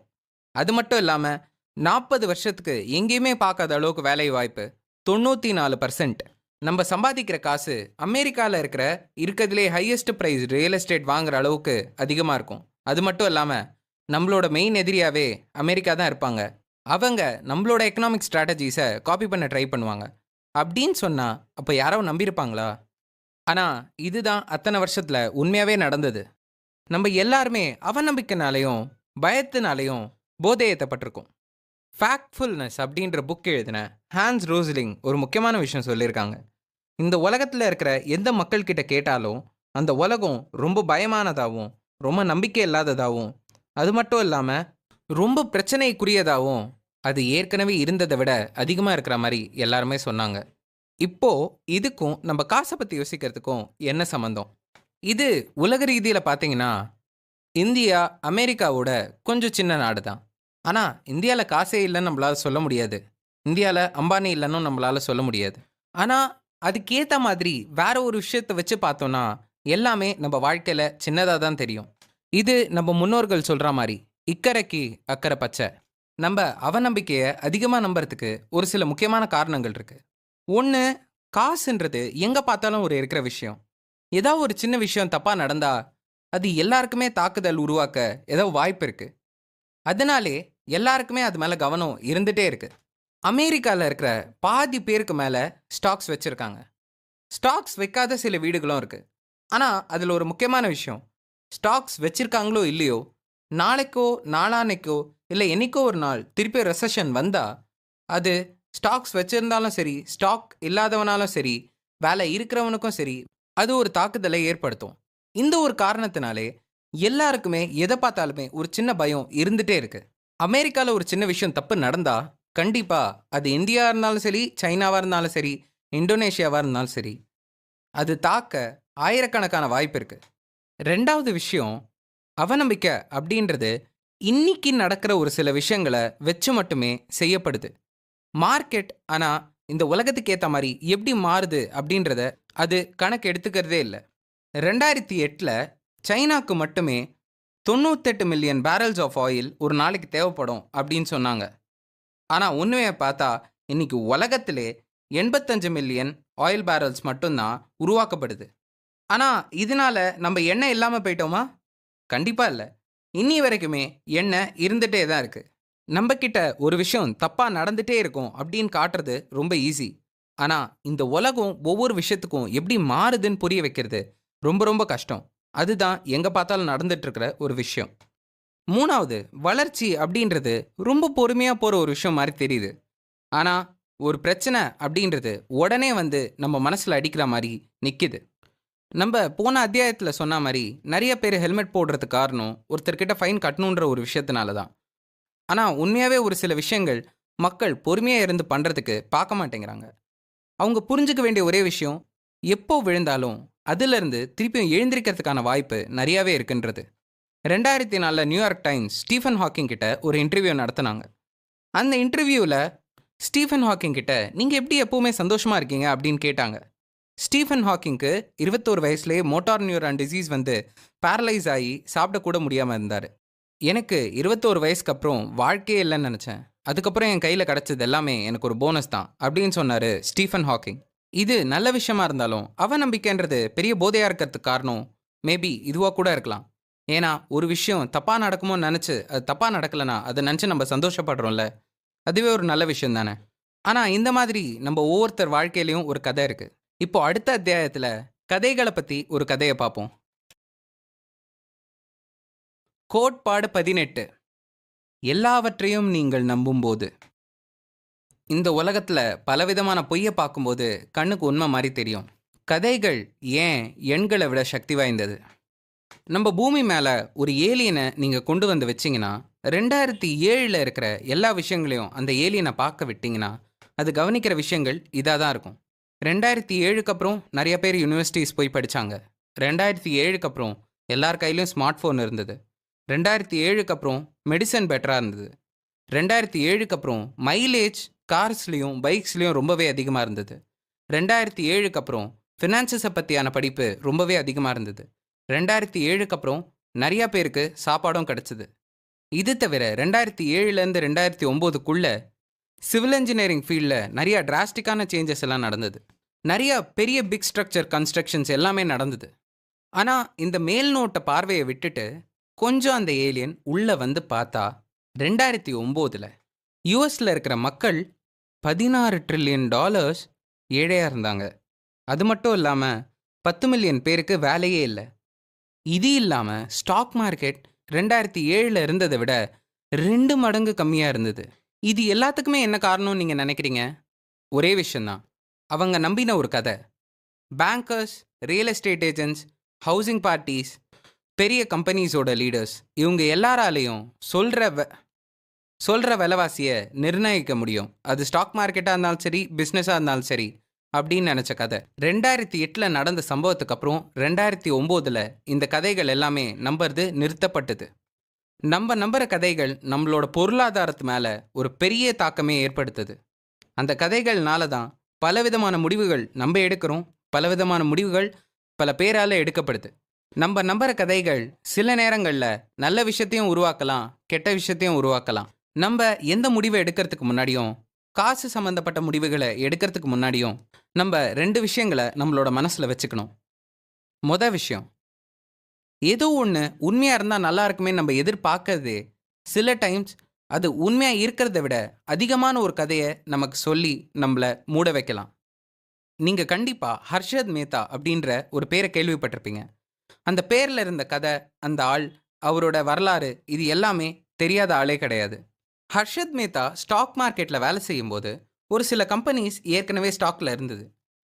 அப்படி ஸ்டாக்ல இருந்த கம்பெனிஸ் மேலே அது நல்லா போகிற மாதிரி ஒரு கதையை உருவாக்கினார். ஏதோ ஒரு வழியில் அவர் மற்றவங்கள நம்ப வச்சார். அந்த நம்பிக்கைனால பல பேர் அந்த ஸ்டாக்ஸ் மேலே காசு போட்டாங்க. அது அவருக்கு பல மடங்கு லாபம் தந்தது. ஆனால் இதில் என்ன பிரச்சனை நடந்ததுன்னா, அந்த காலத்தில் ஆர்பிஐ ரெகுலேஷன்ஸ் கொஞ்சம் ஸ்ட்ரிக்டாக இல்லாதனால யாருக்குமே எந்த கம்பெனி மேலே காசு போடுறோன்றது தெரியவே இல்லை. லாபத்துக்காக மட்டும்தான் அந்த காசை போட்டாங்க. உண்மையாகவே இழுத்து மூடி வச்சிருந்த கம்பெனி மேலே கூட அது கோடிக்கணக்காக காசு பண்ணுற மாதிரி நினச்சி அது மேலே எல்லாருமே காசு இறைச்சி கொட்டினாங்க. இதே மாதிரி தான் 2008 ஒரு முக்கியமான ஸ்டாக்கில் வாரன் பஃபெட் போடும்போது மக்கள் எல்லாருமே அந்த ஸ்டாக் மேலே காசு போட்டாங்க. அதுக்கு காரணம் என்னன்னு பார்த்தீங்கன்னா அவங்க நம்புற கதையும் அவங்க வச்சிருக்கிற நம்பிக்கையும் தான். ஆனால் இதில் ஒரு முக்கியமான விஷயம் இருக்கு. வாரன் பஃபெட் போட்ட கம்பெனி ஒரு பொய்யான கம்பெனி கிடையாது, அது உண்மையான கம்பெனி. ஸோ நம்ம நம்புற கதைங்க எல்லாமே நம்மளை எந்த கோணத்துக்கு வேணால் எடுத்துகிட்டு போகலாம். ரெண்டாவது விஷயம், எல்லார்கிட்டயுமே இந்த உலகத்தோட முழுமையடையாத ஒரு பார்வை இருக்கு. அந்த பார்வையில் இருக்கிற ஓட்டைங்க எல்லாத்தையுமே நம்மளோட சொந்த கதைங்களை வச்சு முடிச்சுக்கிறோம். நம்ம சின்ன பசங்களா பிறக்கும்போது இந்த உலகம்ன்றது ஒரு புது இடம். அந்த இடத்துல நம்ம பார்க்கறது எல்லாமே புதுசாக இருக்கும். நமக்கு நம்ம அப்பா அம்மா தவிர வேற எந்த நம்பிக்கையுமே கிடையாது. ஆனால் நமக்கு நம்ம அப்பா அம்மா செய்கிற விஷயங்கள்லாம் எதுக்கு செய்கிறாங்கன்னு நமக்கு தெரியவே தெரியாது. சொல்லப்போனோன்னா நம்ம செய்கிற விஷயங்களே நமக்கு என்னன்னே புரியாது. நமக்கு பேச தெரியாது, நமக்கு பழக தெரியாது, நம்ம செய்கிறது சரியா தப்பான்னு எதுவுமே தெரியாது. நம்ம அப்பா அம்மா எதுக்கு வேலைக்கு போகிறாங்க, எதுக்கு காசு சம்பாதிக்கிறாங்க, எதுக்காக வாழறாங்க, இது எதுவுமே புரிஞ்சுக்காத ஒரு நேரம் தான் நம்ம சின்ன குழந்தையா இருந்த வயசு. ஆனால் காலம் போக போக தான் இது அத்தனைக்குமே நமக்கு அர்த்தம் புரிய ஆரம்பிச்சது. ஆனால் அர்த்தம் புரியறதுக்கு முன்னாடி நம்ம அப்பா அம்மா நம்ம எது ஆனால் அந்த அர்த்தம் புரியறதுக்கு முன்னாடி நம்ம அப்பா அம்மா நம்ம கிட்ட எந்த கதை சொன்னாலும் நம்ம நம்பிடுவோம். ஏன், ஒரு கார்ட்டூன் அனிமேஷன் இருக்குன்னு கூட நம்ம ஒரிஜினல் லைஃப்பில் நம்பியிருக்கோம். குழந்தை எப்படி பிறக்குதுன்னு கேட்டால் அது மேலே வானத்தில் ஒரு பறவை வந்து தூக்கி போடுதுன்னு சொன்னால் கூட நம்ம நம்பிடுவோம். ஆனால் நாள் போக போக தான் நமக்கு அதோட உண்மை என்னன்றது தெரிய வரும். அதே மாதிரி தான் இந்த காசு உலகத்துலேயும் நாள் போக போக மட்டும்தான் நமக்கு ஒரு சில உண்மைகள் தெரியுமே தவிர, முதல்ல அதை எந்த உலகமாக பார்க்குறோமோ அந்த உலகத்தில் மற்ற கதையெல்லாமே சொல்லி நம்ம அதை மறைச்சிடுறோம். ஆனால் இந்த எல்லா கதைகளையும் நம்ம நம்புறதுக்கான ஒரு முக்கியமான காரணம் என்னன்னு எதிர்பார்க்குறீங்களா? பிலிப் டெட்லாக் அப்படின்ற ஒரு சைக்காலஜிஸ்ட் ஒரு தடவை எழுதினார். நம்ம எல்லாருக்குமே இந்த உலகம் நம்மளோட கட்டுப்பாடுலையும் நம்ம எதிர்பார்க்குற எல்லாமே நடக்கிற மாதிரியும் இருந்ததுன்னா நம்மளுக்கு கேட்கும்போது அது ரொம்ப நல்லா இருக்கும் அப்படின்னு சொன்னார். நமக்கு கேட்க நல்லா இருக்கிற ஒரு விஷயம் நமக்கு நடக்கிறதுன்றது ரொம்பவே பிடிக்கும். நம்ம அப்போவே சொன்னது, கட்டுப்பாடோட இருக்கிற வாழ்க்கைன்றது நமக்கு ரொம்பவே சந்தோஷத்தை தரும். இந்த காரணத்தினாலே உண்மையாவே நம்ப முடியாத ஒரு வாழ்க்கையை நம்புறதை விட நம்ம கட்டுப்பாட்டுக்குள்ள வர்ற கதைகளை நம்ம மனசு நம்புறதுக்கான வாய்ப்புகள் அதிகமாக இருக்கு. இது எல்லாமே நம்ம சின்ன பசங்க மாதிரி இன்னி வரைக்கும் ஒரு அளவுக்கு செஞ்சுட்டு தான் இருக்கும். ஒரு சில விஷயங்கள் நமக்கு லாஜிக்கலாக இருக்கோ இல்லையோ அந்த விஷயத்தை பற்றி நம்ம தெளிவாக தெரிஞ்ச மாதிரியே நினச்சி எப்போவுமே சுற்றிட்டு தான் இருக்கும். ஆனால் இந்த கதைகள் எல்லாம் புரியாமல் மேலே இருந்தும் கீழே இருந்தும் பார்த்துட்டு இருக்கிற அந்த ஏலியன் யாரு? நம்ம எல்லாருமே தான்.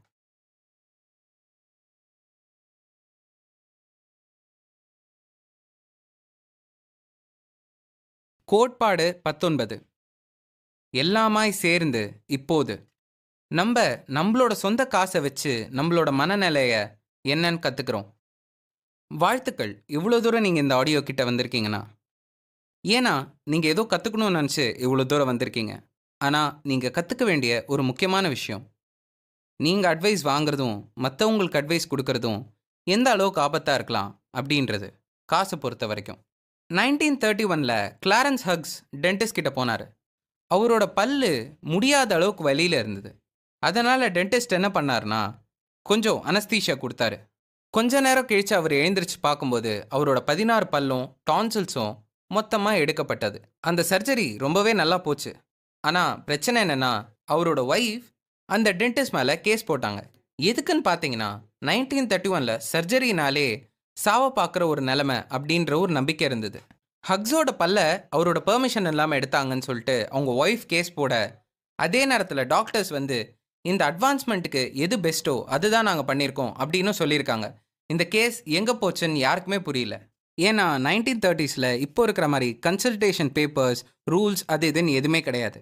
அப்போ இருந்த லா என்னன்னா, ஒரு டாக்டர் நினச்சா அந்த பேஷண்ட்டை காப்பாற்றுறதுக்காக அவங்க பெர்மிஷன் இல்லாமல் மெடிக்கலாக என்ன வேணால் பண்ணலாம் அப்படின்றது தான். ஏன்னா இதில் முக்கியமான விஷயம் என்னென்னா, அந்த காலத்து மெடிக்கல் அட்வான்ஸ்மெண்ட்டில் உண்மையாகவே அவங்க பேஷண்ட்டை காப்பாற்றி ஆகணும். அதுதான் ஒரு நல்ல விஷயம். இது திமிர்னால பண்ணுற ஒரு விஷயம் இல்லை. ஆனால் அங்கேயும் இருக்கிற ஒரு சின்ன பிரச்சனை என்னென்னா, ஒருத்தரை சரி செய்ய ஒரே வழியோ இல்லைனா யூனிவர்சலாக இதுதான் கியூர் அப்படின்றது ஒன்று பெர்மனெண்ட்டாக கிடையவே கிடையாது. இன்னும் சொல்ல போனோம்னா, நம்ம சொன்ன அந்த 2 பாயிண்ட்ஸ் இன்னி வரைக்கும் மெடிக்கல் ஃபீல்ட்ல நடந்துட்டு தான் இருக்கு. அந்த கேஸ்ல அந்த டாக்டர்ஸால என்ன பண்ணியிருக்க முடியும்? நீங்க யோசிச்சு பாருங்க. கேட்ஸ் அப்படின்ற ஒரு முக்கியமான டாக்டர் எழுதினாரு. மெடிசன் அப்படின்றது ஒரு காம்ப்ளெக்ஸான ப்ரொஃபஷன். டாக்டர்ஸ்க்கும் பேஷண்ட்ஸ்க்கும் நடுவுல நடக்கிற பேச்சுவார்த்தையும் காம்ப்ளெக்ஸ் தான். மெடிசன் இண்டஸ்ட்ரிக்கு அடுத்தது காம்ப்ளெக்ஸான ப்ரொஃபஷன் எதுன்னு நினைக்கிறீங்க? Financial advice. என்னால உனக்கு அட்வைஸ் குடுக்க முடியாது. ஏன்னா, உனக்கு என்ன வேணும்ன்றது எனக்கு தெரியாது. அப்படி உனக்கு என்ன வேணும்னு தெரிஞ்சாலும், அது எப்போ வேணும், எப்படி வேணும், எதுக்காக வேணும்னு எனக்கு எதுவுமே தெரியாது. அதனால தான் இந்த புக்கோட ஆத்தரும் சரி, நானும் சரி, உங்களுக்கு டைரக்ட்டா எந்த விதமான ஃபினான்ஷியல் அட்வைஸும் குடுக்கவே இல்ல. ஆனா, இத பார்த்து ஏமாந்து போக வேணாம். கண்டிப்பா நாங்க ஒரு சில விஷயத்துல உங்களுக்கு ஹெல்ப் பண்ணணும்னு இருக்கோம். 1000 தான் நெறைய முடிவுகள் ஒவ்வொருத்தரும் வித்தியாசமா எடுத்தாலும், நீங்க பின்பற்ற வேண்டிய ஒரு சில முக்கியமான விஷயங்கள் மட்டும், இந்த உலகம் பூரா தேவைப்படுற விஷயங்கள் மட்டும் கொஞ்சம் சொல்லலான்னு இருக்கோம். நீ உன்னோட வழிய தாண்டி போனாலும் பரவால்ல. ஆனா, உன்ன சுத்தி விஷயங்கள் சரியா போம்போது, கொஞ்சமாவது மனப்பக்குவமும், பணிவும் நமக்கு இருந்தே ஆவணும். அதே மாதிரி விஷயங்கள் தப்பா போச்சுன்னா, நம்பளையே மன்னிக்க கொஞ்சமாவது தெரிஞ்சிருக்கணும். ஆனா, மன்னிக்க மட்டும் இல்ல, கத்துக்கவும் தெரிஞ்சிருக்கணும். இந்த உலகம் ரொம்பவும் பெருசு. அது மட்டும் இல்லாம ரொம்பவும் காம்ப்ளெக்ஸ். அதனால எது சரியா தோணுதோ, அது தப்பா போறதுக்கும், எது தப்பா தோணுதோ, அது சரியா போறதுக்கும் 1000 வாய்ப்பு இருக்கு. இதுக்கு நடுவுல நம்ம அதுலேருந்து கத்துக்கிட்டு மேல போக மட்டும் தான் நினைக்கணுமே தவிர, வேற எத பத்தியும் நடுவுல யோசிக்க கூடாது. ஏன்னா, நமக்கு எது வரும், எது சாபம்ன்றது தெரியாது. கம்மி கௌரவம், அதிக சொத்து. நமக்கு எந்த அளவுக்கு நம்மளோட தலகனமும், கௌரவமும் அதிகமா இருக்கோ, அதே அளவுக்கு நம்மளோட சொத்து நாள் கணக்குல கம்மியாகறதுக்கான வாய்ப்புகள் இருக்கு. இது ஏன்னு நம்ம ஆல்ரெடி சொல்லியிருக்கோம். ஆனா, நம்ம சொத்த பத்தி மட்டும் பேசாம, நம்ம வாழ்க்கையில எடுக்கிற பலவிதமான முடிவுகளுக்கும் இது பயன்படும். ஆனா, அந்த முடிவுகள் தான் நீ எதிர்காலத்துல எப்படி இருக்க போறன்றதும் சொல்லப் போற ஒரு விஷயம். நீ ராத்திரி நிம்மதியா தூங்குற அளவுக்கு உன்னோட காச உன்னோட கட்டுப்பாட்டுக்குள்ள வச்சுக்கணும். நம்ப ஏகப்பட்ட காசு சம்பாதிச்சாலும் சரி, இல்லனா சம்பாதிக்காம நம்ம விட்டாலும் சரி, 2 பக்கமுமே நமக்கு பிரச்சனை தான். நம்ம எது செஞ்சாலும், நம்ம செய்ற விஷயம் நமக்கு வாழ்க்கைக்கு நிம்மதி தரலனா, அது செய்யறதுக்கான எந்த விதமான பிரயோஜனமும் கிடையாது. நீ ஒரு நல்ல இன்வெஸ்டரா இருக்கணும்னு நினைச்சேன்னா, உன்னால நல்லா செய்ய முடிஞ்ச ஒரே விஷயம், உன்னோட நேரத்த அதிகரிக்கிறது. நீ எத்தனை நாள் உன்னோட இன்வெஸ்ட்மெண்ட் வளர்றதுக்காக காத்திருக்கியோ, அந்த அளவுக்கு அந்த இன்வெஸ்ட்மெண்ட் பல மடங்கு ஆகறதுக்கான வாய்ப்புகள் இருக்கு. சரியான இடத்துல, சரியான நேரத்துல நீ போட்டேன்னா. நெறைய தவறுகள் செய்ய தயாரா இரு. நீ பாதி நேரம் தவறுகள் செஞ்சாலும், உன்னால நெறைய சம்பாதிக்க முடியும். நம்ப ஏற்கனவே சொன்னபடி, எல்லா விஷயமும் இங்க வேலை செய்யாது. வேலை செய்ற அந்த 1, 2 விஷயத்த கண்டுபிடிக்கிறதுக்கு, நீ கொஞ்ச நேரம் எடுத்துக்க வாய்ப்பு இருக்கு. காசுன்றது பொருள வாங்கவோ, இல்லன்னா நம்மளோட அந்தஸ்த காட்டவோ, ஏன் நம்மளோட சந்தோஷத்துக்கு மட்டும் பயன்படுத்தக்கூடாது. உண்மையாவே காச புத்திசாலித்தனமா செலவு பண்றவன், அவனோட நேரத்த சேகரிக்க தான் பாப்பான். அதுதான் போனா திரும்பி வராது. கொஞ்சம் நல்ல மனுஷனா இரு. கொஞ்சம் ஆடம்பரத்த கம்மியா காட்டிக்கோ. இந்த உலகத்துல காசு கூட மேபி உனக்கு ஈஸியா கிடைச்சிடலாம். ஆனா, கிடைக்காத சில விஷயங்கள் இருக்கு. அதுல ரொம்ப முக்கியமானது, நீ நம்பக்கூடிய உண்மையான மக்கள் உன்னை சுத்தி இருக்கிறது. அந்த மாதிரி ஒரு சில விஷயங்கள் கண்டிப்பா காசுனால கிடைக்கவே கிடைக்காது. சேர்த்து வை. காச சேர்த்து வை. அதுக்கு எந்த விதமான காரணமும் தேவையில்ல. நம்ம எல்லாருமே காசு சேர்த்து வைக்காம நெறைய தப்பு பண்றோம். அந்த காசு எந்த நேரத்துல, எந்த இடத்துல நமக்கு உதவி செய்யும்னு சொல்லவே முடியாது. வெற்றிக்கு பின்னாடி ஒரு பரிசு இருக்கு. அத குடுக்கறதுனா அத வாழ்ந்து பாரு. நம்ப கேட்குற எல்லாமே இந்த வாழ்க்கையில ஒரு பரிசோட வரும். வெற்றி ரொம்ப பெரிய பரிசோட வரும். அதுக்கு நீ தயாரா இருந்தா மட்டுமே அது பின்னாடி போ. இல்லனா சந்தோஷமும் உன் வாழ்க்கையில நிச்சயம் இல்லாம போயிடும். தவறுகள் நடக்கும். அத கண்டிப்பா வேண்டிக்கோ. நம்ம நெனைக்கிற எல்லாமே நம்ம நெனச்சபடி திட்டமிட்டு நடந்துருச்சுன்னா, எந்த இடத்துலயுமே நம்பளாலயும் கத்துக்க முடியாது, வளரவும் முடியாது. இரு பக்கமும் கூரான மொன இருக்கிற கத்திக்கிட்ட நிக்காத. அது பக்கம் எடுத்துட்டு போற மாரி முடிவ எதுவுமே பண்ணாத. காச பொறுத்தவரைக்கும் ஒரு சில விஷயங்கள ரொம்ப கம்மியாவும் பண்ணிடக்கூடாது, ரொம்ப அதிகமாவும் பண்ணிடக்கூடாது. உனக்கு உண்மையா ஒரு சூழ்நிலைக்கு என்ன தேவையோ அதுக்கேத்த மாரி நடந்துக்கோ. ரிஸ்க் எடுக்க தெரிஞ்சுக்கோ. ரிஸ்க் எடுத்தா மட்டும் தான் உனக்கு சில டைம்ஸ் லாபம் கிடைக்கும். ஆனா, தெரிஞ்சு ரிஸ்க் எடு. எவ்வளோ லாபம் வந்தாலும் உன்கிட்ட இருக்கிற எல்லாத்தையுமே இழக்கிற அளவுக்கு எடுக்கிற ரிஸ்க் ஒர்த் இல்ல. காசுன்றது ஒரு விளையாட்டு மாரி. நீ எதுக்காக, எங்க, எப்படி, ஏன் விளையாடுற அப்படின்னு தெரிஞ்சுட்டு விளையாடு. அந்த விளையாட்டு உனக்கு புடிச்சிருக்கான்னு தெரிஞ்சுட்டு விளையாடு. இந்த குழப்பத்த கொஞ்சமாவது மதி. ஏன்னா, இங்க இருக்கிற அறிவாளிங்க நீ செய்யறது எல்லாமே தப்புன்னு சொல்லலாம். ஆனா, எதுக்குமே பதில் இல்ல. அத ஞாபகம் வச்சுக்கோ. உனக்கு எது வேலை செய்யுதோ, அது மட்டும் தான் சரியான பதில். இப்போ நாங்க சொன்ன அத்தனையுமே புத்தகத்தில் ஏற்கனவே வந்தது தான், இல்லைன்னு சொல்ல மாட்டோம். உங்களுக்கு இன்னும் ஒரு தடவை அது திருப்பி சொல்கிறதுல எந்த விதமான தப்போ இல்லைன்னு நாங்கள் நினச்சோம். அதனால தான் சொன்னோம். இப்போ இந்த புக்கை எழுதினவருக்கு அவரோட சரியான பதில் என்ன, அவருக்கு எது அவரோட வாழ்க்கையில் வேலை செஞ்சதுன்னு பார்க்கலாம். கோட்பாடு 20 வாக்குமூலங்கள். நம்மளோட ஆத்தர் காசை எப்படி பார்த்தாருன்னு பார்க்கலாம். சாண்டி காட்ஸ்மேன் அப்படின்ற ஒரு பெரிய பில்லியனர் இன்வெஸ்டர் இருந்தார். அவர் நடத்தின ஒரு கன்சல்டிங் குரூப்புக்காக அவர் எடுத்த இன்டர்வியூவில் எப்போவுமே ஒரே ஒரு கேள்வி மட்டும்தான் கேட்டாராம். நீ எதோ உனக்கு சொந்தமாக வச்சிருக்க, எதுக்காக? இது உலகத்திலே இருக்கிற ஒரு முக்கியமான கேள்வி. நம்ம ஒரு விஷயம் செய்கிறோன்னா அது ஏன் எதுக்காக நம்ம தெரிஞ்சுட்டு செய்யறது தான் ரொம்ப ரொம்ப முக்கியமான விஷயம். அது தோக்குதோ ஜெயிக்குதோ இல்லை எந்த பாதையில் போகுதோ. நம்ம ஆத்தர் மார்கன் ஹியூசல் ரெண்டே ரெண்டு விஷயத்த மட்டும்தான் பண்ணாரு. விஷயம், அவரோட ஃபேமிலி சேவிங்ஸ் எப்படி பண்ணாங்கன்னா, சார்லி மங்கர் ஒரு தடவை சொல்லியிருந்தாரு, எனக்கு பணக்காரன் ஆகணுன்ற ஆசை இல்லை, ஆனால் எனக்கு சுதந்திரமாக வாழணுன்றது தான் ஆசை. இதுதான் மார்கன் ஹியூசலும் அவரோட குடும்பத்துக்கும் ஒரு பெரிய இலக்கா இருந்தது. அவர் எதை விட்டுட்டு போனாலும் அவங்க குடும்பம் நினச்சதை செஞ்சால் போதும், அந்த நேரத்தில் அவங்களுக்கு அமைதியும் பாதுகாப்பும் இருந்தால் மட்டும் போதும் அப்படின்னு நினச்சாரு. அவங்க குடும்பமும் அவரும் இன்வெஸ்ட்மெண்ட் அப்படின்றத எப்படி பார்த்தாங்க? மார்கன் ஹியூசல் ஒரு நல்ல வேலையில் இருந்தார். அவர் செஞ்ச வேலையில் வர்ற சம்பளத்தை நேராக எடுத்து ஒரு சில இண்டெக்ஸ் ஃபண்ட்ஸில் மட்டும் போட்டார். அதாவது யூஎஸ் அண்ட் இன்டர்நேஷ்னல் ஸ்டாக்ஸ் இருந்தது. சொல்ல போகணுன்னா அந்த இண்டெக்ஸ் ஃபண்ட்ஸுக்கு அவர் கோல்ஸ் கூட வைக்கல. அது வளர்ந்தாலும் சரி இறங்கினாலும் சரி அதுக்கேற்ற மாதிரி நம்ம வாழ்க்கையை பார்த்துப்போம் அப்படின்னு சொல்லிட்டு மீதியில் அவங்களோட வாழ்க்கையோட செலவை பார்த்துக்கிட்டாங்க. இதுக்கு நடுவில் ஒரு சின்ன சேவிங்ஸ் மட்டும் அவங்களோட பசங்களுக்காக எடுத்து வச்சாங்க, அந்த ஸ்டாக்கை தவிர. அவருக்கு வச்சிருக்கிறது எல்லாமே கொஞ்சம் சிம்பிளாக இருந்தால் போதும்னு பார்த்தாரு. அதுக்கு மேலே வேறு எதுவும் எக்ஸ்ட்ரா பண்ணவே இல்லை. எந்த ஸ்டாக் சரியாக தரும், எப்போ தரும், என்ன விஷயம், என்ன பிரச்சனை, எதை பற்றியுமே கண்டுக்கல. அவர் சுதந்திரமோடு இருக்காரா, அவரால் ராத்திரி தூங்க முடியுதா, இது ரெண்டு விஷயம்தான் அவருக்கும் அவரோட குடும்பத்துக்கும் முக்கியமான ஒரு இலக்காக இருக்குது. கடைசியில் நம்ம தெரிஞ்சுக்க வேண்டியது ஒரே விஷயந்தான், நம்ம பணத்தை எந்த கண்ணோட்டத்தோடு பார்க்குறோம் அது நம்ம புரிஞ்சுக்கிட்டா போதும். நீங்கள் அவரை தாண்டி எப்படி பார்த்தாலும், ஏன்னா யாருமே இங்கே முட்டாளும் இல்லை, யாருமே இங்கே அறிவாளியும் இல்லை.